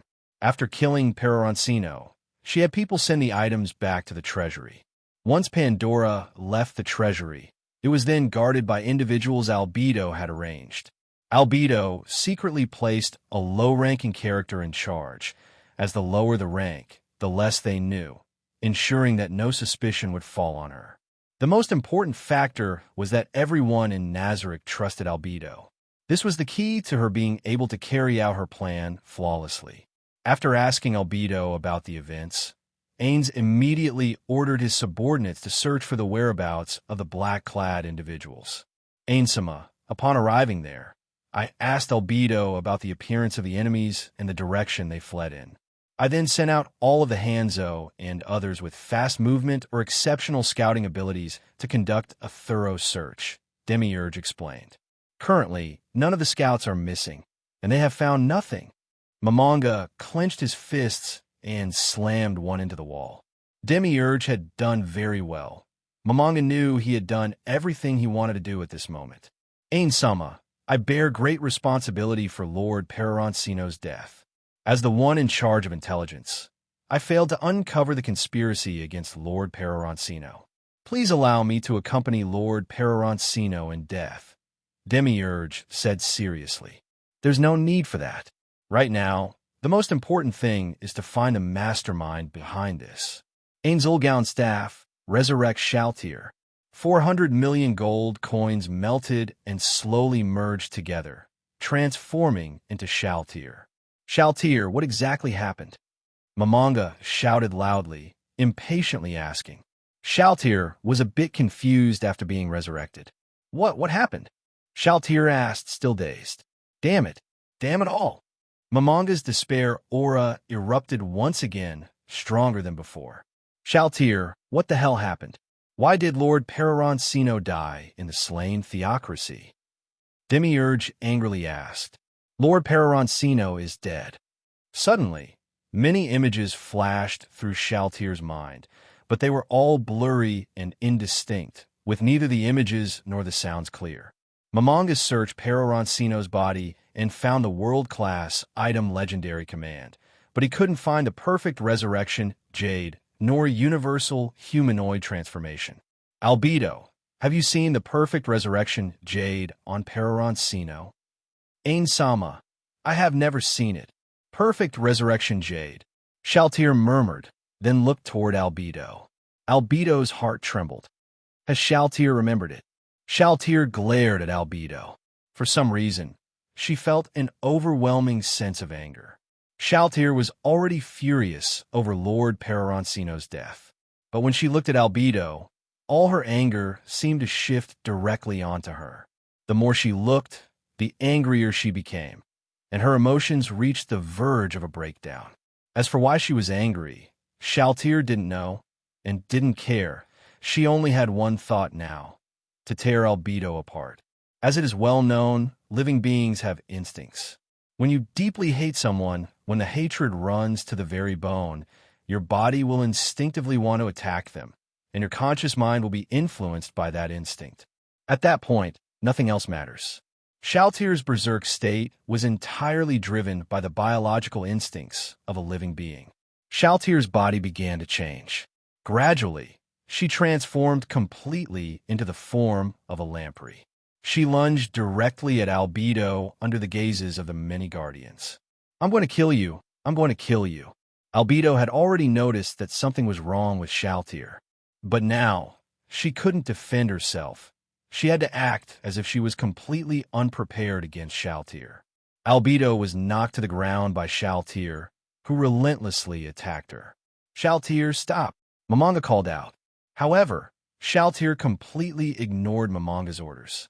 She continued to crazily attack Albedo, and the other guardians quickly intervened, pulling Shaltir away. But Shaltir still wanted to attack Albedo. Mamanga glanced at the guardians' status bars. Shaltir's name was in white, which meant she wasn't under any mental control. Lock Shaltir up. I want to interrogate her alone. Understood. Cositis and Demiurge forcibly took the berserk Shaltir away. As she watched them leave, Albedo understood. Ainz was on her side. The fact that she would be interrogated alone meant that no one else would know what Shaltir said except for Ainz. Ainz is truly amazing. Albedo thought to herself. Mamanga arranged for Pandora to send Peroroncino's legendary command and the banner of myriad demons and ghosts from Shaltir to the treasury. After all, it was Peroroncino's item. His body was frozen by Cositis and was brought by Aura and Mare to their floor, temporarily placed in the Sea of Flowers. This was because Peroroncino had once mentioned that he liked beautiful things, beautiful scenery, beautiful flowers, and beautiful women. Mamanga began to interrogate the now calm Shaltir alone. Shaltir, why did you attack Albedo? Mamanga asked. Because I wanted to attack her, Shaltir replied. What's the reason? Mamanga asked. I don't know. I just simply wanted to attack her, Shaltir replied. Mamanga used the staff of Ainz Ooal Gown to check Shaltir's condition. There were no negative effects. Did you remember something? No. Did you attack her because Albedo didn't protect Peroroncino well? No. Are you sure? Yes. Shaltir's expression was firm. You're sure of it, but you haven't remembered anything. Why are you so certain? I don't know, but I'm absolutely certain. Suddenly, Mamanga thought of a possibility. Albedo is the real murderer who killed Peroroncino. If this hypothesis is true, everything becomes clear. But with Albedo's combat power, she couldn't even defeat Shaltir. How did she manage to kill Peroroncino? I must have overthought it. Albedo wouldn't betray me. It's likely that the person who controlled Shaltir before is the one who acted. Lord Father, I just returned to the treasury and found that 2 artifact-level items have been tampered with. They are the Silence, which prevents message transmission, and Void, which prevents spatial teleportation. Although the items were placed exactly as before, having spent many years in the treasury, I can spot even a speck of dust on them. I'm certain these items have been tampered with. I asked the people who were guarding the treasury at the time, and the one who handled the items was Albedo, and it was also Albedo who sent people to return them. The time when the items left the treasury roughly coincides with the time Albedo went missing. Pandora, as an NPC created by Mamanga, is an existence whose intelligence rivals that of Albedo and Demiurge in Nazarick. What he had said to Mamanga was already quite clear. It was Albedo who had planned all of this. Pandora looked at Ainz and did not continue speaking. Pandora, call Albedo over alone, then appear in the form of Peroroncino at the right moment. Understood, my Lord Father. Pandora often referred to Mamanga this way.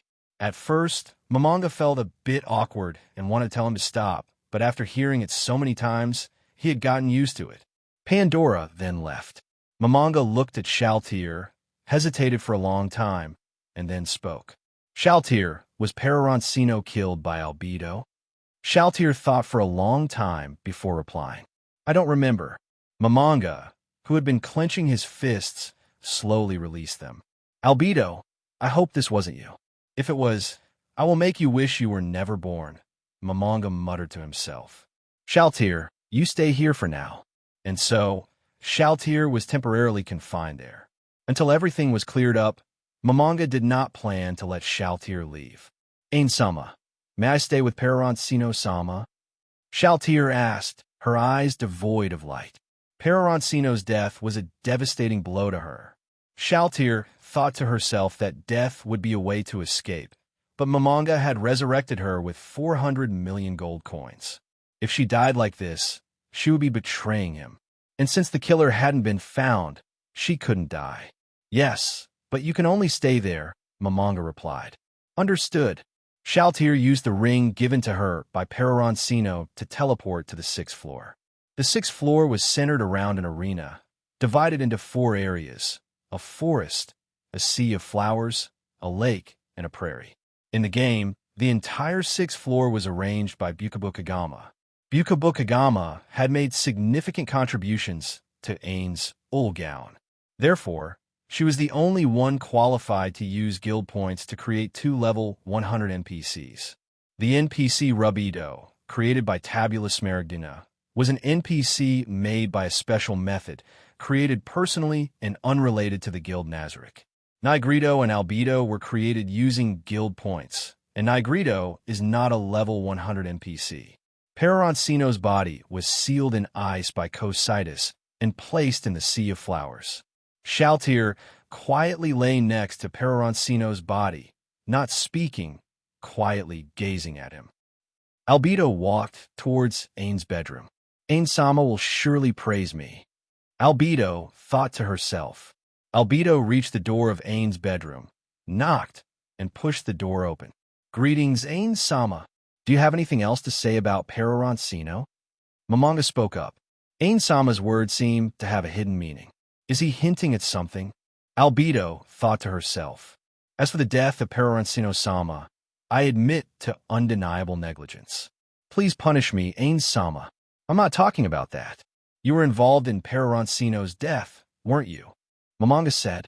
Ainz-sama, isn't this just a question you already know the answer to? There must be something wrong.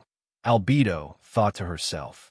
If Ainz-sama thinks this way, I have no complaints and am willing to accept any punishment, Albedo said, her tone resembling the phrase, If the ruler demands the subject's death, the subject must obey.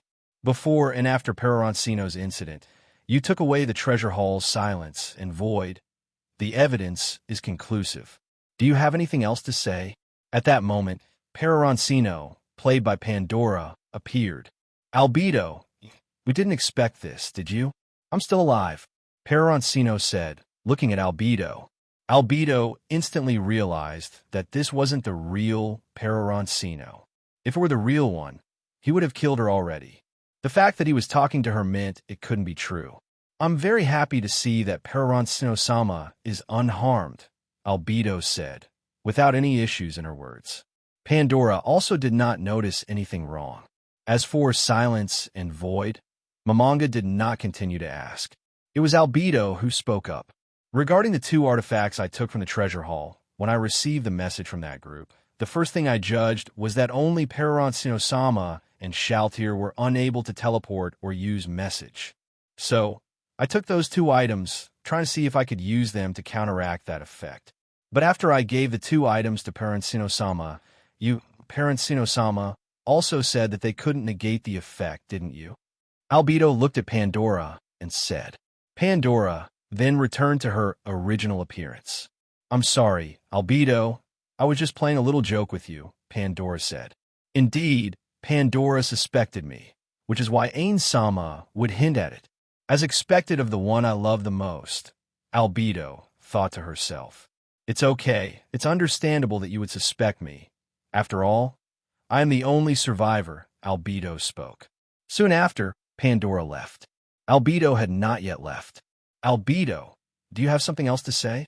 Ainz-sama, I have completely eliminated Peroroncino for you. No one will challenge you for control of Nazarick anymore. What do you mean by that? Momonga looked at Albedo, his expression unreadable. Ainz-sama, you want to know everything that happened, don't you? I won over Albedo, and together with her, we found an opportunity when Peroroncino was alone in the slain theocracy. Then I took the perfect resurrection jade. Albedo! Momonga emitted a terrifying aura of despair. The entire room was completely covered by the aura of despair. Albedo could clearly feel it. Her body became weak and powerless. She felt fear and terror deep within her soul. The effect of LV4 despair aura. Momonga rushed directly to Albedo, tightly gripping her neck and forcing her to the ground. Tell me, what do you mean by saying you killed Peroroncino for me? Tell me, Momonga shouted angrily. As fellow supreme beings, Peroroncino would never willingly be beneath you. Unless you were eliminated, Peroroncino would always be above everyone else, just like the former 8 Greed Kings. They eventually fought among themselves. And Peroroncino kept sending people to demand power. He even tried to test your strength under the excuse of a friendly spar. You're talking nonsense. What do you know? Momonga shouted, delivering a heavy punch to Albedo's mouth. If he wanted my position, I would give it to him without hesitation. You don't understand anything. Momonga mercilessly punched Albedo's face again and again. He didn't use magic because the punches felt more satisfying. Ainz-sama, you have no idea of Peroroncino's ambitions. If you gave him your position, he would definitely eliminate you without hesitation. What do you know? Momonga punched Albedo's mouth over and over, causing her to be unable to speak. It's unclear how much time passed, but Albedo was beaten to death by Momonga. Until her death, Albedo never believed she had done anything wrong. I'm sorry, Peroroncino. It's all my fault. All my fault. In that moment, Momonga was also filled with intense pain. Momonga didn't notice a key point. Where had the world-class item, Universal Humanoid Transformation, gone? Stealth mode activated. Detected that the host is in life-threatening condition. Separation mode activated. Infiltration mode activated. Management mode activated. Who is speaking?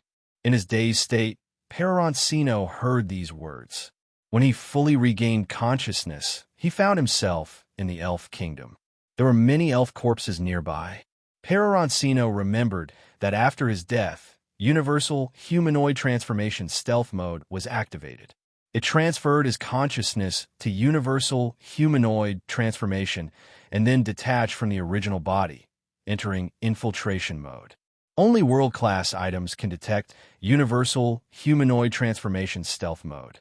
Universal Humanoid Transformation was originally the hardest to obtain world-class item in the game. There were 9 worlds in the game, and each world had a Tower of Heaven. The tower contained 100 floors, each filled with monsters. These 100 floors required the cooperation of a guild to clear. It's impossible for a single person to complete it. Ainz Ooal Gown, the guild, successfully cleared one of the towers and obtained only 1 world-class item.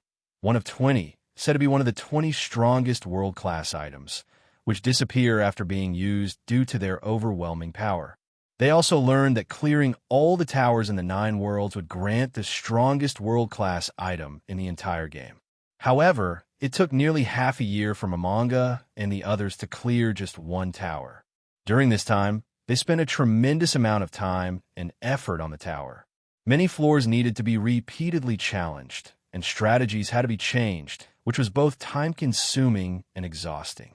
In the end, after everyone's relentless effort, they finally cleared the tower, but all they received was a one-time use item, which was deeply disappointing.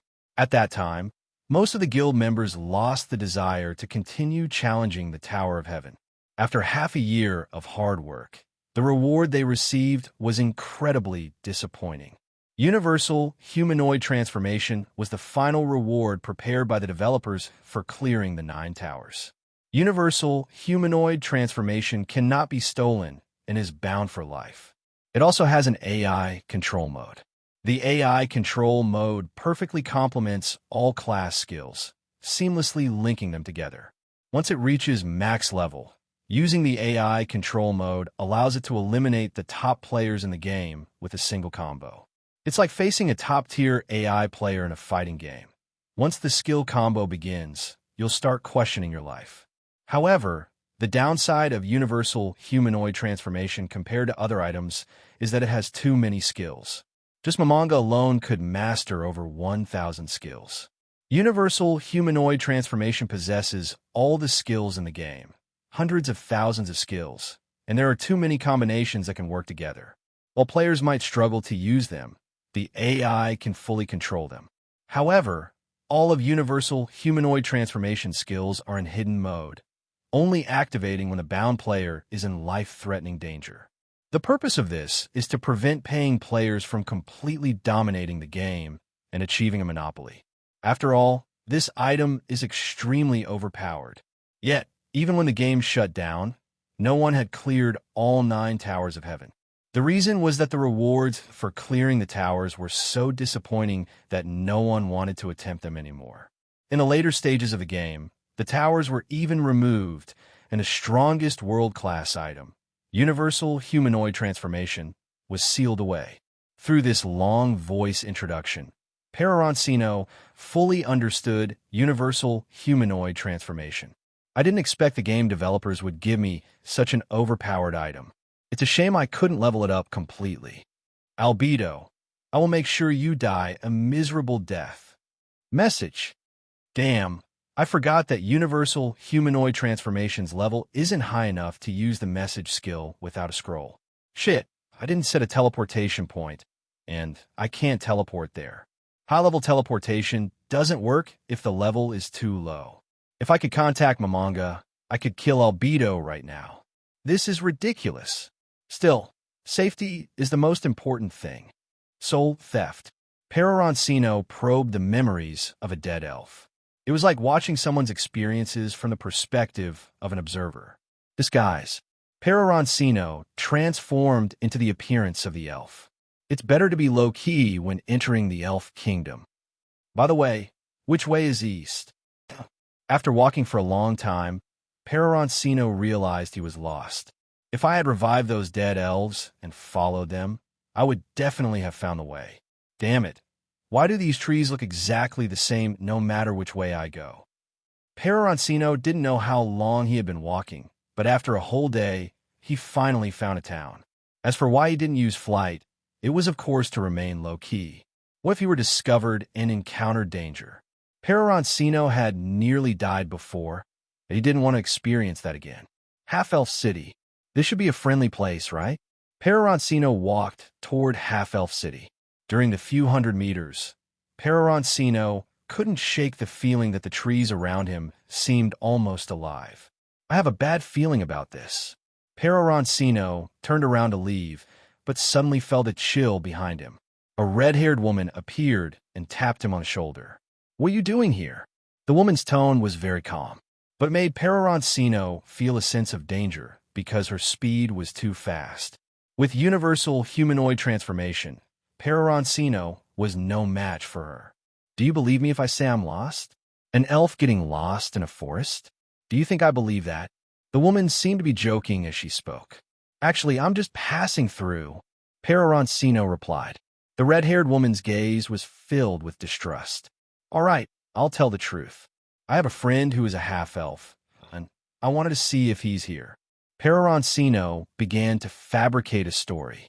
"Then why did you turn around and leave?" "I just remembered that I forgot to bring the gift I wanted to give to my friend.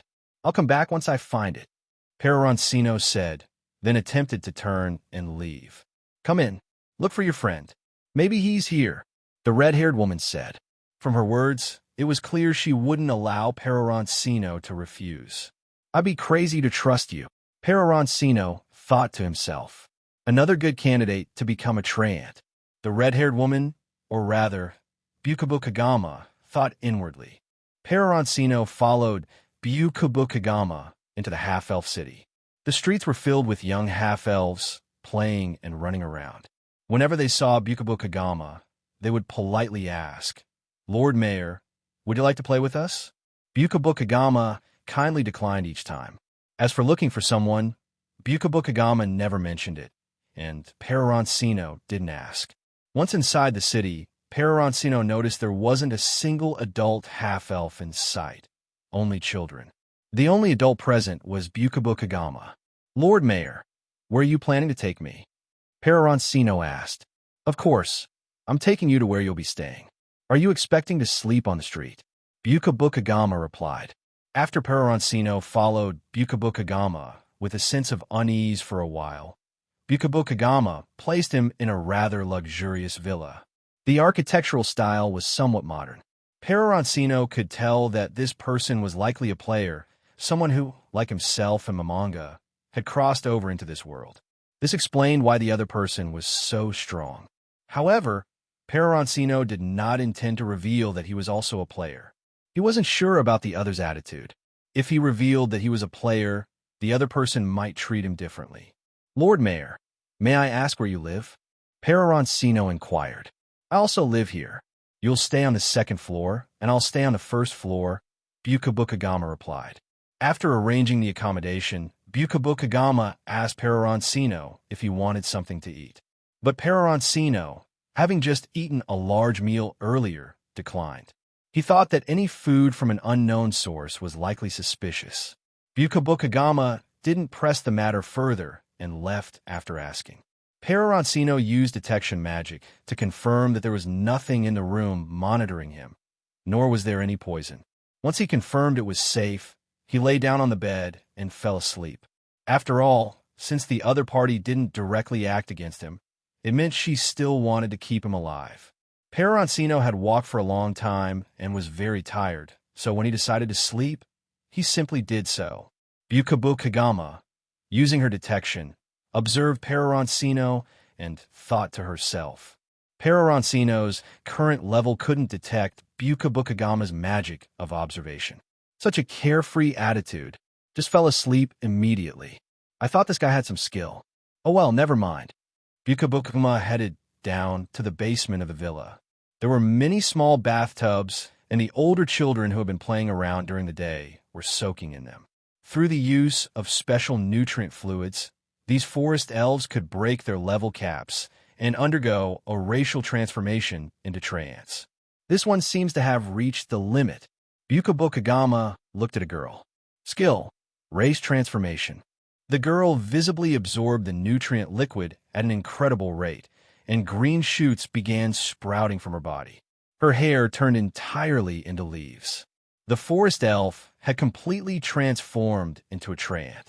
When a forest elf becomes a treant, their level and combat abilities are greatly enhanced, but their intelligence decreases. However, they become especially loyal to Bukabukagama. Bukabukagama moved to another basement, where many forest elves were imprisoned. These were the experimental subjects that Bukabukagama used to improve the nutrient liquid. As Bukabukagama prepared to experiment on these subjects, a sudden realization struck. A world-class item aura. Bukabukagama sensed the presence of a world-class item. The source of the aura was coming from the forest elf's room, the one who had visited earlier today. At that moment, Peroroncino activated his stealth mode and AI control mode, issuing the task to escape the city. Quickly, the AI analyzed and determined the fastest way to flee the city. Go through the front door. Frustrated, Peroroncino canceled the AI mode. Truly, it was like artificial stupidity. He decided to climb over the wall. As soon as he did, Peroroncino was forced to deactivate his stealth mode. The moment he went out, he was stopped by a group of moving trees. Using detection magic, Peroroncino realized he couldn't determine the level of these trees. There was only one conclusion. These moving trees were stronger than him. Reluctantly, Peroroncino climbed back over the wall. Upon landing, he confirmed that no one was around, and he breathed a sigh of relief. "What are you doing? Damn, what are you doing? You scared the hell out of me." Peroroncino immediately spoke up, startled. "What else would I be doing? Couldn't sleep, so I just wandered around." That's it. Be bold and confident. Don't show fear. Take control of the situation, Peroroncino thought to himself. Hand over the world-class item. Bukabukagama went straight to the point without any small talk. "What world-class item? What is that? Don't play dumb," Bukabukagama said, grabbing Peroroncino by the throat. This was the first time Peroroncino had been throttled and interrogated. It felt incredibly suffocating. I'll give it. Let go of me. I'll give it to you." Bukabukagama released Peroroncino's throat. "You're a player too, right?" "Actually, I am as well." Peroroncino transformed into his original form. "Your world-class item ability is transformation." Bukabukagama had never noticed any disguise, so he concluded that his world-class item was transformation. "Actually, I came over with my guild. If you can help me, I can give you all of my guild's world-class items, including one of 20. Tell me the name of your guild." Bukabukagama was skeptical. The 8 Greed Kings and 6 Great Gods were individual crossovers, so a guild crossover seemed highly unlikely. "There's a chance, but first and foremost, I need to protect my own life," Peroroncino thought to himself. "Ainz Ooal Gown, you're talking about the guild full of heteromorphic?" Bukabukagama's expression became very strange. "It seems like you know something about it." "Yes, it's the heteromorphic guild that has been ranked within the top 20 on the guild leaderboard for years. They take the elite route with a small number of members. An heteromorphic guild mixed in with a human like you?" "I'm not a human. I became like this temporarily due to certain reasons." "Tell me your real name, or you'll die," Bukabukagama said coldly. "If you're lying, I'll make you experience what it means to wish you were never born." Bukabukagama thought to herself. "My name is Peroroncino." Peroroncino. The expression on Bukabukagama's face became very complex, and her gaze became unfocused. "You know him? It seems like you have some knowledge. Answer me a few more questions." Bukabukagama still couldn't believe that the person in front of her was Peroroncino. "Who is Peroroncino's sister?" Bukabukagama spoke quickly. "Bukabukagama." Peroroncino answered just as quickly. "What is Peroroncino's favorite anime?" Bukabukagama accelerated her questioning like a rapid-fire Q&A. "Sister Heaven." "What is Peroroncino's favorite adult video?" "Sister's first time." "Who is Peroroncino's favorite voice actor?" "Kana Hanazawa." "When is Bukabukagama's period?" Bukabukagama spoke very quickly. "From the 13th to the 17th of every month." Peroroncino responded so quickly that his brain hadn't fully processed it. Why the hell are you asking that? Suddenly, Peroroncino realized something. The red-haired woman in front of him started crying uncontrollably. I've been waiting for you. The red-haired woman transformed into a red slime. Bukabu Kagama prepared to hug Peroroncino. Sister, no. You look like a red slime from H scene. Stop it. Next, Peroroncino resignedly laid down on the ground, giving up on struggling as a giant slime rested on top of him. Although Bukabu Kagama wanted to hug Peroroncino, her original form had no arms or legs, making it look like she was just rubbing against him. Peroroncino had a face that seemed to say he was utterly broken. Stop playing dead, Bukabu Kagama said. Maybe you should look in the mirror and check your own appearance. Bukabu Kagama transformed into the form of the red-haired woman. Peroroncino also stood up and observed Bukabu Kagama's appearance. TSK. Tall figure, long hair down to your waist, big chest. Sister, you're truly perfect, Peroroncino said in a strange tone. Are you looking for a fight? Bukabu Kagama immediately caught on to Peroroncino's tone, clearly mocking her and pointing out how little she had in common with her original form. Afterward, the two of them discussed everything that had happened since they arrived here. In Nazarick, Momonga locked himself in his bedroom, refusing to see anyone, no matter who came to find him. No one knew how Albedo had died. Demiurge, unaware of the truth, turned his suspicions toward the slain theocracy. This was because the place where Peroroncino had been killed was within the slain theocracy. Consolidating learned of Demiurge's plan and volunteered to join. Aura and Mare also wanted to go, but Demiurge rejected them. The reason was that Nazarick needed people to protect their guild, and Demiurge planned to use himself as bait to lure out those who killed Peroroncino. Inside the slain theocracy, the high priest was holding a meeting discussing matters regarding the Holy Kingdom. The citizens of the slain theocracy, I, Jaldabaoth, hereby declare war. I will launch a full-scale attack on the slain theocracy. I hope you are prepared. Demiurge's voice spread throughout the capital of the slain theocracy. Jaldabaoth, wasn't he attacking the Holy Kingdom? Why is he appearing in the slain theocracy? The High Priest of Wind spoke. Report. Several tens of thousands of demons have appeared outside the holy city, with the weakest being hellhounds.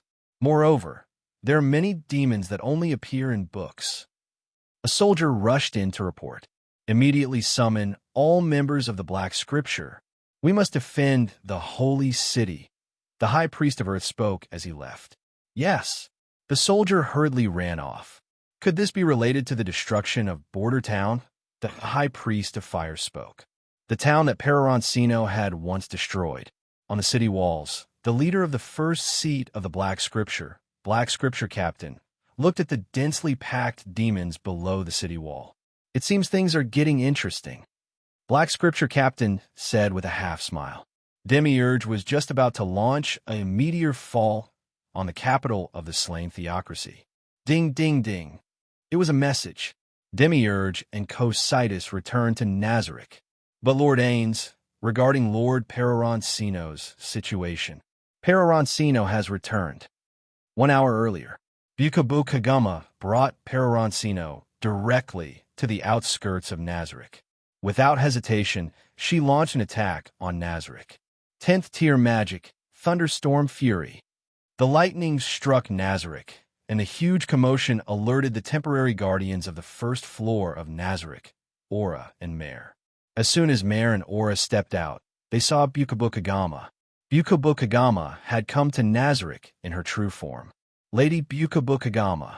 Aura and Mare immediately blushed and began crying. The two tightly embraced Bukabu Kagama. Lady Bukabu Kagama, it's so wonderful to see you again. Lady Bukabu Kagama, we missed you so much. Compared to Peroroncino, Mare and Aura had no objection to Bukabu Kagama's true form. Their enthusiastic embrace of Bukabu Kagama left her a bit flustered. Because from this perspective, Bukabu Kagama looked like Aura and Mare's mother. Bukabu Kagama had never experienced being a mother before, let alone in this way. Aura and Mare were completely unwilling to let go of Bukabukagama. At this moment, Aura's face turned very red.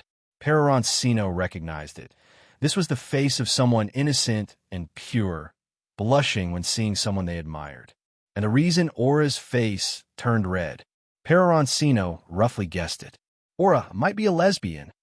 After a moment of thought, Peroroncino considered that he himself was a bit of a pervert, but Bukabukagama was excessively normal, which actually seemed a bit unusual.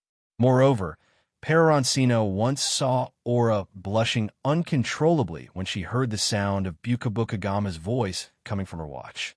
Based on these observations, Peroroncino concluded that Aura was likely a lesbian. "Aura, Mare, let go of me," Bukabukagama said to Aura and Mare. The two of them released Bukabukagama. "Where's Mamanga now?" Bukabukagama asked. "Lord Ainz is in his bedroom." Mare replied, "I'll inform Lord Ainz now." Aura was about to use message when Bukabukagama interrupted her. "No need, I'll go find him myself." "Aura, let me borrow the Ainz Ooal Gown ring for a moment." "All right, Lady Bukabukagama," Aura said happily. "Are you really Lord Peroroncino?" Aura asked, looking at the person beside her. Peroroncino nodded. "That's great. Lord Peroroncino is still alive. I'm so glad," Mare said, tears of joy streaming down his face. Peroroncino, Mare, and Aura followed Bukabukagama as she made her way to the 10th floor to Mamanga's bedroom. Mamanga was alone in his bedroom, staring at the flag hanging on the wall. It was Peroroncino's flag. "Peroroncino, I'm sorry. It's all my fault. It's because of me that Albedo did such things." After learning the truth, Mamanga had gone to find Shaltir and apologize to her. It was his fault that Peroroncino had died, but Shaltir said nothing, only staring blankly at Peroroncino's corpse. For the past few days, Mamanga hadn't been able to close his eyes. Every time he did, he thought of Peroroncino, his closest friend, who had died because of him. Originally, Mamanga had been a very lonely person, but through the friendships he had formed in the game, he had felt something he had never experienced before: true friendship. He cared deeply about that bond. In the later stages of the game, as everyone left, Mamanga was once again overwhelmed by the feeling of loneliness. Only he truly understood the taste of that sense of loss. But after Peroroncino and he arrived in this world, Mamanga never felt lonely because he had him around. It was only when he was with Peroroncino that he could reconnect with his true self, the one who wasn't the almighty Ainsama, as the Guardians refer to him. Peroroncino's death hit Mamanga just as hard as it did Shaltir. For 3 days and nights, Mamanga sat, staring at the flag that symbolized Peroroncino. His gaze and posture never changed. "Knock, knock, knock." There was a knock at the door. "I told you not to disturb me," Mamanga shouted. After that, the person outside did not continue knocking. It was a maid, and Aura had told her that Lady Bukabukagama had arrived and instructed her to inform Mamanga. Before long, the door was kicked open.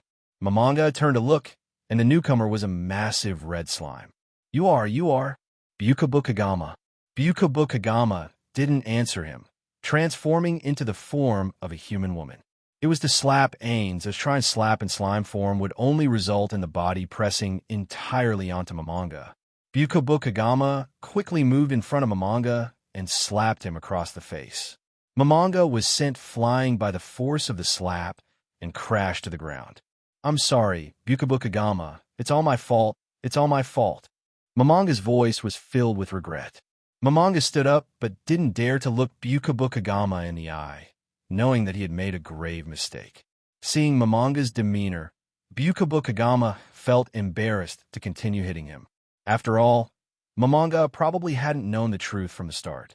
"Where's Albedo?" Bukabukagama asked. "She was killed by me," Mamanga replied. "Revive her. I want to personally kill her," Bukabukagama said. "How do you know all of this?" Mamanga thought about how even the Guardians didn't know that Albedo was the true culprit, and wondered how Bukabukagama, who had suddenly appeared, knew the truth. "Of course, Peroroncino told me," Bukabukagama answered. "What did you say?" Peroroncino told you. Is Peroroncino still alive? Mamanga suddenly became agitated. At that moment, Peroroncino, having borrowed Mayor's Ainz Ooal Gown ring, teleported to the scene. Seeing Peroroncino, Mamanga rushed over without hesitation and hugged Peroroncino. Peroroncino, it's so good, you're still alive. Seeing that Peroroncino was alive, Mamanga was overjoyed. Let go. Let go, you're crushing my ribs. Peroroncino, now in a human form, was very fragile, and being embraced by a massive skeleton was extremely painful. Each rib of Mamanga's skeleton pressed against Peroroncino's internal organs. Mamanga, overwhelmed with emotion, hugged too tightly, causing Peroroncino great discomfort. Hearing Peroroncino's words, Mamanga immediately released his grip. He certainly didn't want to lose Peroroncino again. Afterward, Mamanga learned from Peroroncino how he managed to survive. Mamanga then revived Albedo. After Albedo was revived, she, like Shaltir, lost part of her memories. Albedo lost the memory of her meeting with Mamanga, where she had been killed by him. Albedo mistook Chino for a doppelganger, thinking it was a disguise. After all, the real Peroroncino would definitely strike her. Then, Peroroncino's fist hit Albedo in the face. Just as Albedo was about to move, Mamanga cast a spell to restrain her. Albedo was about to question why Mamanga was attacking her when Bukabukagama's attacks followed. A mixed-gender tag-team attack sequence made Albedo question her entire existence. Mamanga also used a special item to silence Albedo. Now, every time Mamanga hears Albedo's voice, he feels a surge of anger. The person who loved himself the most had killed his most important friend, claiming it was for his own good. That was clearly a case of someone with a serious mental issue. Just hearing her voice made Mamanga angry, and he immediately made her unable to speak. Mamanga continued to cast weakening and control spells, while also casting buffs on Peroroncino to ensure he could deal significant damage to Albedo. Peroroncino and Bukabukagama launched a mixed-gender tag-team attack. Albedo had no chance of fighting back. Even as Albedo died, she never understood why her master, Ainz, would turn on her, nor did she know who the red-haired woman was. And so, Albedo was once again killed in this brutal manner. Looking at Albedo's corpse, Peroroncino turned to Mamanga and asked, "Mamanga, where's the world-class item? The perfect resurrection jade? It should be on Albedo. I didn't find it on your body." Peroroncino searched through Albedo's body for a while and eventually found the perfect resurrection jade, though it was inevitable that he might have touched some inappropriate places during the search. Then his hand moved involuntarily. A smack on the head landed on Peroroncino. Old habits die hard. Bukabukagama's gaze was extremely stern. It was, of course, Bukabukagama who struck Peroroncino. Bukabukagama really disliked Peroroncino's inappropriate behavior. When they were together, Peroroncino was usually completely normal. But because of his arrogance after coming to this world, he had gotten used to acting that way. Peroroncino used the perfect resurrection jade to bring Albedo back to life. Just as Albedo was about to speak, she was silenced by Mamanga. Next, Bukabukagama demanded to face Albedo in a one-on-one duel. Mamanga, accompanied by Peroroncino, went to see Shaltir and also to reclaim his own body. The universal humanoid transformation can carry the consciousness of the original body and also allow it to return. On Albedo's side, she fought with all her might, but she was still no match for Bukabukagama and was quickly beaten into a cripple. The reason she wasn't killed was because killing her would be too merciful. Once she had laid a hand on Peroroncino, no one would ever consider Albedo an ally again. All members of Ainz Ooal Gown chose non-human races as their in-game avatars, and for most, there were specific reasons for this choice. They had all experienced malice from humanity in their real lives. For the majority, this left them with little goodwill toward humanity. Touch Me, however, was an exception. In real life, Touch Me was a police officer. His choice of a non-human race was driven by frustration with the scheming and conflicts among people he had witnessed.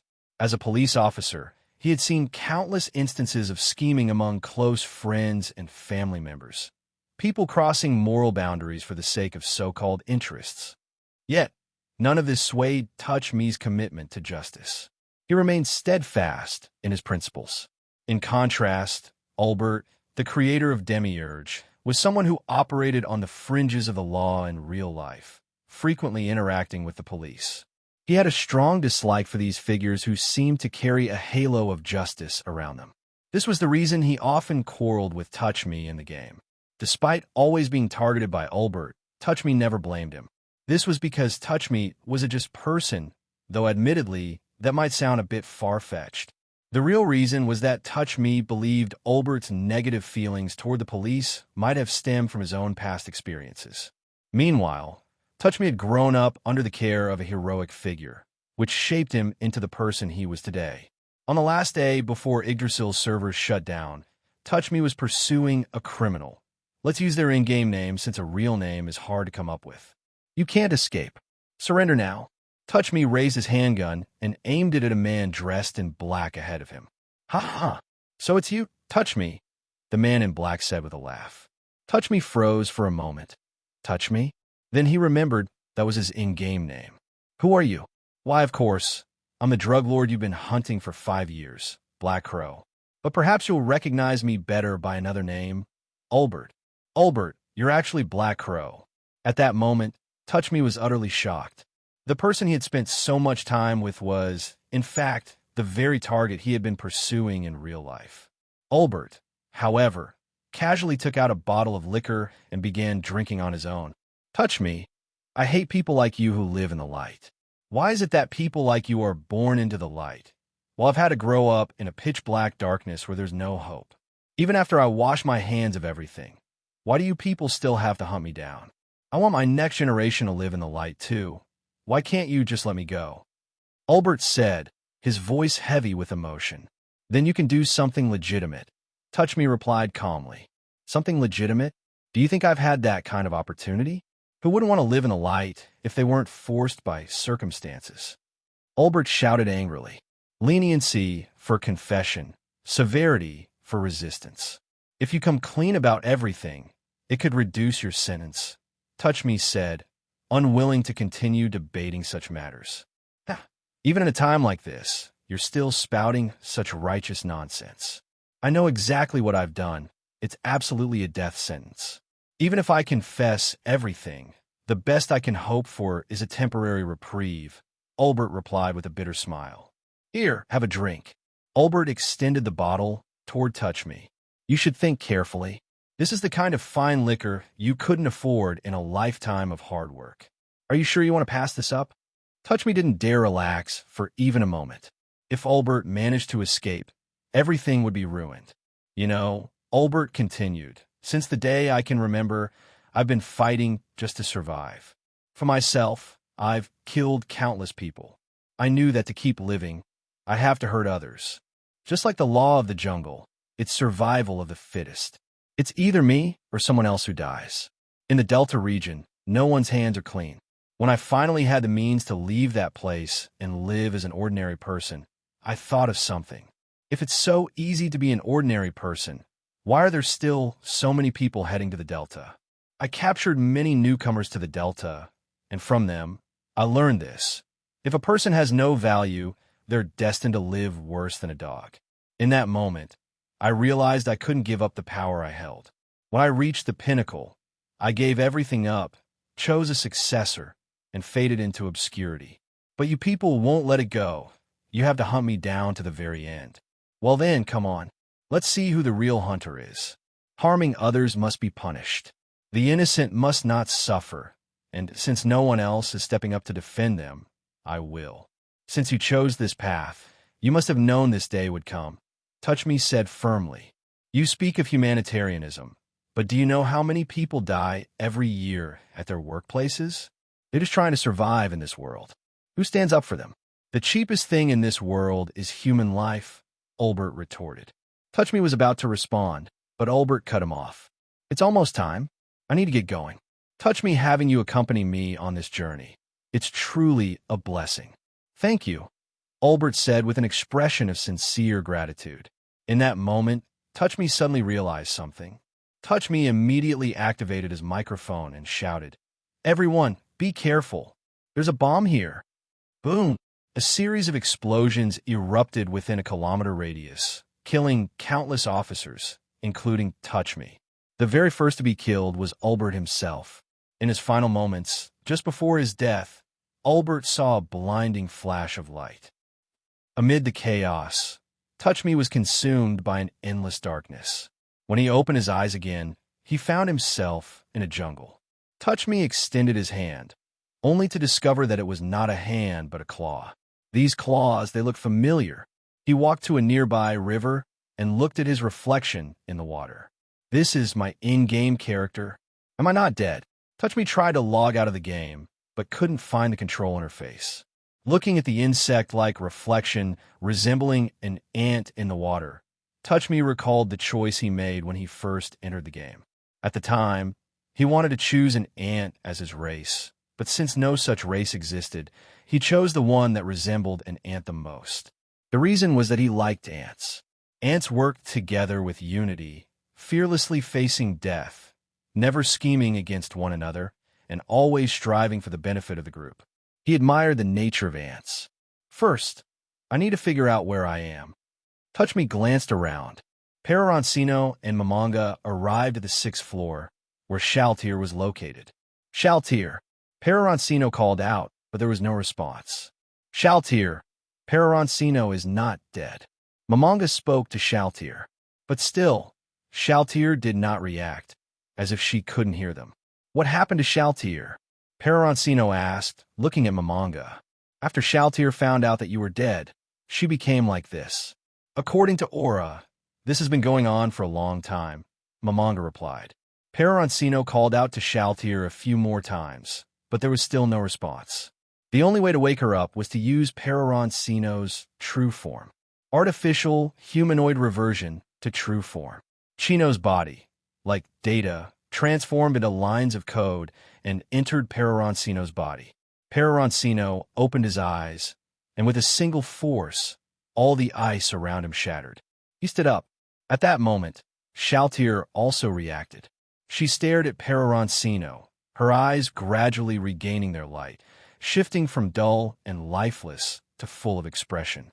When she clearly saw Peroroncino, it was as if something lifeless had turned into something living. "Shaltir, I'm back." Peroroncino-sama. Shaltir tightly hugged Peroroncino, tears flowing uncontrollably. Because Shaltir is naturally a loli with a very short height, her pair of D-cup breasts were tightly pressed against Peroroncino's abdomen. This caused Peroroncino's thoughts to stray. If it weren't for Momonga being there, something might have happened. Peroroncino stroked Shaltir's head, then naturally placed his hand on Shaltir's lower back, moving it slightly lower. This wasn't something Peroroncino intended to do. It was simply that after recovering control of his body, his hand wasn't quite obedient. Originally, Peroroncino's body had been revived with resurrection magic, but without a soul, the body couldn't move. If Peroroncino hadn't transferred his consciousness into the artificial humanoid before his death, he would likely have ended up like the king of 8 greeds, where after revival, his soul would disappear, leaving behind an NPC with Peroroncino's memories. Peroroncino, Shaltir, and, together with Momonga, returned to the 10th floor. At this moment, Albedo was being tortured by Bukabukagama. Momonga suggested sending Albedo to the Kyuhaku. Bukabukagama refused to go there. For a normal woman, it was truly unbearable to stay at the Kyuhaku's place. Shaltir didn't go either. She had once discussed with Aura, and even just hearing Aura talk about it made her feel a little overwhelmed. Peroroncino handed over the 2 Ainz Ooal Gown rings to Aura and Mare. Once Momonga had split the Ainz Ooal Gown ring he possessed in half, giving Peroroncino 1/2. Peroroncino still had an extra Ainz Ooal Gown ring, but both Aura and Mare's gazes were fixed on the ring that Bukabukagama was wearing. It was clear that they both wanted the ring that Bukabu Kagama had worn. Bukabu Kagama didn't notice and even asked Aura and Mare why they were staring at her. Peroroncino suddenly remembered that her sister, Bukabu Kagama, really had low emotional intelligence. As long as others didn't directly say it, she wouldn't understand the meaning behind many things. Sister, they want the ring you're wearing. Peroroncino said. What's the difference? Bukabu Kagama clearly still didn't understand. Of course, it's because that ring is the one you've worn, Peroroncino patiently explained again. What difference does it make whether I've worn it or not? Peroroncino suddenly didn't want to speak anymore. Momonga also realized that Peroroncino's sister, Bukabu Kagama, had such low emotional intelligence. Of course, it's because they like you. Peroroncino explained once more. Now that the words were so clear, Bukabu Kagama understood what to do. She took off the ring she was wearing and gave it to Aura. Bukabu Kagama the 2 rings from Peroroncino's hands, gave one to Mare, and kept one for herself. Afterward, Peroroncino and Momonga went to the Terror King's room and handed Albedo over to Kyuku. However, Kyuku said that Albedo's defense was too high, and his subordinates couldn't break through her defenses. Then let's take Albedo to the 5th level of the cold ice cellar in the Cositis area, and let her feel the chilling sensation of the ice. Peroroncino suggested. Then we'll do it your way. The 2 sent Albedo to the 5th level. The teleportation chain hung Albedo in the extreme cold ice cellar, where the temperature is constantly at -300 degrees. Anyone with a level below 60 or defense lower than 3,000 would be instantly frozen into a popsicle upon entering. They would die from the freezing. Albedo possessed the ability to automatically regenerate her health, so it was unlikely that she would die from being frozen, but she could still feel the immense pain caused by the extreme cold. When Peroroncino and Momonga left, they took the sound-blocking items with them. Both of them heard Albedo's final scream. Please kill me, Lord Ainz. But neither of them paid any attention to Albedo. They closed the door to the extreme cold ice cellar. Everyone should be responsible for their actions. As the overseer of the Guardians, her duty was to protect the Supreme One, yet she betrayed him. This was the punishment she deserved. After Peroroncino and Momonga left, Albedo clearly felt as if all the blood in her body had been frozen. The cold seeped into her body through her pores. It felt as if tens of thousands of ice spikes were simultaneously attempting to pierce her body. Albedo struggled desperately to break free from the chains, but it was all in vain. Suddenly, Albedo remembered the world-class item that Tabula Smaragdina had given her. However, Albedo didn't feel the presence of the world-class item on her body. Momonga had taken her world-class item when he revived her. In Momonga's view, Albedo didn't deserve to keep the world-class item. The extreme cold gradually drained Albedo's will to struggle. Every time Albedo tried to fall asleep, the cold would freeze her awake. This place made Albedo feel both a physical and mental double blow. But Albedo still felt that she was not in the wrong. The one at fault was Peroroncino. Why didn't Peroroncino just die? If he died, everything would be perfect. At that time, Momonga would be the only Supreme One, with no one left to challenge his authority. In the end, Albedo was just an NPC. She never truly understood Momonga. After dealing with Albedo, Momonga, Peroroncino, and Bukabu Kagama arrived at the guild's meeting room. Since the time they crossed over, Momonga and Peroroncino hadn't been here. The place felt too formal. There's something that needs to be handled now. Albedo originally held the position of Chancellor of the Sorcerer Kingdom. Who should we find to replace her? Wouldn't Demiurge be fine? Peroroncino asked. Demiurge is in charge of the intelligence department. If we make him Chancellor as well, the workload will be too much, Momonga replied. Pandora should be fine. I remember that in the setting, his intelligence is about the same as Demiurge's. Peroroncino and Momonga both looked at Bukabu Kagama without saying a word. Peroroncino's flamboyant personality would make him a laughingstock if he were to become Chancellor, and other countries might think the Sorcerer Kingdom was a joke. Why are you looking at me like that? Bukabukagama asked. Once you meet Pandora, you'll understand, Peroroncino replied. I think Princess Renner of the Kingdom could take the position. Her intelligence is on par with demiurges. This is something Demiurge himself said, Peroroncino added. But she's not one of our own. Is it really okay to make her chancellor? Momonga expressed some hesitation about Renner. It's fine. Something like what happened with Albedo won't happen again. Renner only cares about herself, and if she wants to live a better life, joining us is her only choice. In the end, Momonga couldn't think of a better candidate, so he agreed. As for Bukabukagama, she didn't have a better option either, so she agreed as well. Time rewinds to a long time ago. In the kingdom, Gazef, who had previously received orders from the king to go to Count Spriplup's place to eradicate vampires, had lost 20 soldiers without any clue. Gazef decided to stay for one more night.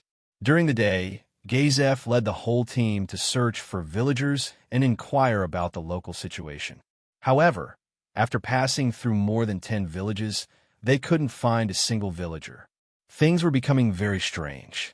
The group returned to the Count's mansion before sunset. Nightfall arrived. This time, Gazef positioned himself with his back against the wall, observing the other soldiers. This way, he could see the position of each soldier and ensure their safety. The sound of high heels clicking on the stairs could be heard at the staircase entrance. Usually the sound wasn't very loud, but at this moment the sound was unusually loud. The soldiers who were asleep were all awakened.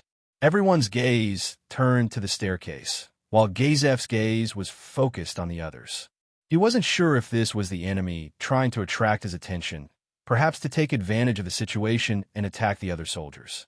With the moonlight, everyone could clearly see that the one coming was Princess Renner of the Kingdom. That is, Princess Renner. Why is Lady Renner here? Your Highness, why are you here? Don't be deceived. This is an illusion cast by the vampires, Gazef shouted. Gazef and Renner had known each other for a long time. In Gazef's impression, Renner was a very kind person, and he was certain that Renner couldn't have arrived here faster than them, who had been riding horses all the way. Lord Gazef, you really are cold-hearted, Renner said with a faint smile. Her smile was very eerie. The captain is right. Her smile is so terrifying, it can't be Princess Renner. It's her who killed our brothers. We must avenge them. The soldiers drew their weapons, waiting for the captain's orders. Keep an eye on your surroundings. I'll deal with her. Gazef drew his sword and charged toward Renner. Renner also drew the sword from her waist. Ding! The swords of the two clashed together. Martial art, flowing speed. Gazef immediately used his martial technique, accelerating his body at high speed. He bypassed the sword in Renner's hand and slashed toward her neck. Ding! Renner blocked Gazef's attack just before it struck her. Gazef pulled his sword back and created some distance from Renner. His instincts told him that the person in front of him was Princess Renner.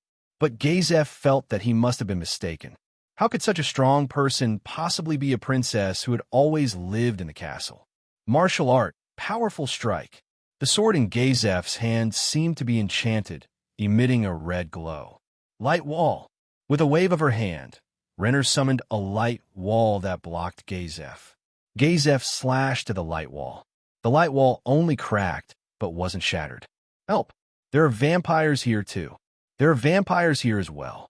And here too. Behind Gazef, 5 vampire brides appeared, surrounding the soldiers. Several soldiers had already died at the hands of the vampire brides. Just as Gazef was about to help, Renner blocked his way faster than he could react. You won't get past me unless you defeat me, Renner said with a smile. I'm about to slay the kingdom's captain. This feeling is so great. Renner thought to herself. Martial art. Slash. Gazef charged directly at Renner. Renner threw away the sword in her hand. Light shield. The stronger the attack on the light shield, the greater the rebound force it generates. A shield made of light appeared in Renner's hand. It collided with Gazef's sword. Gazef felt a tremendous rebound force. Taking advantage of Gazef's temporary loss of balance, Renner grabbed his left arm. She threw Gazef over her head, sending him crashing toward the ground. Gazef had no chance to react. His entire body slammed into the ground, and the ground itself sank under the immense force, leaving a spiderweb-like crack. Is this the strength of the kingdom's captain? Renner smiled. Martial art. Instant reflection. Gazef suddenly lunged at Renner, releasing his sword, and tried to seize the opportunity to strangle Renner. Because Renner's body was so delicate, Gazef mistook her for being very fragile. But Gazef missed. Renner merely took a step back and brushed past Gazef. Martial art. Instant reflection. Gazef suddenly turned and reached for Renner. Using the same martial technique repeatedly requires the practitioner to be highly proficient in it. Gazef grabbed Renner's neck, staring at the face that looked exactly like the princess's. Without hesitation, he went for the killing blow. But nothing happened to Renner. Instead, she reached out her hand to try to strangle Gazef. However, due to her smaller stature, she couldn't reach his neck. She then playfully stuck out her tongue, simply bored and teasing Gazef. Do you know, Captain, that grabbing someone else's neck is considered very impolite? Renner said as she grabbed Gazef's wrist with one hand and forcefully pulled his hand away. The Holy Kingdom's resistance forces, after the simultaneous disappearance of Jaldabaoth and the Sorcerer King, shifted all their focus to dealing with the demi-humans. However, the consecutive battles had resulted in heavy losses for the entire army. Despite this, the soldiers remained highly motivated. The fundamental reason for this was Yulia. With her outstanding appearance, genuine care for everyone, and, most importantly, being the strongest fighter in the Holy Kingdom's forces, Yulia had become the heart of the army. Those who once admired Remedios had entirely shifted their admiration to Yulia. As the saying goes, comparison brings harm. When comparing Remedios to Yulia, the former's flaws became glaringly apparent. Remedios' biggest flaw was her disregard for the lives of her subordinates. She believed that everyone in the Holy Kingdom shared her mindset, that they would fight to the death without hesitation to kill demons. Currently, although Remedios still held the position of captain of the Holy Knights, none of the Holy Knights were willing to follow her orders unless Yulia spoke first. At this moment, the Holy Kingdom's resistance forces had joined with the Southern Army, forming a total of 160,000 soldiers in the Holy Kingdom's Grand Army. The demi-humans now had only an army of 60,000 remaining. After the Southern Holy Kingdom forces joined with the resistance, Caspond assumed the position of Supreme Commander. This was because he held the highest noble rank and was likely to become the next king of the Holy Kingdom. Though some of the nobles felt discontent, Caspond's status as a royal placed him at the apex of the Holy Kingdom's power. The decisive battle was approaching quickly. At this moment, Remedios was training with her sword on the drill grounds. She wanted to grow stronger. Only then could she defeat Jaldabaoth and avenge the Holy Queen Kalka. Meanwhile, Kalka was in Shaltir's quarters on the 3rd floor of Nazarick. She was moving her body around. By now, Kalka had completely disregarded her own identity. It was at this moment that Peroroncino came to Kalka's location. Seeing her in such a state, Peroroncino suddenly felt a complete loss of desire. The gap was simply too great. The Holy Queen of the Holy Kingdom, Kalka, had degenerated into a complete fool. Peroroncino felt that having someone as eccentric as Shaltir was already more than enough. Shaltir had also accompanied Peroroncino and was present when she saw Kalka in her current state. Lord Peroroncino, please wait a moment. Shaltir took Kalka into her dressing room. 10 minutes later, Shaltir brought Kalka out again. Kalka had been transformed back into the person Peroroncino first met, holy, dignified, and beautiful. Peroroncino gently placed his hand on. Kalka swiftly slapped Peroroncino's hand away. Insolent fool, if you dare to act so disrespectfully again, I won't tolerate it. Marvelous. Peroroncino couldn't help but exclaim as he looked at Kalka in this form. And then, Peroroncino closed the door to Shaltir's bedroom. In the slain theocracy, Nana ventured alone into its territory. Nana wanted to do something for Peroroncino, but Yulia had told her that simply being obedient was enough. However, Helping the army assist the Holy Kingdom felt meaningless to Nana. She then requested Yulia to assign her tasks that could truly aid Peroroncino. Yulia told Nana that if she wanted to make Peroroncino happy, the best thing she could do at the moment was to go to the slain theocracy and become one of the Black Scriptures. Without hesitation, Nana set off alone for the slain theocracy. Yulia did not report this matter to Peroroncino. After all, it was such a trivial issue that there was no need to trouble the Supreme Being with it. Only when Nana successfully became a member of the Black Scriptures would it be a matter worthy of reporting to the Supreme One. Azef was indeed shocked by Renner's strength, but only for a fleeting moment. In response, Gazef swung his other fist toward Renner's face, but she tightly caught it with her other hand. At the same time as Gazef threw his punch, his left leg kicked toward Renner's leg, attempting to throw her off balance. However, Renner had already anticipated Gazef's intent and countered by colliding her right leg with his left.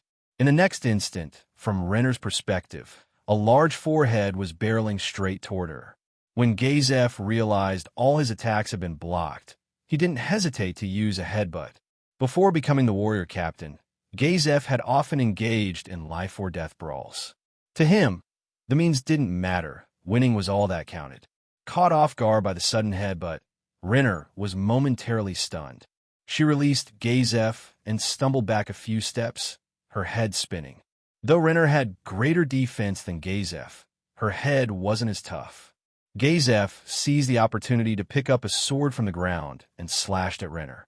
At that moment, 6 vampire brides emerged from the shadows, one after another throwing themselves at Gazef. His attack was intercepted as one of the vampire brides used her body to block it. A bloody gash appeared on the vampire bride's body, but began to heal almost instantly. Impressive, truly worthy of the kingdom's warrior captain. I didn't expect that at all, Renner said, recovering her composure and speaking again. So, warrior captain, how do you plan to turn the situation around now? She asked with a smirk. Gazef glanced at his remaining soldiers. Only a scattered few were still resisting. The rest had all perished. These personal guards were seasoned veterans, comrades who had fought alongside Gazef countless times. And now, nearly all of them have been brutally killed here. Of course I will.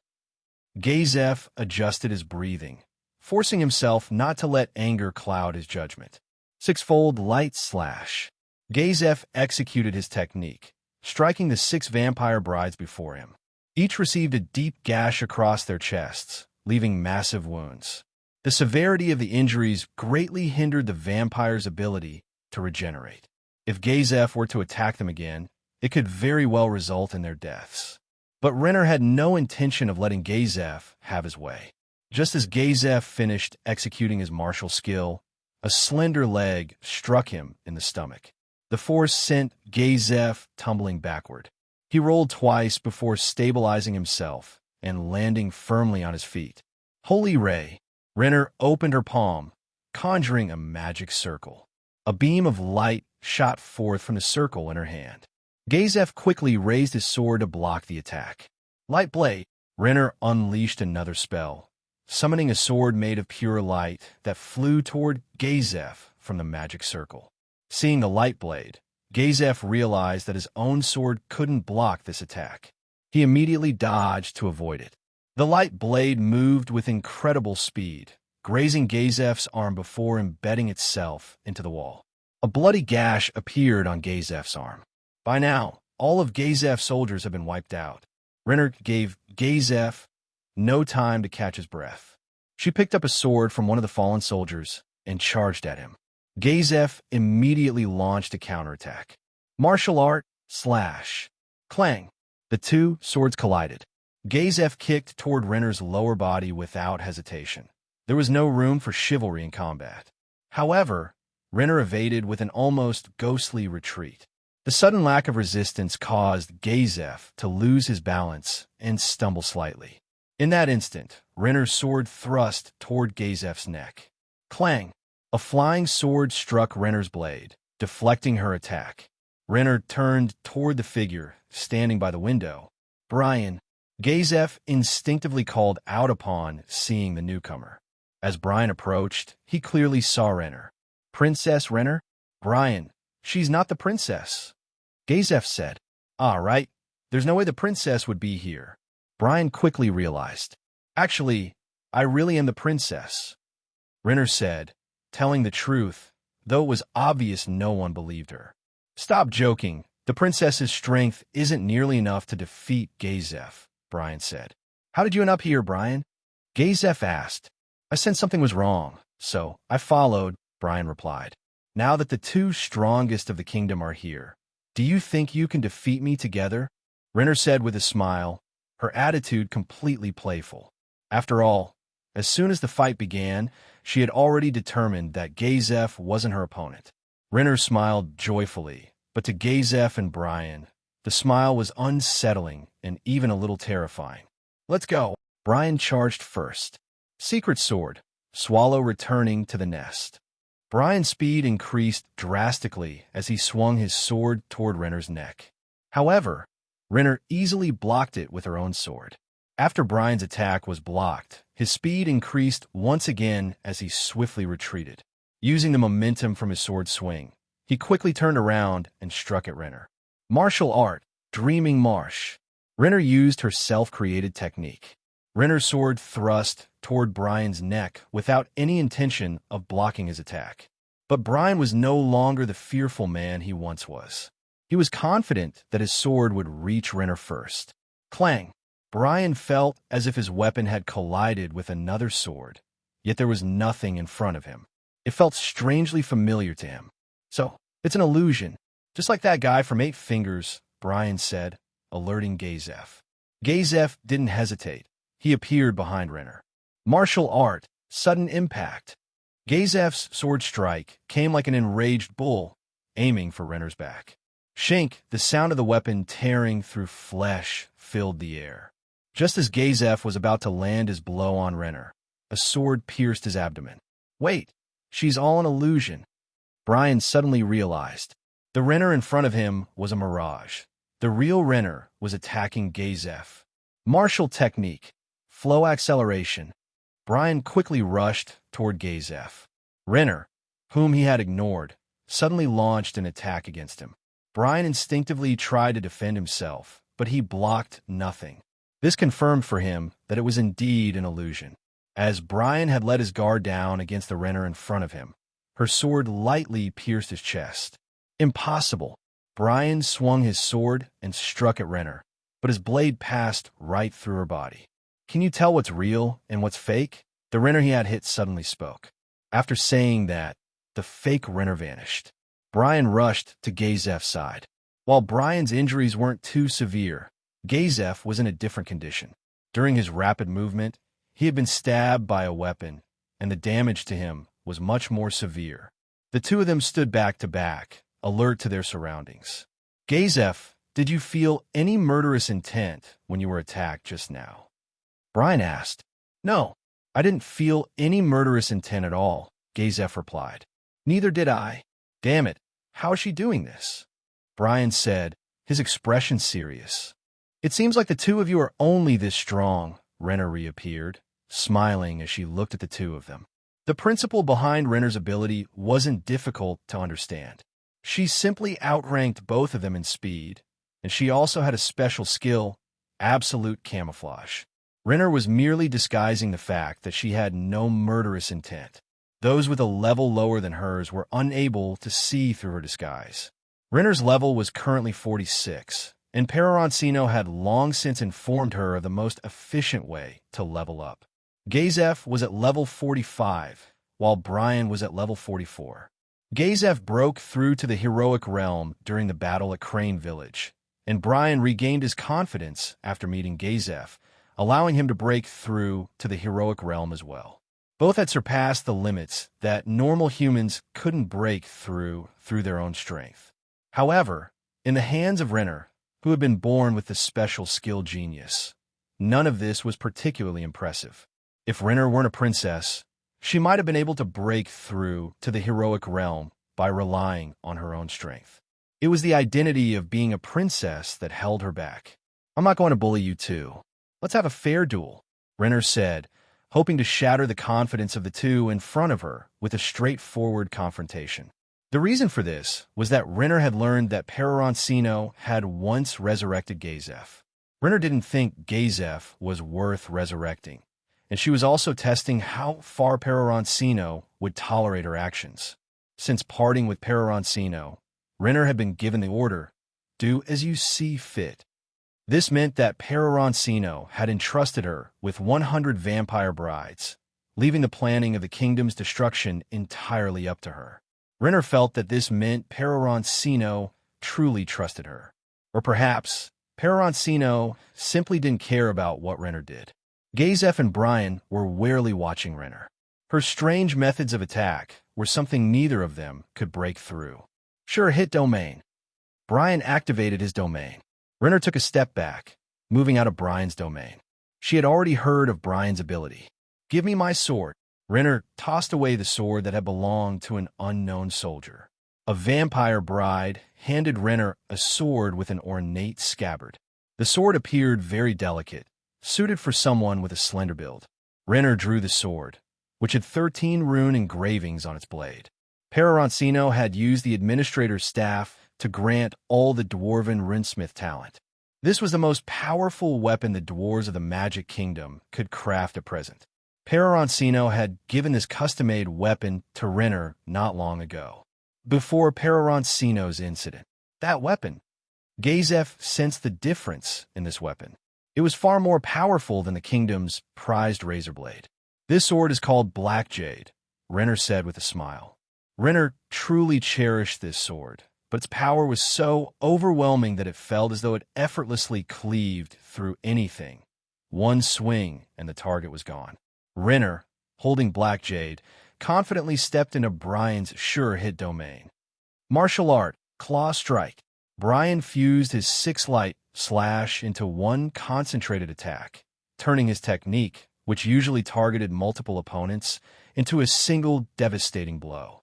Martial art, snowflake. Black Jade suddenly glowed, with small white snowflakes floating around its blade. Clang! The sword and weapon collided, sparks flying. In the next moment, Brian's weapon was shattered. The sword swung toward Brian's face. Martial art, ability enhancement. Martial art, water flow acceleration. Just as Brian was in danger, Decisive appeared, standing in front of him to block the attack. Since Decisive wielded a great sword with immense hardness, it didn't break like Brian's weapon. Instead, it withstood the impact with Renner's sword. It also seemed that Decisive's strength was suppressing Renner. Brian casually picked up a sword from the ground. Martial art, ability enhancement. Martial art, sure hit domain. Martial art, claw strike. During the brief moment when Decisive was suppressing Renner, Brian rapidly used his martial arts. Renner dismissed it with disdain and released magic with one hand. Light grace, a shield of light, appeared in front of Brian. When Brian's sword struck the light shield, it cracked and then shattered completely. Brian's sword continued to swing toward Renner. At that moment, Renner realized Brian's martial art, claw strike, is powerful. His attack just now should have been stronger than mine, but his weapon wasn't as strong as mine, so it was his sword that broke. But realizing this was useless, Renner couldn't react in time. Brian swiftly decapitated Renner. The vampire brides around them watched emotionlessly as Renner fell dead. Decisive and Brian were both in poor condition due to their previous injuries. Brian dropped the sword in his hand and picked up Renner's sword. Although it wasn't the perfect fit for him, it was undoubtedly a top-tier weapon. A vampire bride, dressed in a red bridal gown, stepped forward. Decisive attacked her, but she easily blocked his strike and knocked him back with a single palm. She was one of the trump cards that Peroroncino had given to Renner, a 50-level vampire bride, the red-clad vampire bride. Unfortunately, Renner didn't have the chance to use her before she died. Previously, it had been the red-clad vampire bride who used her special ability, long-range mental control, to silently make the soldiers disappear one by one. Brian was about to use Claw Strike again, but having already used it twice, his body was pushed beyond its limits. The red-clad vampire bride stepped forward and approached Brian. Without hesitation, Brian swung his sword, but the red-clad vampire bride grabbed it with her hand, leaving a blood mark on her palm. She forcibly took Renner's black jade sword from his hands. "Take her body, we leave," the red-clad vampire bride said, turning her back to Brian as she ordered the other vampire brides. The other vampire brides took Renner's body away. The red-clad vampire bride's mission was to protect Renner.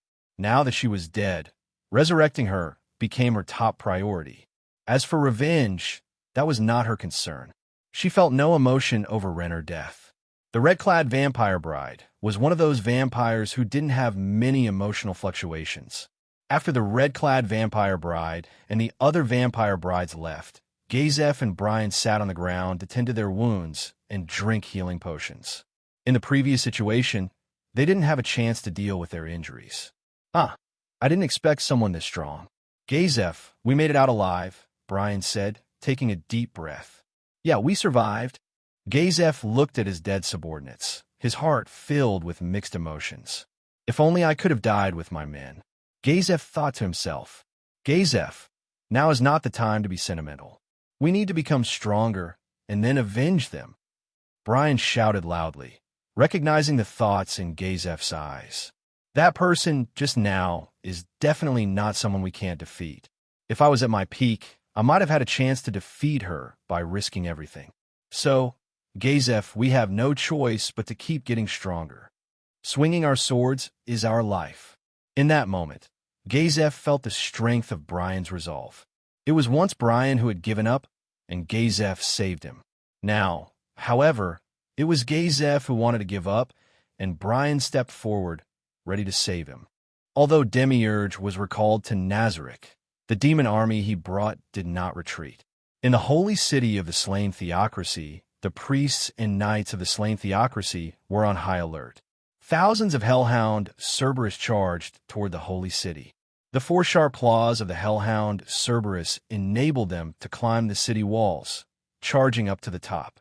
The holy knights of the slain theocracy were highly skilled, and with their coordination, they did not allow a single hellhound Cerberus to break through their defense line.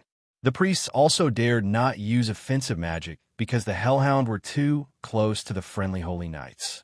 To avoid accidentally harming their allies, they had to refrain from attacking. Black Scripture Captain smiled, then directly jumped off the city wall. Shadow Lance. Black Scripture Captain shot a lance that pierced through hundreds of hellhound Cerberus, like light cutting through darkness. Is that the first seat of the Black Scripture? Incredible. The high-ranking officials of the slain theocracy, including the High Priest of Water, spoke up. He had only recently ascended to his position and was not very familiar with the strength of the Black Scripture Captain. The High Priest of Earth looked toward the other demons in the distance. Thousands of red-eyed demons, thousands of Soul Eater demons, and 10 massive titans, along with thousands of other demons. The entire demon army numbered around 10,000. Can Black Scripture Captain withstand such creatures? The High Priest of Fire asked the High Priest of Earth. The sixth scripture record these kinds of demons, the Titan Golems, with a level said to be around level 70. Relying only on Black Scripture Captain, it will likely be difficult, the High Priest of Earth responded. This could be the most powerful monster the slain theocracy has ever encountered, the High Priest of Earth continued. Black Scripture Captain also noticed the Titan Golems in the distance, and his expression grew serious. He was confident in his ability to face one, but dealing with 10 of them, no matter how many arms he had, it would be impossible to win. At that moment, the red-eyed demons launched their attack, flying through the sky and continuously diving to strike the holy knights on the city walls. The priests were not willing to show weakness either. Fireball, lightning strike, poison ray, flash. Various types of magic attacked the red-eyed demons in the sky. Additionally, the archers of the slain theocracy joined in. The red-eyed demons weren't particularly fast in flight, and they suffered heavy losses from the kingdom's large-scale ranged attacks. One by one, the red-eyed demons plummeted to the ground. The High Priest of Fire also joined the battle. Magic-enhanced fireball. A huge fireball struck one of the red-eyed demons, and it also affected the two demons next to it. The High Priest of Fire continued to cast spells, and the number of red-eyed demons decreased rapidly. The Hellhound Cerberus at the front, along with the red-eyed demons, suffered devastating casualties, and it seemed like they were on the verge of being wiped out. The battle was moving in a favorable direction. What is that thing? Help! A priest's scream came from the city wall. The priests were mostly stationed in the rear, ensuring that the defense line was not breached by the demons. The high priests looked toward the source of the scream, where numerous small demons with half of their bodies buried in the ground appeared. There were about 500 of them. They only showed their half-heads and claws. That's a ghost shadow demon. Even these kinds of demons have appeared. The only person who recognized these demons was the High Priest of Darkness. What is special about that demon? Asked the High Priest of Light. Those demons aren't very strong in combat, but they can lurk in shadows and move through them at any time and place. Only those who have mastered the essence of light magic, the divine protection, can sense the presence of the ghost shadow demons. The High Priest of Light sighed in frustration. None of the people who could use light magic in the slain theocracy had mastered divine protection. However, the Holy Queen of the Holy Kingdom had mastered it. But he had heard that she had been captured by Jaldabaoth. The High Priest of Earth charged forward, enchanting his fists with rock magic to increase his attack power. The ghost shadow demons were numerous, and using magic would risk injuring the other priests. Moreover, the High Priest of Earth himself had formidable physical strength. Other high priests also joined the battle. They couldn't allow the priests to die in large numbers, as that would make it impossible to deal with the demons later. Fortunately, these ghost shadow demons weren't very intelligent. After appearing, they no longer moved through the shadows, but instead launched nearby attacks. At this moment, a man with short golden hair appeared, resembling Clementine. Upon his arrival, sword light flashed, and the ghost shadow demons died rapidly one after another. He truly was a one-man army, eliminating hundreds of ghost shadow demons in an instant. This man was Quies, the fifth seat of the Black Holy Scripture, known for his title of the one-man army. He was also the older brother of Clementine. He was one of the few people in the slain theocracy who was far stronger than the heroic tier.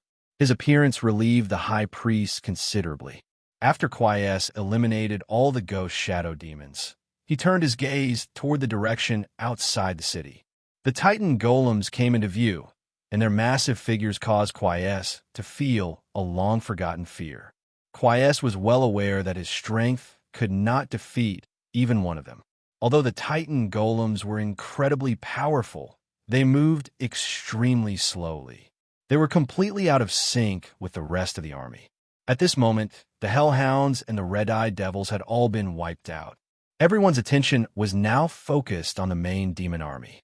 The army of 8,000 demons, composed of soul-eating demons, level 30, six-armed demon apes, level 25, Medusa, level 25, gargoyles, level 27, red-eyed demon spiders, level 24, and centaur demons, level 30, was now approaching the city walls. The Hellhounds, Red-Eyed Devils, and Ghost Shadow Demons, which are the first to launch an attack, were all around level 20.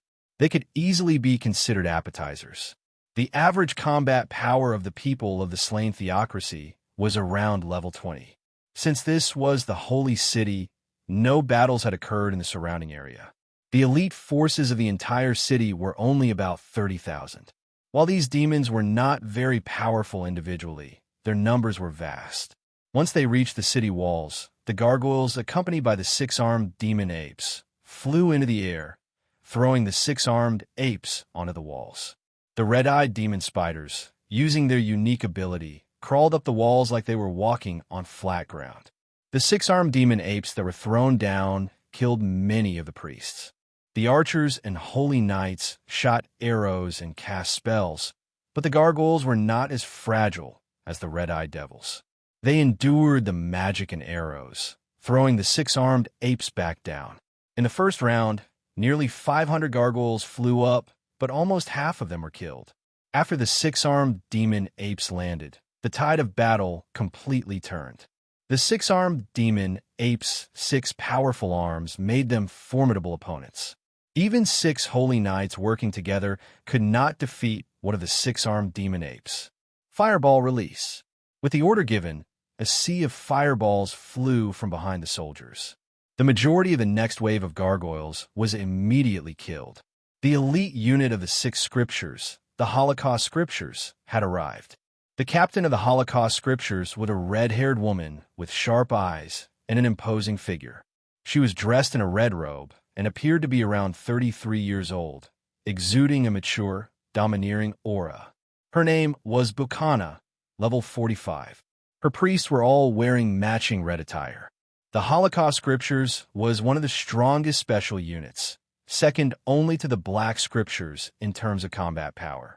After the Holocaust Scriptures joined the battle, the threat posed by the gargoyles was greatly reduced. The Holy Knights on the walls, in coordination with the priests, worked together to kill the six-armed demon apes. The soul-eater demons on the ground, due to their size, were unable to reach the walls and instead tried to smash through the city gates. The soul-eater demons were no match for the massive city gates. They were quickly shattered. At the city gates, a giant man, over 3 meters tall, stood in the way. He held a massive 2-meter-long axe, with a blade 1 meter wide. He was the 10th seat of the Black Scriptures, known as the strongest human. The tiger-headed horse demons charged forward, revealing their sharp claws and teeth. They had the head of a tiger and the body of a horse, with an extremely fast movement speed. The strongest human swung his massive axe, moving just as quickly as the tiger-headed horse demons. With a single swing, he effortlessly cleaved one of the demons in half. Immediately, more demons surged toward the city gate. The giant man swung his massive axe without hesitation, taking down one demon with each strike. The number of demons kept increasing, but the giant man remained unfazed, delivering lethal blows with every strike. He alone was able to hold the city gate. The demons were numerous, but the gate was limited in size. So many demons got stuck together and couldn't move. The giant man noticed this and helped by cutting down the demons trapped in the crowd. The demons surged again, but they still couldn't break through the strongest human's defense. I'll hold this position. No one is getting through. Martial art Gale. The giant man swung his massive axe, striking a soul-eater demon. The demon was split in two with one blow, creating a shockwave. All the demons at the front were sent flying. Many of the red-eyed demon spiders that had climbed up the city wall, ready to launch attacks on the soldiers, were swiftly dealt with. A man with a Western appearance, dressed in a suit, wielded a knife, striking down the red-eyed demon spiders that popped their heads out from the wall with varying speeds. He was the second seat of the Obsidian Sacred Order, Time Turbulence. An old mage also appeared on the city wall, for elemental orbs floating around him. He was the third seat of the Obsidian Sacred Order, for Great Spirits. With the cooperation of these members of the Black Scripture, all the demons on the city wall were wiped out. But the Titan Golem was now just within reach. Black Scripture Captain had yet to make a move. He was preparing to face the Titan Golem. Ability Enhancement. Ability Super Enhancement. Bloodline Awakening. Skill. Radiant End of the Spear. A powerful aura erupted from the Black Scripture Captain. Everyone in the Black Scripture felt the terrifying aura from the Black Scripture Captain. Black Scripture Captain thrust his spear into one of the Titan Golems. As the attack hit the Titan Golem, a powerful shockwave erupted, and the spear pierced through the Titan Golem's skull. The Titan Golem collapsed with a loud crash. After landing, Black Scripture Captain was panting heavily. That last strike had drained a significant amount of his stamina. The other Titan Golems showed no reaction and immediately began attacking the city walls. The Titan Golems were taller than the walls, and their fists struck the walls, easily smashing through them. The 9 Titan Golems directly breached the walls, allowing the other demons to pass through. Black Scripture Captain left and began fighting the second Titan Golem. The Titan Golem only defended against the Captain's attacks, never counterattacking. It continued to advance into the Holy City, heading toward the center. This made the Black Scripture captain furious, but there was nothing he could do. The second seat of the Obsidian Sacred Order, Time Turbulence, and the third seat, for Great Spirits, arrived to assist the Black Scripture captain. With their combined efforts, they defeated another Titan Golem. However, the other 8 Titan Golems had already approached the 6 Great Temples. The 6 Great Temples were the objects of faith for the people of slain theocracy. If they were destroyed, the faith of the people would greatly diminish. At this moment, Ainz finally arrived via teleportation. Ainz looked around. There were corpses everywhere, and a large number of demons had entered the city. The soldiers on the walls immediately began to retreat, but they were no match for the demons. The higher-level forces had gone to deal with the Titan Golems, leaving the soldiers struggling to fight the demons. Ainz charged directly toward the Titan Golems. Frenzied sighed. With one strike, she decapitated a Titan Golem. Swift Windblade. She immediately dashed toward another Titan Golem.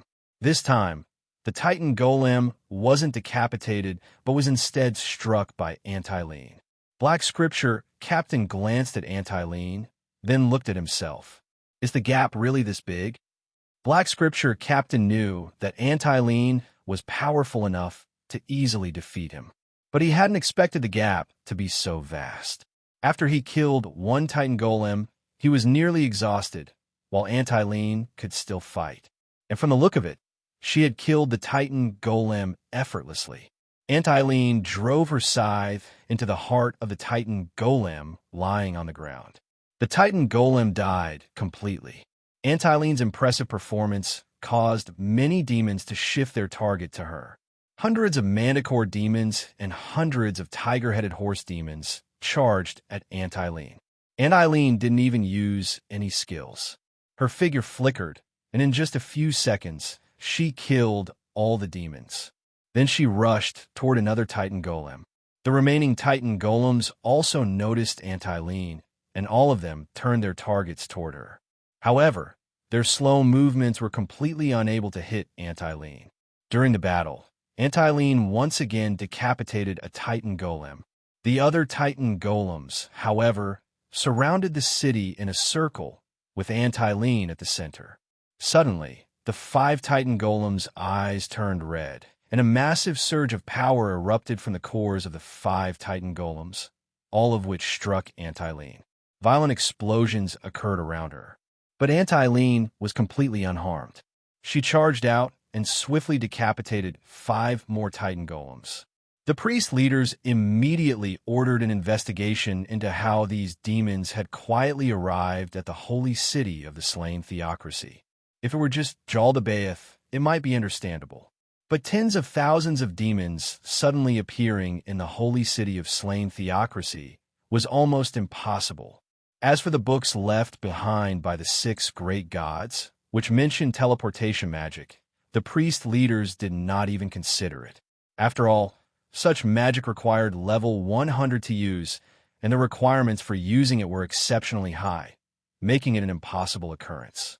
The remaining demons were quickly cleared with the cooperation of the Black Scripture and the soldiers.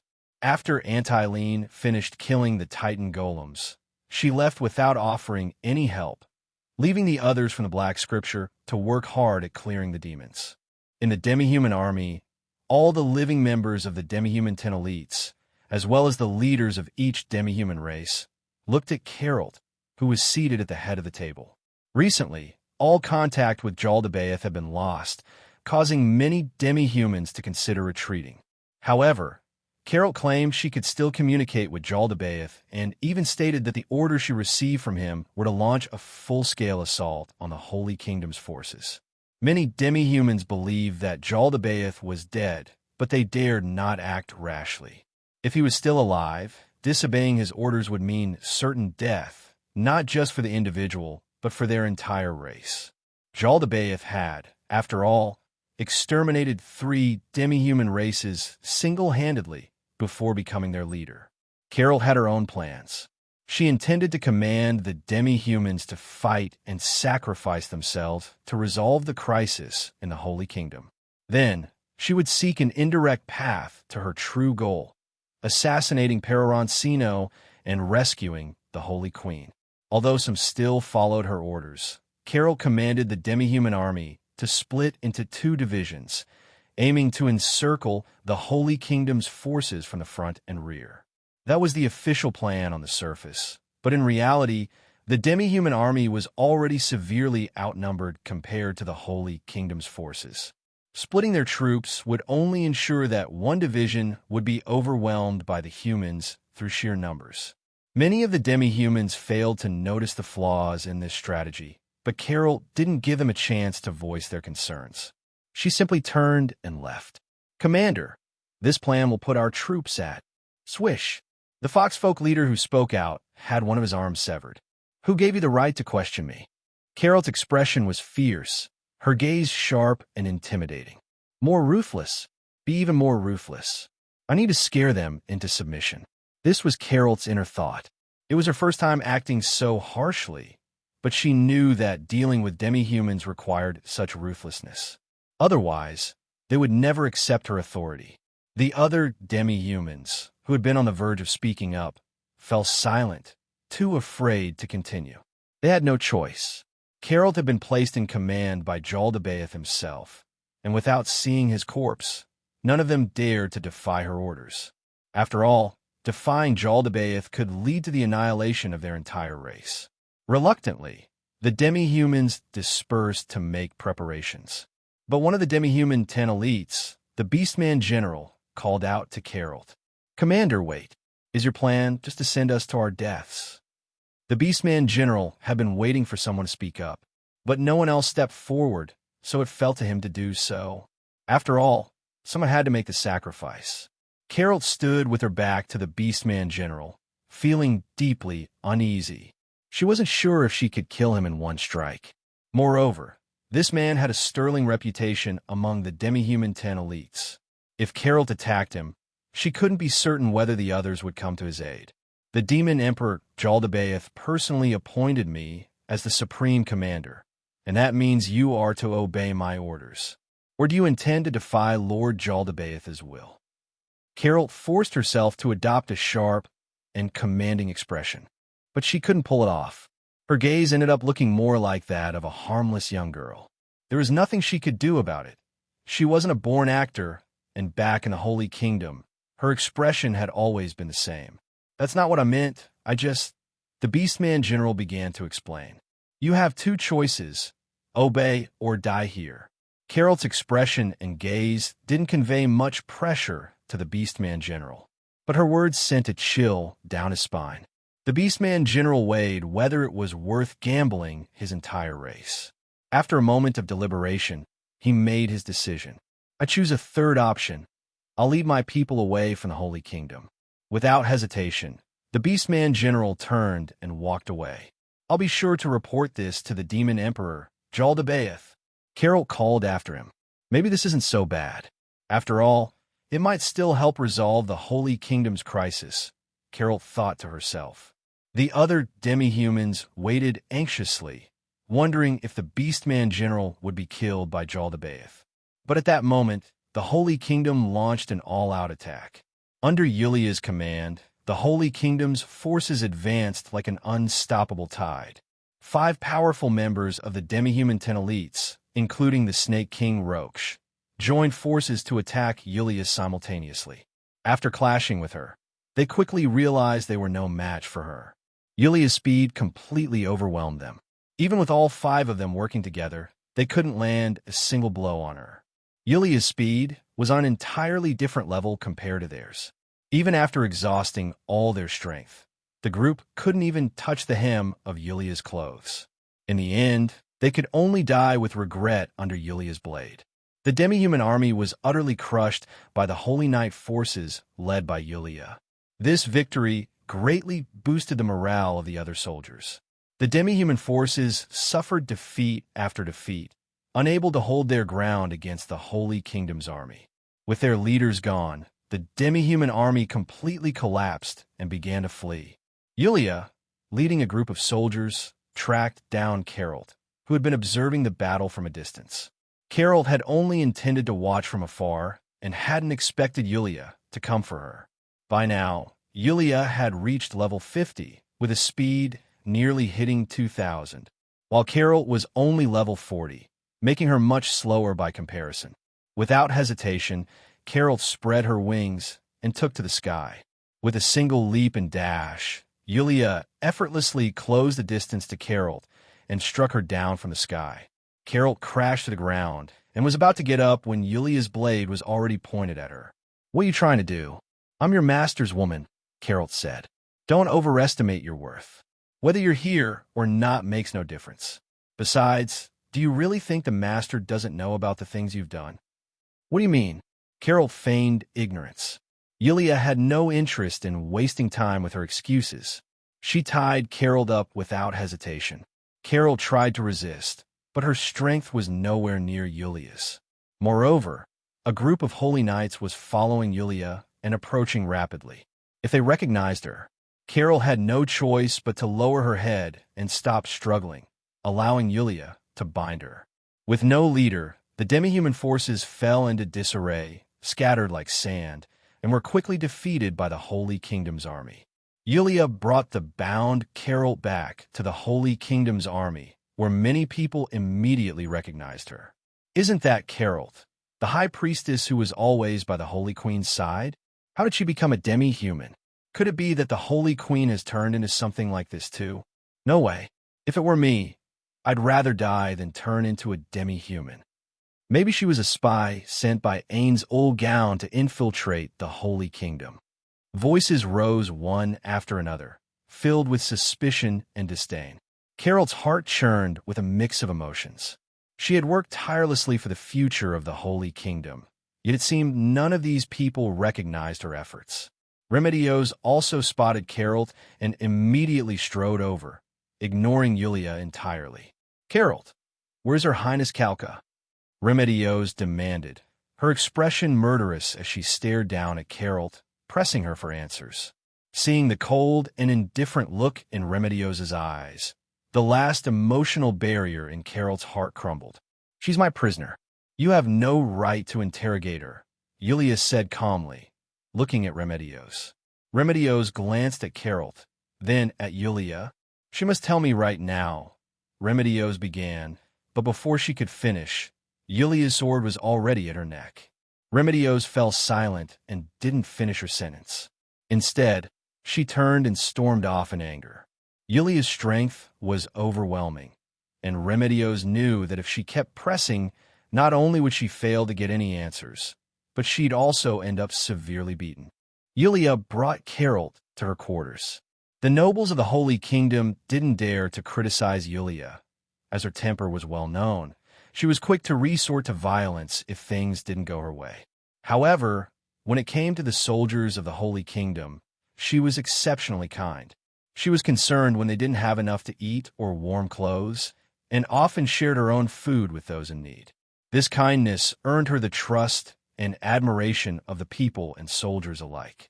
Since the battle between the Sorcerer King and Jaldabaoth, Nia had been searching for the Sorcerer King's whereabouts.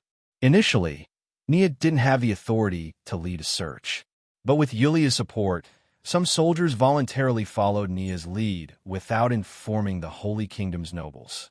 In the end, Nia was unable to find the Sorcerer King and had no choice but to return to the Holy Kingdom's army. Nia found Yulia.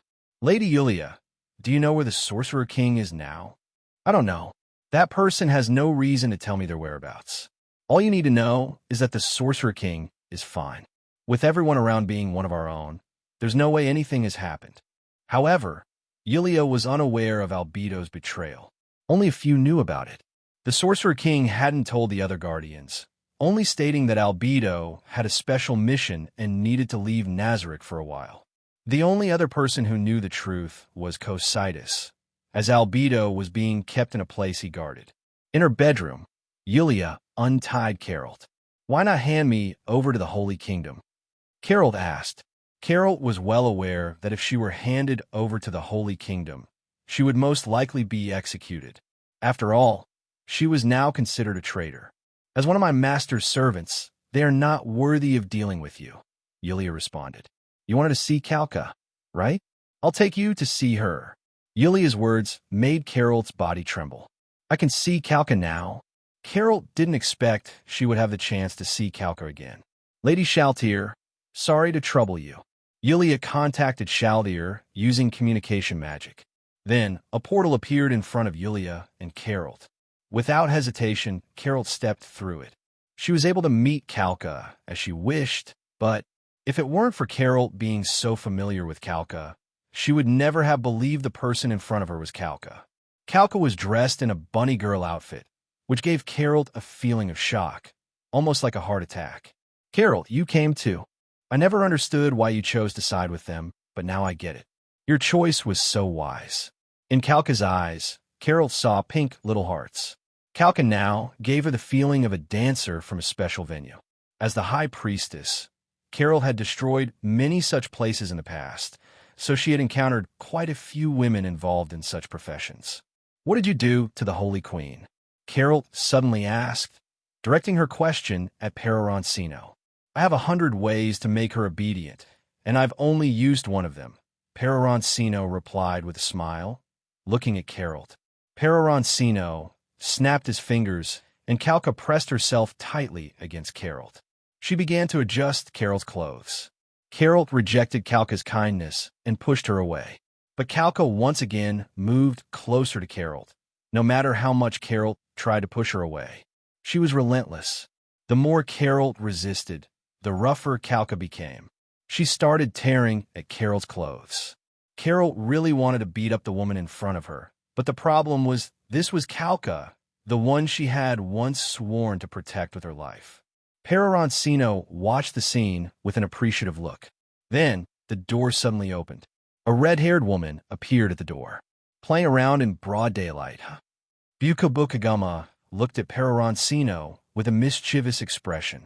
Let me explain. Peroroncino tried to find an excuse, but Bukabukagama didn't give him a chance to explain. In a swift movement, she was right next to Peroroncino, grabbing his ear. Hey, give me a little face. You still have the nerve to talk about face? Everyone in Nazarick knows you're a pervert. All the female NPCs in Nazarick take pride in being favored by you, especially on the 3rd floor. Tell me, what do those vampire brides study every day? Gokurikajudo, Sending the Bright Moon, Marionette, I'm Feeling Good, dance music. Can you explain to me why they're dancing and losing their clothes at the same time? Let me explain. And on the 1st floor, about 100 or so people spending every day thinking hard about what kind of outfits will attract men. Are the clothes they design something normal people would wear? Can you believe they're just striving for their ideals? Bukabukagama's murderous expression clearly indicated she didn't believe him. Without hesitation, Bukabukagama grabbed Peroroncino's ear and started pulling him outside. Please, save me. Kirill suddenly turned to Bukabukagama and spoke up. Kirill understood that the woman in front of her likely held more power than Peroroncino. Her only chance of being saved was to ask for her help, hoping that, as a fellow woman, she might save her. Kirill, with this thought in mind, asked Bukabukagama for help. You want me to save you? Bukabukagama released her grip on Peroroncino's ear. Kirill nodded. But I refuse. Bukabukagama quickly grabbed the escaping Peroroncino and dragged him outside. Bukabukagama had a strong aversion to the human race. In real life, she was a well-known voice actress. Would a famous voice actress have no free time due to a heavy workload? Normally, the higher the fame, the higher the salary. The reason Bukabukagama became busier and busier was that her best friend, who had been her agent for 10 years, tricked her into a contract. The more famous she became, the lower her salary. This led to Bukabukagama constantly having to find voice acting jobs. The more work she took on, the more her agent earned. If she refused to work as a voice actress, she would face a huge compensation fee. In truth, Bukabukagama didn't want to voice 18+ content at all. But eventually, she couldn't handle it alone and let Peroroncino find out. The two of them decided to quit the game. Peroroncino firmly made Bukabukagama break the contract, or else she would surely work herself to death. With Peroroncino as her agent, the two of them worked hard to find voice acting jobs to earn money to pay the penalty for breaking the contract. Although the workload didn't change, it gave Bukabukagama something to look forward to. Though she didn't like 18-plus content, Bukabukagama would never go against her brother for a stranger. Nana arrived alone at the capital of the slain theocracy. Along the way, Nana didn't need to ask anyone for directions. There were always people who, seeing a little child wearing expensive clothes, would take advantage of her.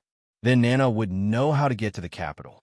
Of course, for those kind-hearted people, Nana didn't hesitate to take their belongings. At this moment, the capital city, the holy city, was in ruins, having just experienced a war.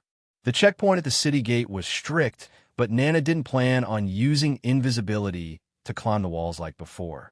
She walked straight through openly. "Stop! Where are your parents?" the soldier shouted as he saw Nana trying to walk into the city gate. "I'm here to join the Black Scriptures," Nana said with a very serious expression. "Answer my question," the soldier shouted, trying to scare the little girl in front of him. The soldier thought the little girl must be crazy. The Black Scriptures weren't something you could just join casually. Nana ignored him and continued walking straight into the city. She was looking for someone who could help her join the Black Scriptures. "Stop!" The soldier chased after her, trying to pat her on the shoulder, but even though he was just a step away, he missed several times when he reached out. The soldier suddenly felt something was off about this little girl. Several soldiers around saw this scene, and all attempted to capture Nana, but they couldn't touch her at all.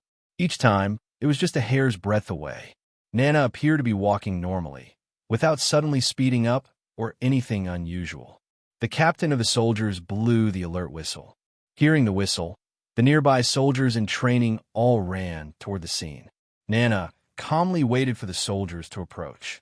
During this time, the gate guards kept charging at her, but Nana easily dodged every attempt. Nana made no move to attack, while the other soldiers aimed to capture her alive.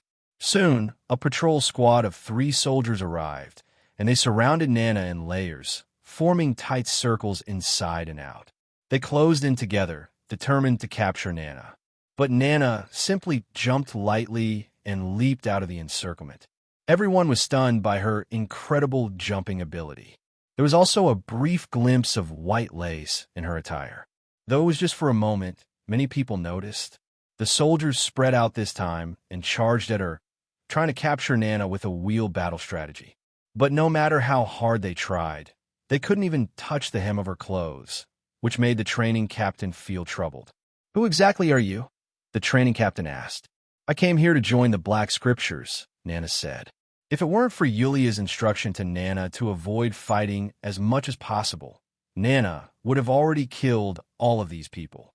Yulia had told Nana that in order to join the Black Scriptures, she needed to find someone with great power. And when meeting such a person, she had to demonstrate her strength. Although Nana had only shown a small part of her ability, it was enough to catch the attention of these people. Hearing Nana's words, the patrol captain lowered his head and hesitated for a moment. "Wait here. I'll go find someone with the authority to let you into the Black Scriptures." The patrol captain left with a few people. The others stayed behind to guard, wary of Nana doing anything else. Nana looked at them. They were all staring at her, and this made her very unhappy. She really wanted to take action, but she held herself back. "I must be useful for Neeson," Nana thought to herself. Then, in front of everyone, she turned invisible. The crowd stared at each other in confusion. "Spellcaster, quickly find that girl," the patrol captain shouted. To prevent invisible people from entering the city, every city gate had a spellcaster. These spellcasters could see through skills and detect invisibility. The spellcaster began chanting a spell. When the chant finished, the magic took effect, but he couldn't find Nana's trace at all. "It seems like the girl has left," the spellcaster said. "How could she leave so quickly?" "She was just here," the captain replied. "I haven't left." Nana suddenly appeared in front of the spellcaster and spoke. The spellcaster was so startled by Nana's sudden appearance that he fell to the ground. "How is that possible? My spell that breaks invisibility couldn't detect your trace." Nana didn't want to respond to him, but then she thought to herself, Isn't this the perfect opportunity to show my strength? The reason is simple. You're too weak to see through my invisibility, Nana said, before turning invisible again. The spellcaster, not willing to give up, cast the detection spell once more, but still couldn't find Nana's presence. This spellcaster had a stubborn temperament. If it didn't work once, he'd try twice. If twice didn't work, he'd try 3 times. It wasn't until he exhausted his magic that he still couldn't detect Nana. As the patrol captain was planning to report to his superior for further instructions, he encountered one of the members of the Black Scriptures. It was Ainz, the 5th seat of the Black Scriptures, known as the One-Man Army. He was also the older brother of Clementine. The patrol captain told Ainz everything that had happened. "Oh, interesting. Where's she? I'll go take a look," Ainz said. Ainz, after learning everything from the patrol captain, headed toward the city gate. A few minutes later, Ainz arrived at the gate. "Where's the little girl from earlier?" Ainz asked the gate soldiers. "Isn't she right behind you?" One of the soldiers replied, looking at him. Ainz turned around and saw Nana standing right behind him, staring at him. His heart skipped a beat. This little girl had managed to get behind him without him noticing. If she had intended to kill him, he would have had no chance to resist. "I must still be fatigued from recent battles, causing my alertness to drop," Ainz thought to himself, trying to rationalize his lapse. "You look pretty weak. Are you really a member of the Black Scriptures?" Nana asked, her gaze fixed directly on Ainz. "My name is Ainz, 5th seat of the Black Scriptures. If you want to join, the first thing you need to do is defeat me," Ainz said. As soon as he finished speaking, a dagger was already pressed against his neck. "Do you surrender?" Nana asked calmly. The soldiers around them stared in disbelief. Many of them had witnessed Ainz's prowess in previous battles. Yet here he was, a powerful warrior with a dagger held to his throat by a little girl. "I wasn't ready. This doesn't count," Ainz responded. "Then I'll give you 3 minutes to prepare," Nana said, her tone leaving no room for negotiation. Ainz opened his mouth to say something, but ultimately held back. After all, her strength was undeniable. Trying to argue would only result in her refusal. "Let's move to another location. There's not enough room here to fight," Ainz suggested. "All right," Nana agreed. Ainz led Nana to an open area outside the city. It was spacious, and more importantly, no one would witness his defeat if he lost.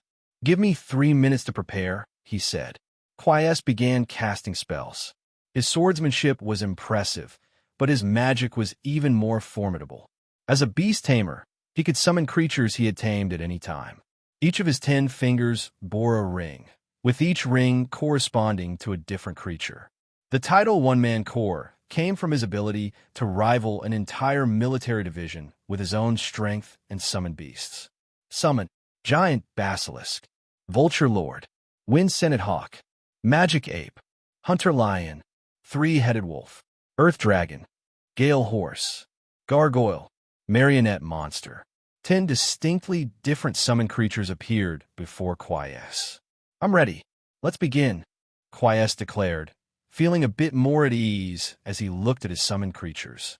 Having a dagger pressed against his throat earlier had been a truly unsettling experience. In the previous battle to defend the city, he hadn't summoned these creatures because their deaths would be irreversible. Losing any of them would mean a tremendous personal cost, as they were all acquired through painstaking effort and dedication.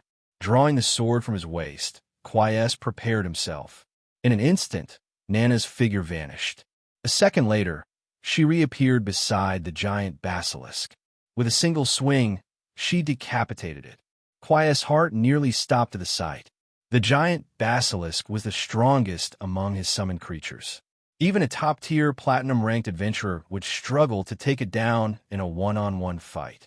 It was his most treasured asset, and now it was gone just like that. While Ainz stood stunned, Nana moved to slaughter his other creatures. "Stop!" he shouted, his voice filled with anguish.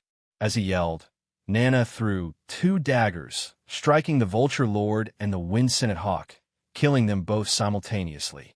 By the time Ainz regained his senses, only the 3-Headed Wolf remained. The rest of his creatures had been annihilated.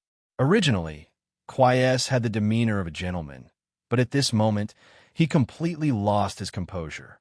His expression twisted into one of utter chaos, resembling the face his sister made when she was angry. "Do you surrender?" Nana asked calmly. "I surrender, Your Em." Ainz's retort was cut short, because Nana's dagger was already pressed against his throat.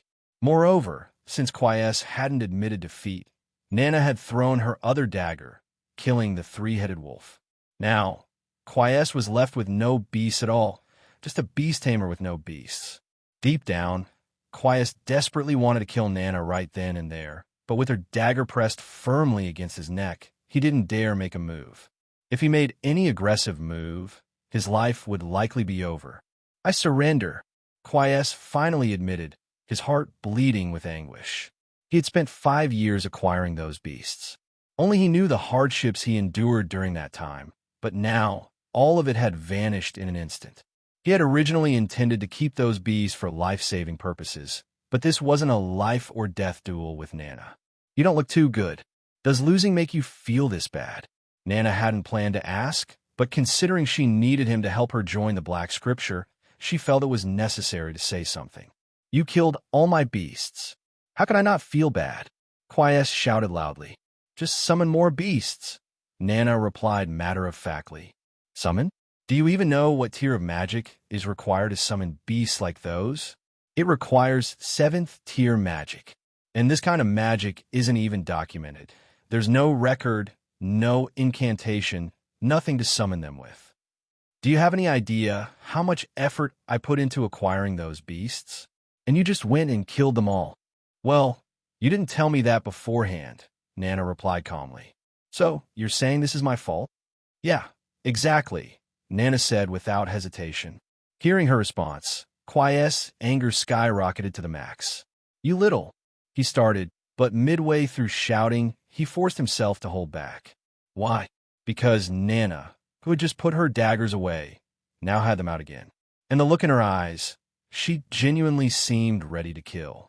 Faced with this brutal reality, Ainz swallowed the words he was about to say.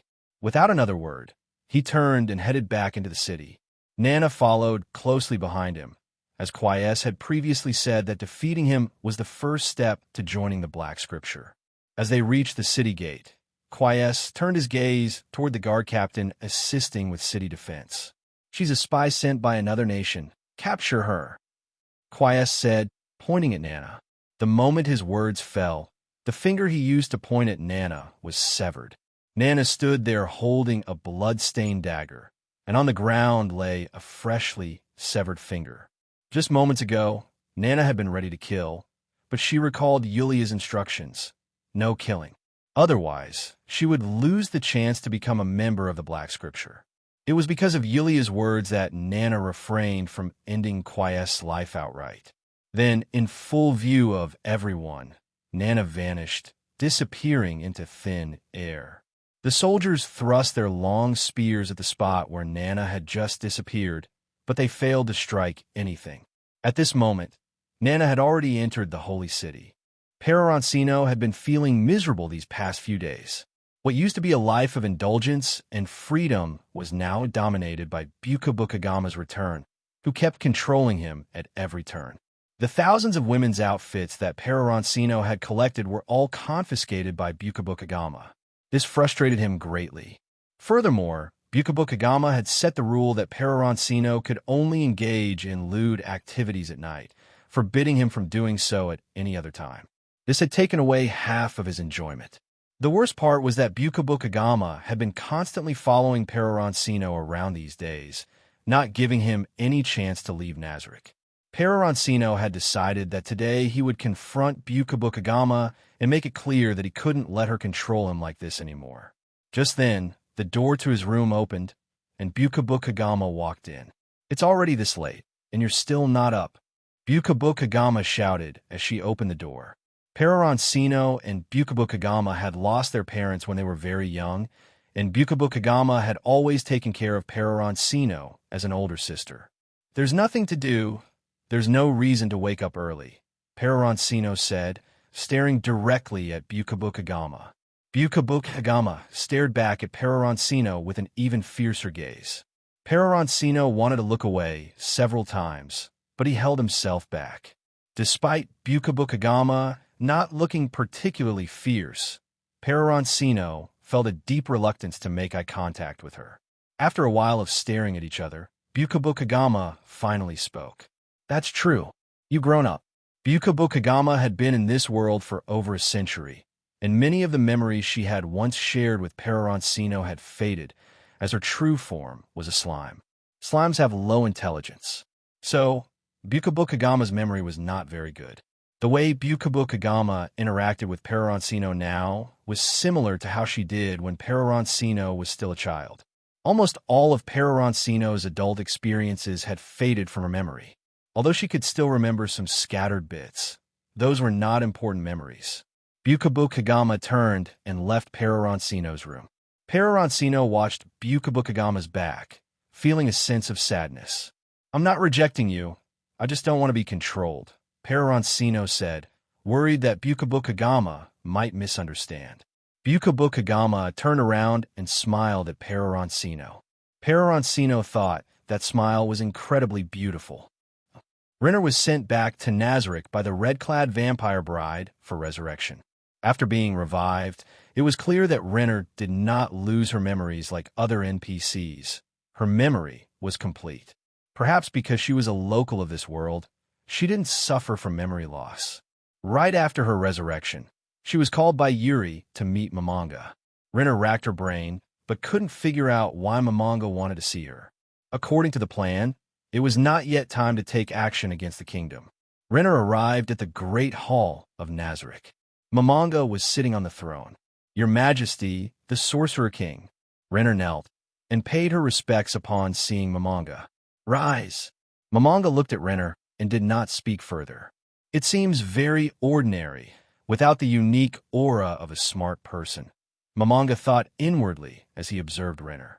"May I ask if the Sorcerer King needs me to do anything?" Renner asked. "I called you here today to test you," Momonga said, tossing a piece of paper to Renner. Renner caught the paper. There were 3 questions written on it.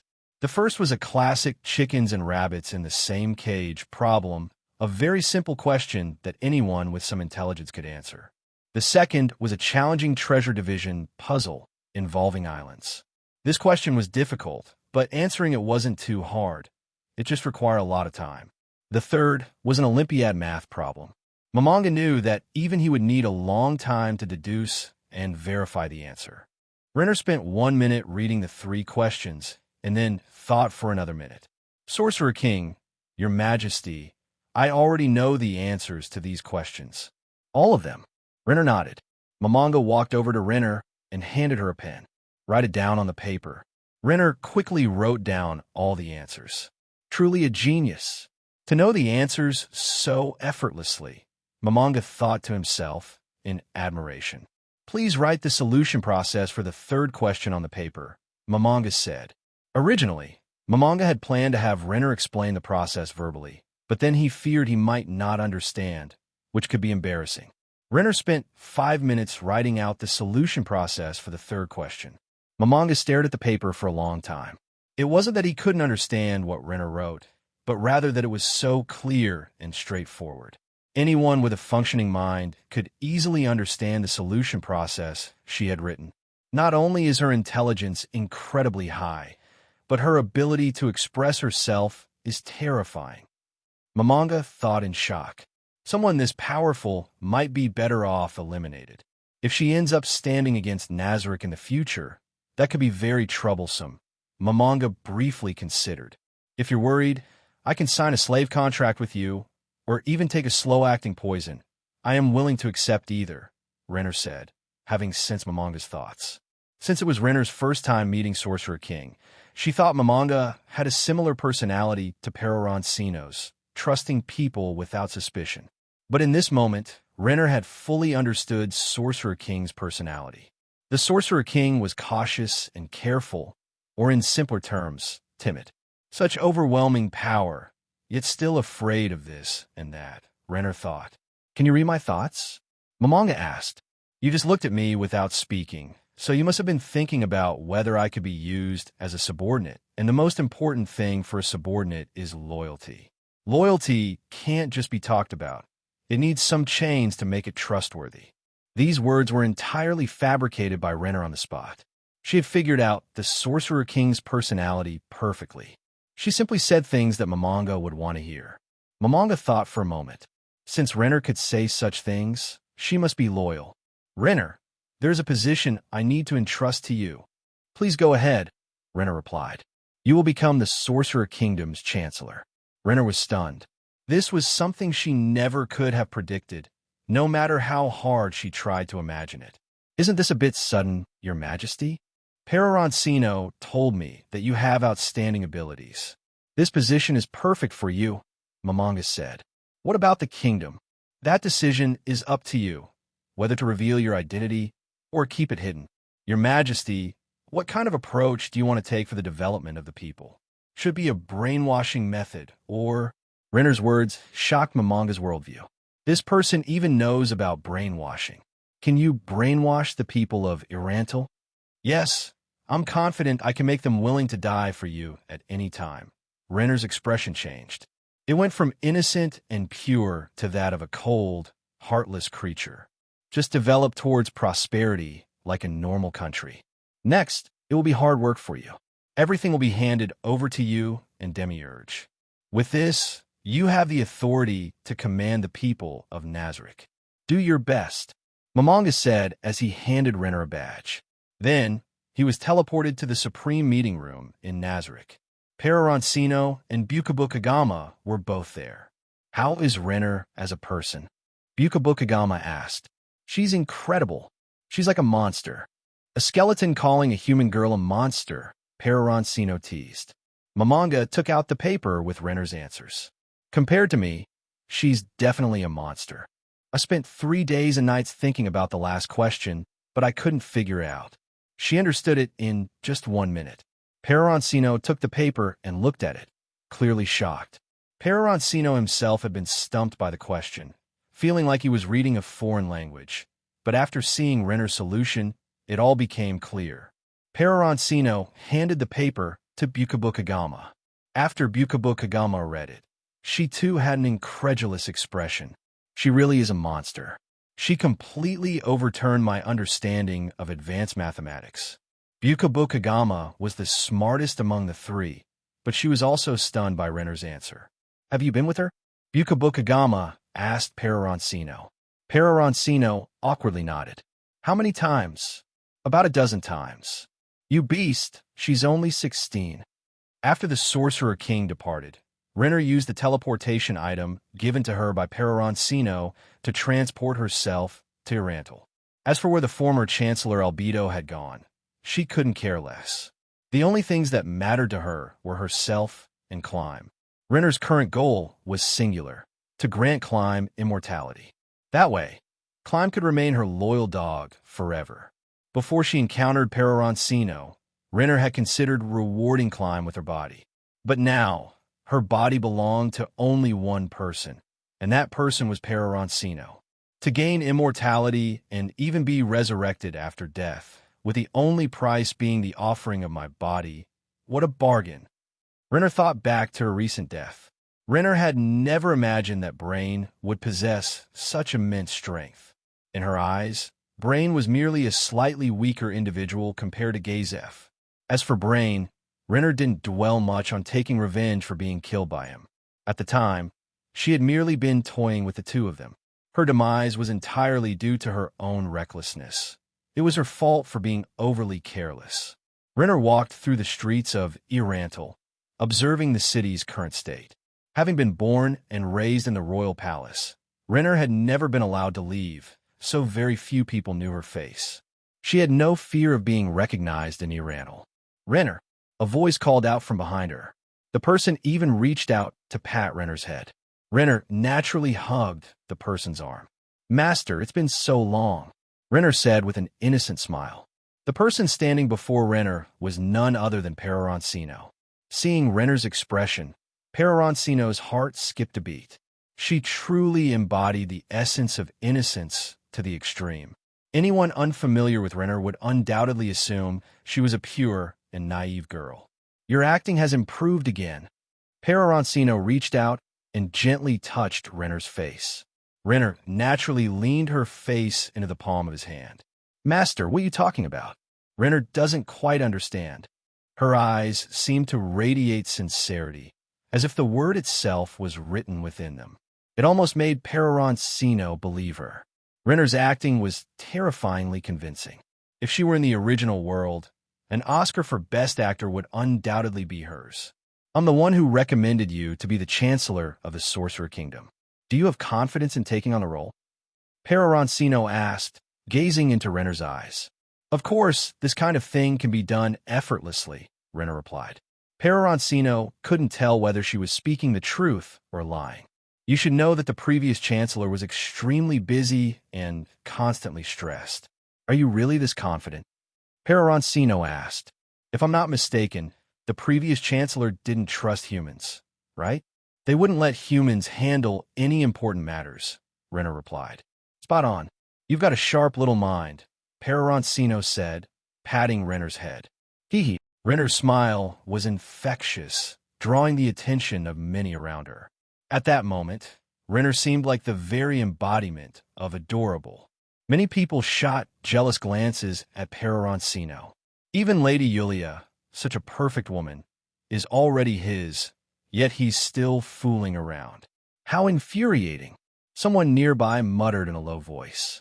I'm doing this just to make you jealous, Peroroncino said nonchalantly to the person who had spoken in a low voice. The surrounding crowd clenched their fists in anger. If you want to fight, just come at me. I promise I won't fight back. Peroroncino continued to provoke the onlookers. A burly man couldn't hold back any longer. He clenched his fists and charged at Peroroncino. Renner stepped out from Peroroncino's embrace, moving gracefully as if she were strolling. With a deft maneuver, she sidestepped the burly man and tripped him. The man fell flat on his face, eating dirt. Many in the crowd had already anticipated this outcome. After all, this wasn't the first time Peroroncino had provoked the public. And every time, Peroroncino never lifted a finger. His beautiful companions always handled the situation. There was a time when Peroroncino, like them, could only envy others. So now, having once been drenched by the rain, he wouldn't let others enjoy the shade of an umbrella. The hardships he endured, others must experience too. That intense feeling of jealousy mixed with helplessness, that was the point. The others weren't as foolish as the burly man, letting their tempers get the better of them and charging forward. No one in the crowd dared to speak ill of Peroroncino because anyone who had tried had ended up mute. Peroroncino's principle was simple. Fighting was acceptable, but insults were not. If someone insisted on hurling insults, he ensured they would never speak again. The sound of barking dogs was truly annoying, after all. At that moment, a shy young man approached Peroroncino. Lord Chino, may I ask when Lady Yulia will return? She should still be in the Holy Kingdom. Once she finishes helping them resolve their issues, she'll return, Peroroncino replied.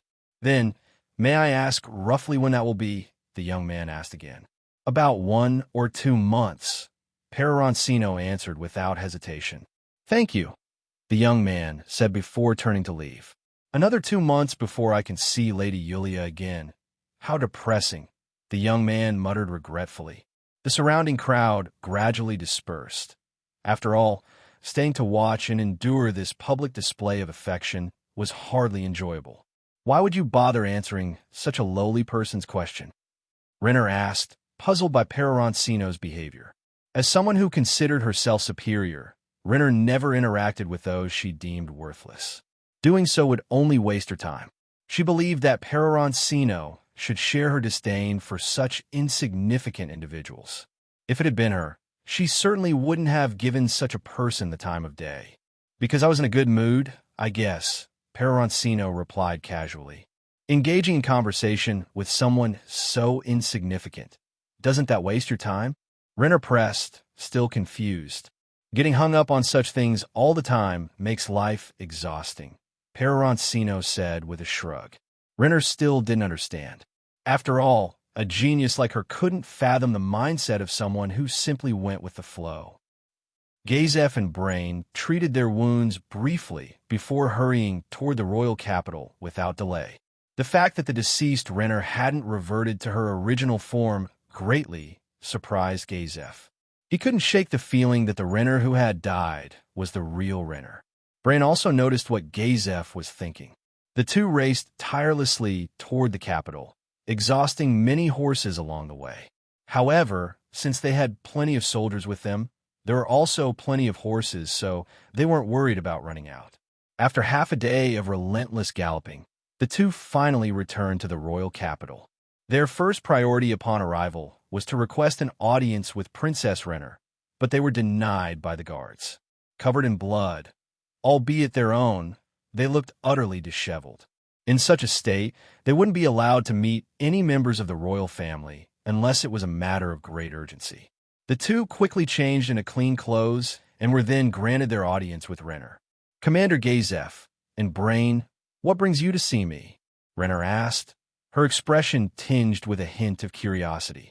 In that instant, both Gazef and Brain had the same thought. Perhaps this Renner before us is a fake.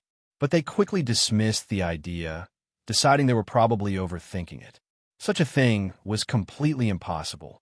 The princess in the royal capital being a fake, while a version stronger than both of them being the real princess. How could something like that be true?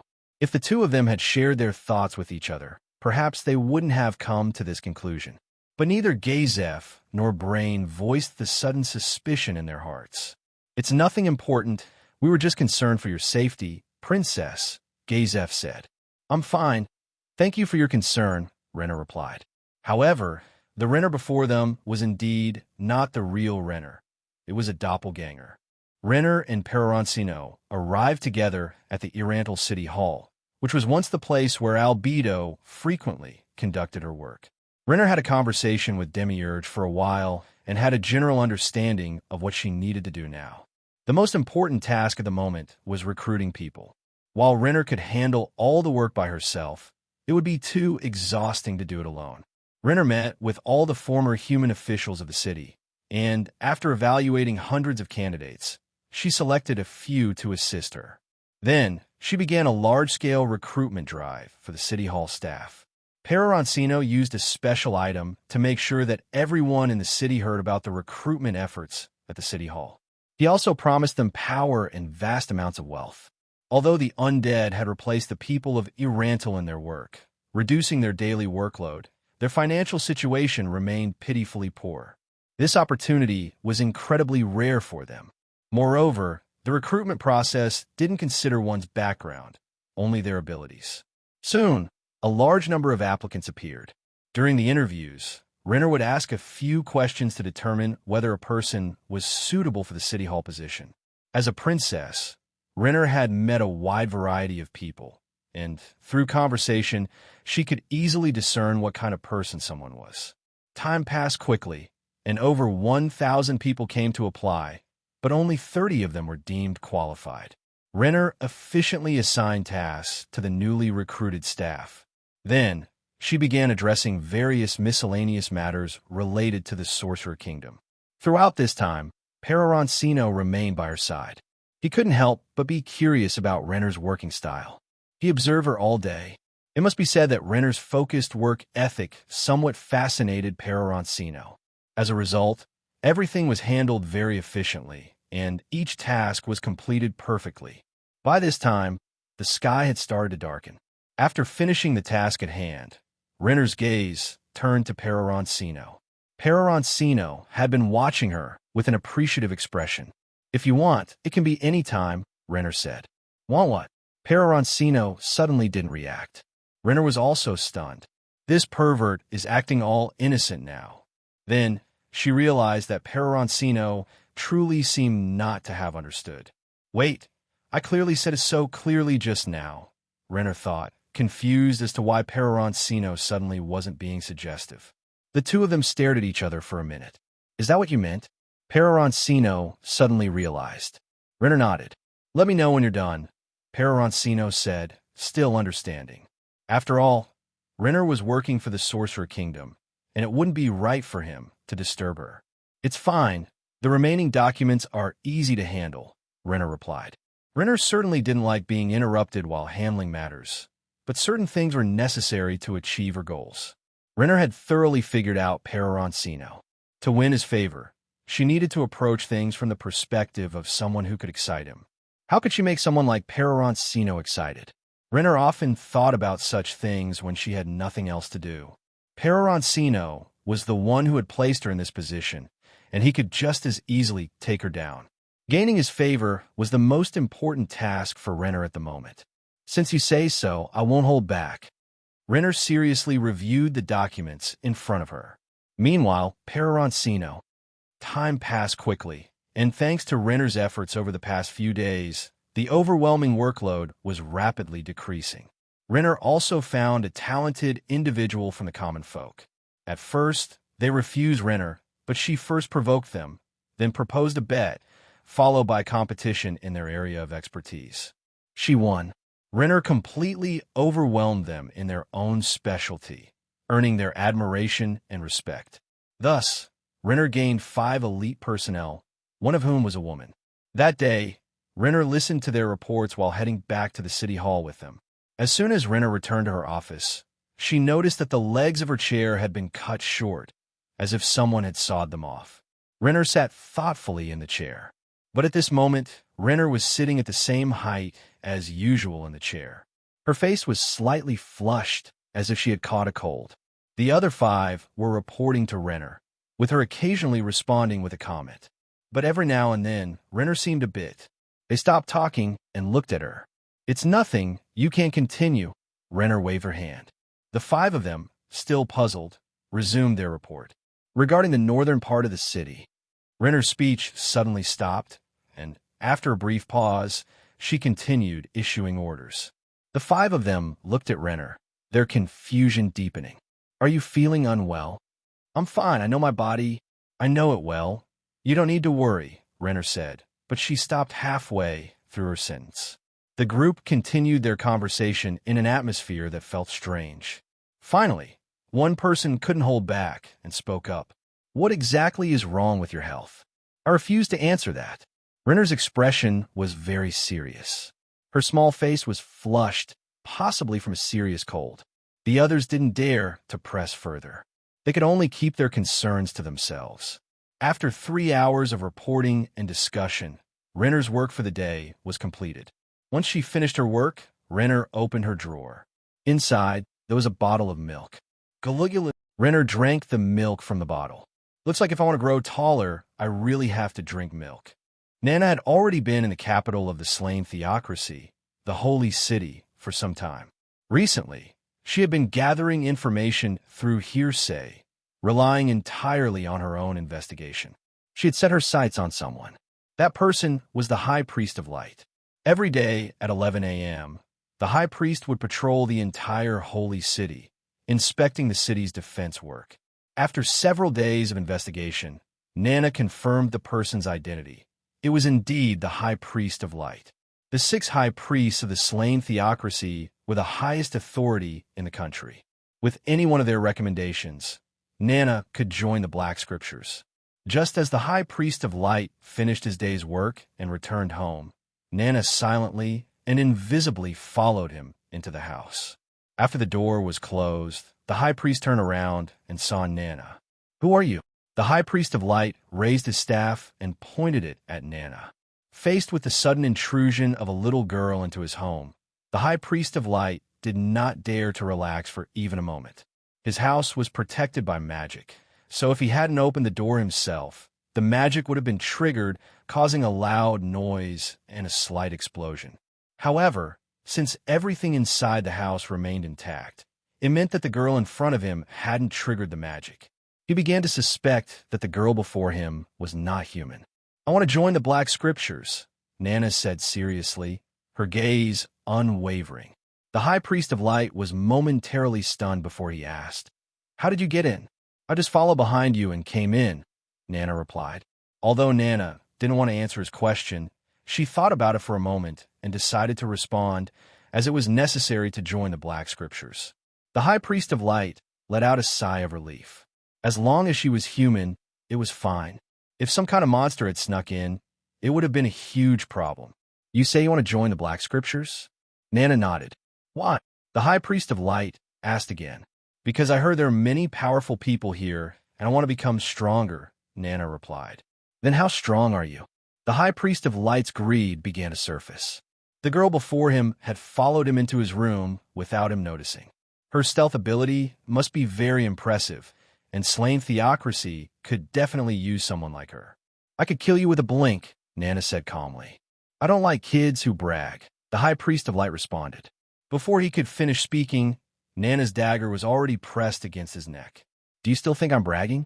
The blade against his skin filled the High Priest of Light with fear, but more than that, he felt excitement.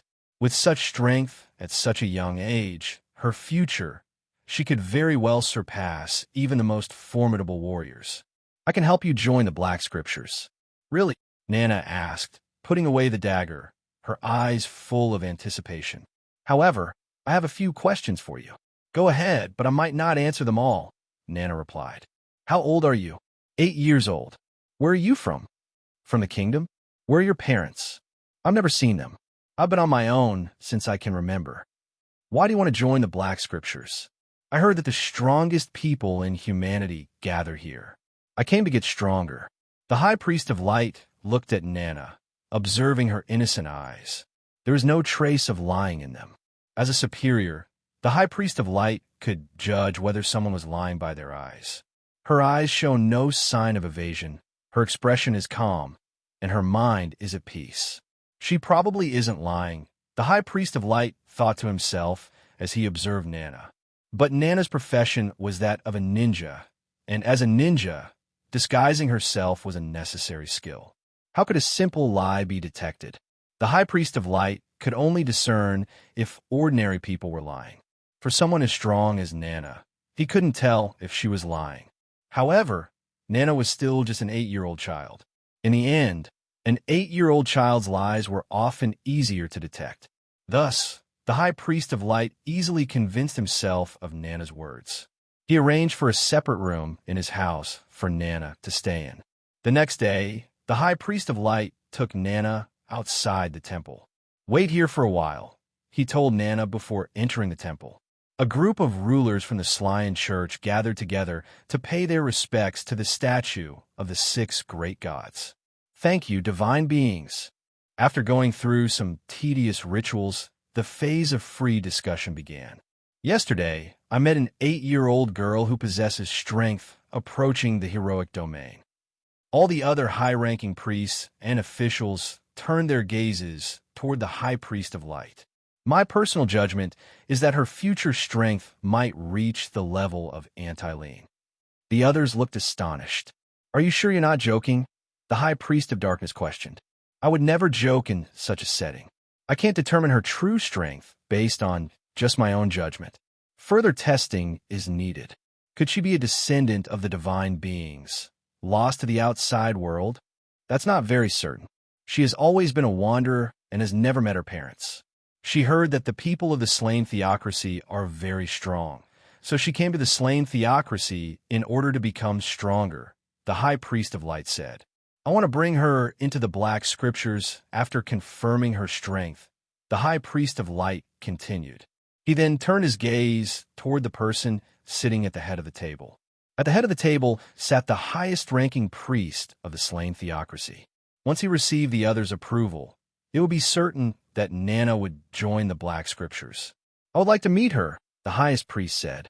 She is outside the temple, the High Priest of Light replied. How could you let such an unknown person come to such a place? What if she's a spy? The High Priest of Water questioned.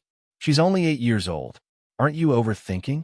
And someone with this level of strength, who would send her to another country? The High Priest of Light explained. All right, since she's already here, let's stop arguing and meet her, the highest priest said. The group went outside the temple. Nana was casually looking around. What are you looking at? The High Priest of Water, still suspicious that Nana might be a spy, asked. Is this a place I'm not allowed to look at? Nana coldly spoke, her eyes fixed on the High Priest of Water. The High Priest of Water felt a chill from Nana's gaze, as though she could kill him at any moment. Impudent! How dare you release killing intent in such a place? The high judge of the church scolded. Nana's gaze turned to the high priest of light, as if seeking his help. In truth, Nana was observing how the high priest of light would respond. If he turned against her like the previous person, Nana would not hesitate to kill everyone present. The high priest of light was about to speak up for Nana, but another person spoke first. "There's no need to be so harsh," said the highest priest. The moment he laid eyes on Nana, he saw that she was different. She was someone who had been on the edge of life and death countless times. It was normal for her to have hostility toward strangers. "What's your name?" the highest priest asked. "Nana," she replied. "Do you want to join the Black Scriptures?" Nana nodded. "Come with me. We'll find an opponent for you and test your strength." The highest priest led the way, guiding everyone toward the outer areas of the temple. The highest priest casually asked one of the holy knights to inform the strongest human of the 10th seat of the Black Scriptures to test Nana's strength. The strongest human possessed exceptional defensive power, so having him fight Nana should result in neither of them suffering significant injuries. Originally, the 8th seat was supposed to handle this task, but since he had been killed once, his strength had not yet fully recovered. Soon, the strongest human arrived in front of the highest priest. "May I ask, highest priest, what do you need from me?" "Please test the strength of this little girl," the highest priest said. "Not a problem." The strongest human was a towering man, nearly 3 meters tall, with arms as thick as a normal person's waist. The strongest human was completely covered in muscle, and his appearance exuded a sense of security. "Come on, little girl. Show me your full strength," the strongest human said, looking at Nana. "Are you sure you want to go all out?" "If I do, you might die," Nana calmly said, something that made everyone present doubt her words. "Ha ha, little girl, give it your best shot. My skin is tough, and my muscles are thick. There's no way you could defeat me." The strongest human laughed and said to Nana. Hearing his words, Nana took out her dagger, and her aura instantly changed. Just as Nana was about to launch her attack, the strongest human interrupted her. "Wait, let's fight barehanded," the strongest human said. When Nana took out the dagger earlier, the strongest human felt like the little girl in front of him could actually kill him. He then remembered Ainz Ooal, the combat pinnacle of the slain theocracy. He believed that Nana was similar to Ainz Ooal, a divine being, a descendant of the 6 great gods with extraordinary talent. In order to ensure his own safety, the strongest human backed down. All right, Nana agreed to his suggestion. This made several of the high-ranking priests think that the strongest human was being overly cautious. After all, she was just a little girl. It was embarrassing for someone with the title of strongest human to be afraid of a little girl and not let her use a weapon. Some of them even began to wonder if they should give the strongest human a new title, like most cowardly human. Of course, such thoughts were just fleeting ideas. Bringing them up would only cause unnecessary conflict. Nana sheathed her dagger and suddenly disappeared from the spot. At that moment, the sky was clear and bright, the sun shining brilliantly. An incredibly powerful invisibility skill. The group of high-ranking priests was shocked. This kind of skill, even including Ainz Ooal, was something no human in the slain theocracy had been able to master until now. Ordinary invisibility could only be used in dim lighting. But for such a clear, sunny day with no clouds in the sky, using an invisibility skill was almost impossible.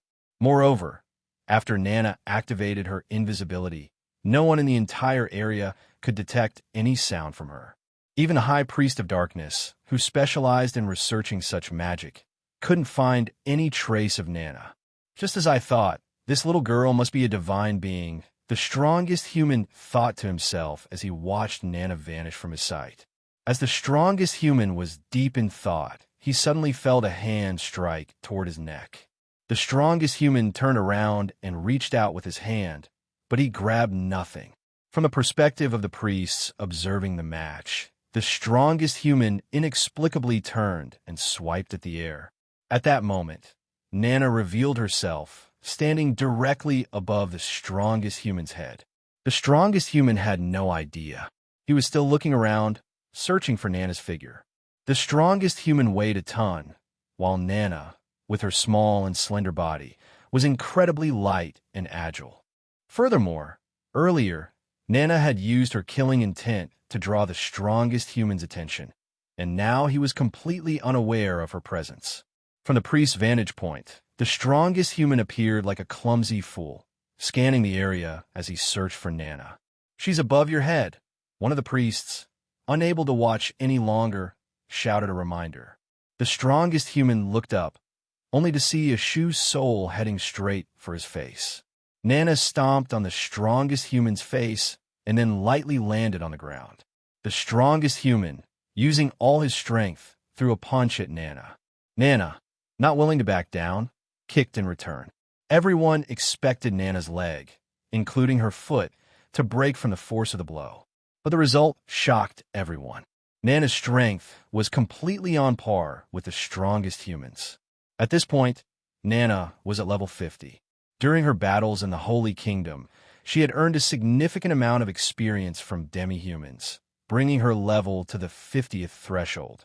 The strongest human, on the other hand, was only at level 46. Originally, his level cap had been set at level 40. The strongest human had reached his current strength through his own determination and relentless effort, continuously breaking through his level cap. But effort is meaningless in the face of talent. There's a saying that goes, genius requires 99% hard work and 1% talent. But that 1% of talent can make the difference between two people being worlds apart. At this moment, the strongest human wasn't particularly surprised by Nana's strength. He had once challenged the leader of the first seat in the Black Scripture Captain, and had been thoroughly convinced by their overwhelming power. Before the battle, he had already been certain that Nana was a divine being. Her slender legs, yet matching the strength of his incredibly muscular arms, appeared very strange. But it was the truth, far beyond the heroic realm. High Priest of Light exclaimed. He had never imagined that Nana's strength would be this powerful. Her strength was ridiculously powerful. It's important to note that she was only 8 years old. Antylene Heron Fouché had reached the heroic realm at the age of 15, and the Black Scripture Captain had reached it at 16. Comparing that, Nana's talent was completely unprecedented. Nana noticed the reactions of the group with the corner of her eye and felt quite pleased inside. It was obvious that they were all shocked. This meant that joining the Black Scripture in the slain theocracy was now a done deal. The strongest human triggered his potential and reached level 47 at that moment. His strength increased considerably, but he still couldn't use his prideful strength to push Nana back. Nana glanced at the strongest human, retracted her leg, and threw a punch. Both feet were firmly planted on the ground, allowing her to fully unleash her strength. The two fists collided, and the strongest human was directly forced back, stumbling and falling to the ground. He looked at Nana in disbelief. "Do you surrender?" Nana asked calmly. "Never." The strongest human got up and charged at Nana again. He launched a continuous barrage of attacks, but Nana merely dodged each one without countering. As a ninja, Nana's most critical attribute was her speed. Her speed had now surpassed 2,000 in value. Even if 10 Clementines surrounded her, they likely wouldn't be able to defeat her. Seeing that the situation was about right, Nana swept in with a sweep kick, knocking the strongest human to the ground. However, at the moment the strongest human fell, he grabbed onto Nana's ankle, just as he was about to exert force to fling Nana and smash her to the ground. Nana acted first. The leg he had grabbed swung with full force in the opposite direction, taking the strongest human's body along with it. The strongest human was thrown onto the ground on the other side. He tried once again to use his arm to hurl Nana away, but there was no way his reaction speed could match Nana's. Before he could even use his strength, Nana had already flung him away again. Seeing that he refused to let go, Nana continued to slam him into the ground repeatedly. This guy is so annoying. If it weren't for wanting to be useful to Chino Nizan, I'd have killed him long ago, Nana thought to herself as she looked at the strongest human. The strongest human, being thrown around repeatedly, thought to himself that Nana probably didn't have much stamina and would soon run out of energy. Yet after being thrown over 20 times, Nana still showed no signs of exhaustion, while the strongest human was already dizzy and disoriented from the tossing. Feeling groggy and unable to continue, he had no choice but to let go. The moment he let go, Nana's anger flared. She kicked the strongest human a few times, and the strongest human was hurled like a missile, crashing into a nearby building. The priests and officials of the slain theocracy stood there, watching Nana, unable to calm themselves for a long time. This goes beyond genius. She's a monster, one of them finally remarked. Many priests had already started doubting whether Nana was even human. Meanwhile, Nana didn't think she had gone too far. Although she was incredibly powerful, her mindset was still that of an 8-year-old child. The highest priest and the other high priests, witnessing Nana's monstrous strength, found it hard to believe that she was human. Under the guise of conducting a health checkup, they repeatedly examined her 10 times, arriving at the same conclusion each time. Nana was indeed human. Of course, Nana didn't allow any males to perform the examination, because Yulia had told her that, as a subordinate of Lord Peroroncino, allowing any other male creature to see her body would be akin to betraying Lord Peroroncino. After deliberation, the priest decided to assign Nana to an unofficial position within the Black Scripture, granting her the same status as Ainz. Originally, the existence of Ainz was known only to the Scripture's captain and the high priests. However, a recent battle had exposed Ainz to the public eye, leaving the slain theocracy with no other choice. The reason Ainz had been kept hidden was to serve as a deterrent against the Council State's Platinum Dragon Lord. The Platinum Dragon Lord was the most powerful being known to the slain theocracy. Meanwhile, Ainz possessed the capability to threaten the life of the Platinum Dragon Lord. Keeping her concealed was a strategy to avoid provoking a war with the Council State. Ainz had already reached the level cap of 85 and could no longer advance even slightly. Breaking through the level cap required a battle against an opponent of equal strength. But thus far, Ainz had yet to encounter such a match. As for the Platinum Dragon Lord, Ainz was completely unaware of its existence. The High Priests intentionally withheld information about the Platinum Dragon Lord, fully aware of Ainz's reckless personality. If she knew about it, she'd likely rush off to challenge the Platinum Dragon Lord in a fight, and possibly aim to have a child afterward. As the saying goes, 2 tigers cannot coexist on the same mountain. A meeting between Ainz and the Platinum Dragon Lord would inevitably result in one of them perishing. Peroroncino lodged a protest with Bukabukagama, finding the feeling of being grounded unbearable. In response, Bukabukagama, showing a bit of leniency, set a condition. Peroroncino had to master a few origin magic spells within 15 days to gain permission to venture out again. Being a seasoned gamer, Peroroncino quickly adapted. Through a combination of his own exploration and Bukabukagama's guidance, he soon grasped the fundamentals of origin magic. Bukabukagama taught Peroroncino 3 origin magic spells, each capable of ensuring survival in dire situations.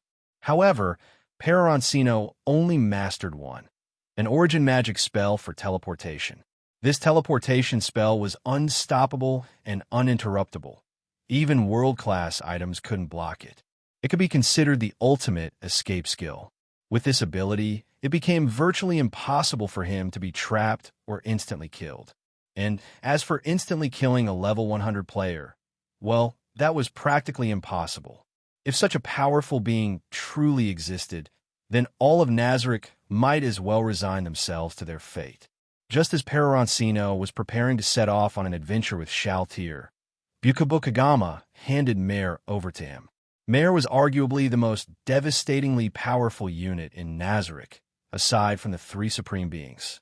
As a max-level spellcaster NPC, Mare's destructive power was beyond question. He could easily annihilate the entire slain theocracy single-handedly. Aside from Aileen, no one could stop him. Reluctantly, Peroroncino agreed to bring Mare along. However, Mare was still considered a child, and Peroroncino's tendency for casual flirtation raised concerns. If Mare were to witness something inappropriate, the consequences could be. It should be noted that Mare was a 73-year-old child. A 73-year-old kid. Fine, maybe it's time for him to grow up, Peroroncino thought. Peroroncino's first stop was the Holy Kingdom, where he planned to collect Yulia, Nana, and his mount, the Dragonette Misty. This decision came after the decisive battle in the Holy Kingdom against the demi-human army during the time Peroroncino was grounded. Colart was returned to the Holy Kingdom by Shaltir and handed over to Yulia. Let her experience the feeling of punishment that cuts to the heart, Shaltir said as she handed Colart over to Yulia. The reason was that Colart had sought help from Bukabukagama. This act was seen as equivalent to betraying Peroroncino. It should be noted that Peroroncino had never mistreated Colart. Originally, Shaltir intended to punish Colart herself, but Peroroncino strictly forbade it. After all, the drastic contrast in Calca's fate had been a bit too excessive for Peroroncino's liking. On the contrary, Peroroncino had a fondness for the rebellious nature of Colart. Once handed over to Yulia, Colart was not subjected to abuse. Instead, Yulia treated her with kindness, providing her with a good meal. The next day, however, Yulia sent Colart to the stake. She also ensured that Colart's actions were publicly announced. News of Colart's involvement with the demi-human army quickly spread. Many citizens of the Holy Kingdom picked up stones and hurled them at her. "You vile traitor, give me back my father, lapdog of the demi-humans. Tue, you're worse than a beast." Most of these people lacked the courage to go to the battlefield themselves, but they had lost loved ones to the demi-humans. They vented all their anger and grief on Colart. The people of the Holy Kingdom hurled insults, flung stones, and poured out their fury on her. Yulia instructed others to calm the crowd before she approached Colart alone and whispered, "Do you see now? These are the people of the Holy Kingdom you wanted to protect." Yulia then set the stake ablaze with a single motion. The flames consumed Colart, but they only managed to burn her skin. When any attribute reaches a value of 1,000, it signifies stepping into the realm of heroes. Upon entering the hero domain, one's power ascends to an entirely new level. At this moment, all of Colart's attributes exceeded 1,000. With the support of her extraordinary defense, ordinary flames could hardly kill her. However, the sensation of pain remained undiminished. As someone who had betrayed the Holy Kingdom, Colart received no sympathy from its people. Before the flames grew larger, Yulia walked up to Colart and whispered, "Fully experience the wrath of the Holy Kingdom." With that, Yulia turned and left. By now, many had willingly pledged allegiance to Yulia, forming a new organization under her leadership called the Apostolic Knights Order. In this group, Yulia was regarded as an angel, and her followers saw themselves as apostles. All of this unfolded under the watchful eyes of Caspond, the ruler of the Holy Kingdom, who remained completely indifferent. Colart's current race is a succubus, a type of demon, and demons are inherently associated with evil thoughts. However, her heart is exceptionally kind. Yet, when faced with the curses and stone-throwing of the ignorant citizens of the Holy Kingdom, even her strong will begin to waver. As the only person in the Holy Kingdom who knew the truth, she bore an immense burden. At this moment, all that pressure had concentrated in her heart. As for Colart, she had completely fallen. The path she chose was one that no one could accompany her on. Calca had always been her motivation to move forward, but now she was lost. Everything she had done was clearly for the sake of the very citizens of the Holy Kingdom standing before her. But instead of gratitude, they cursed her, told her to die, and pelted her with stones. The flames only caused her physical pain, but the citizens of the Holy Kingdom inflicted a deep wound upon her spirit. Injustice, anger, and unwillingness. These emotions merged into a storm within her. Look at these ignorant people. Why not kill them all? With your current strength, you could easily break free from this ridiculous iron cross, escape the flames, and slaughter them, the voice said. It sounded like Yulia's voice, but Carol looked around and saw no sign of Yulia. Why should you endure such humiliation? Kill them all and let them learn the cost of insulting someone strong, the voice spoke again. Who are you? Carol shouted, but the voice did not answer her. Who am I? Isn't the person who knows that best you? After a long silence, the voice spoke once more. This time, the voice changed. It became the voice of Carol's elder sister, Remedios. How would I know? Carol was utterly baffled by what the voice was saying. Is that so? The voice shifted slightly. Do you really not know? At this moment, the voice became identical to Carol's own. This voice, it's my voice. Carol was stunned. After that, the voice spoke no more. The flames continued to burn Carol's body. During this time, people kept adding firewood. Yulia had previously told them that it would take 7 days and nights to completely burn the succubus, Carol, to death. Anything Yulia said, the citizens of the Holy Kingdom would believe. After all, Yulia was their hero, the one who led the Holy Kingdom to defeat the demi-human army. Her contributions were unparalleled. The flames continued to burn Carol for 24 hours. During this time, the people cursing her came in wave after wave. Look at that spiteful wretch who keeps hurling insults at you. Too cowardly to step onto the battlefield, she vents all her anger on you. Why not kill her? The voice echoed once more. No, she's an unarmed civilian. The strong must not bully the weak, Carol responded inwardly. By now, Carol had realized the source of the voice. Then are you just going to let her insult you freely? You've done nothing wrong, yet you're subjected to the cruelest treatment. Carol remained silent, but the voice spoke again. Be thankful that you still have power. If not for the strength granted to you by Peroroncino, you would already be dead. I would rather not have this power. Living like this is worse than dying, Carol said aloud. Then just die. Why, when your mind couldn't handle the pressure of the outside world, did your brain gather all the negative emotions and create me? Why should I endure endless suffering? If you don't want to live, then die. Let your body fall under my control, the voice snapped back. Suddenly, Carol felt her eyes grow heavy, an overwhelming urge to sleep washing over her. But she resisted the drowsiness with sheer willpower. She understood very clearly that if she fell asleep, her second personality would take over and unleash a rampage. The human brain is a fascinating organ. Carol's psyche had already reached its breaking point.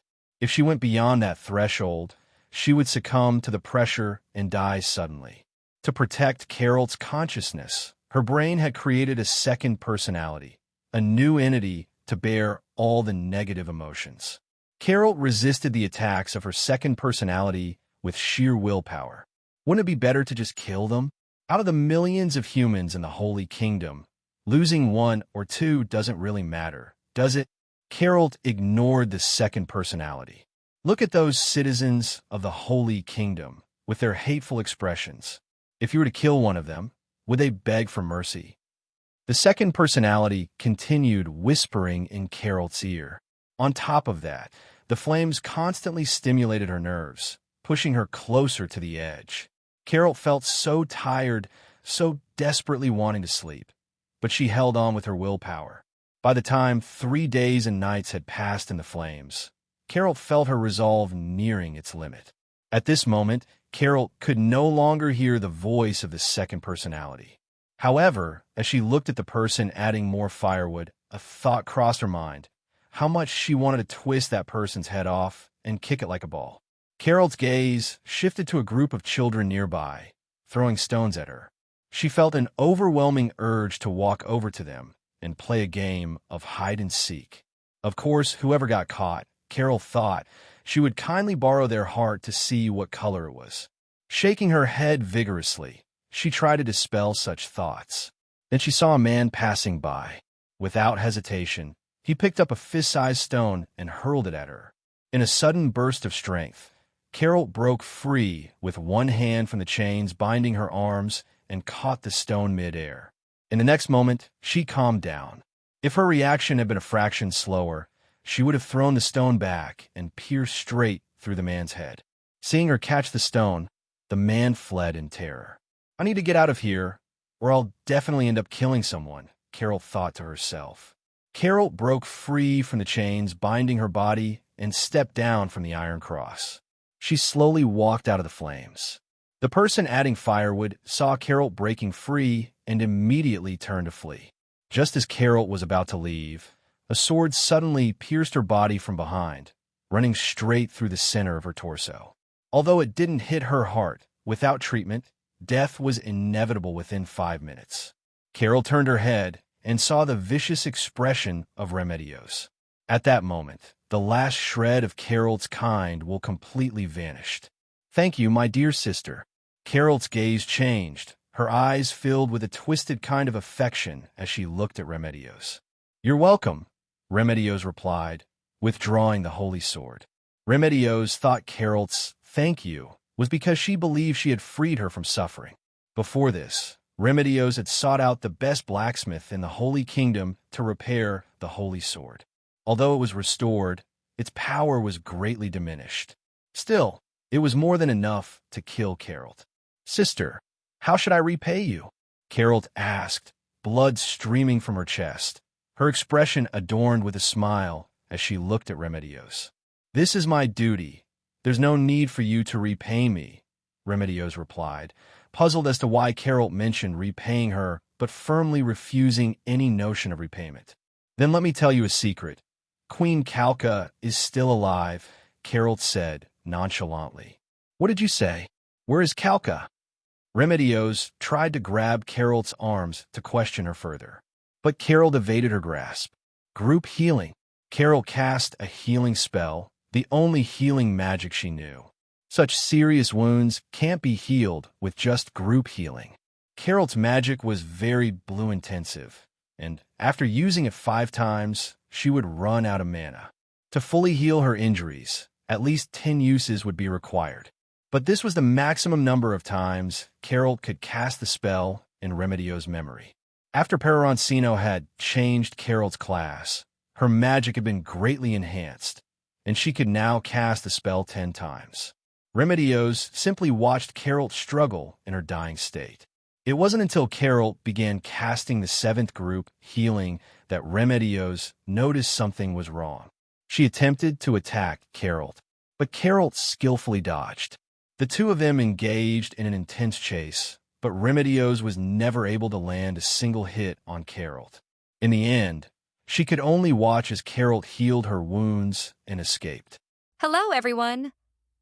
As we wrap up this video, I want to share a quick note. I have a Patreon account. If you'd like to support me and enjoy on-demand audiobooks, you can become a Patreon member. Alternatively, you can check out my Google Drive link, which has 500-plus novel audiobooks available through my Ko-fi or Patreon shop. I appreciate your support.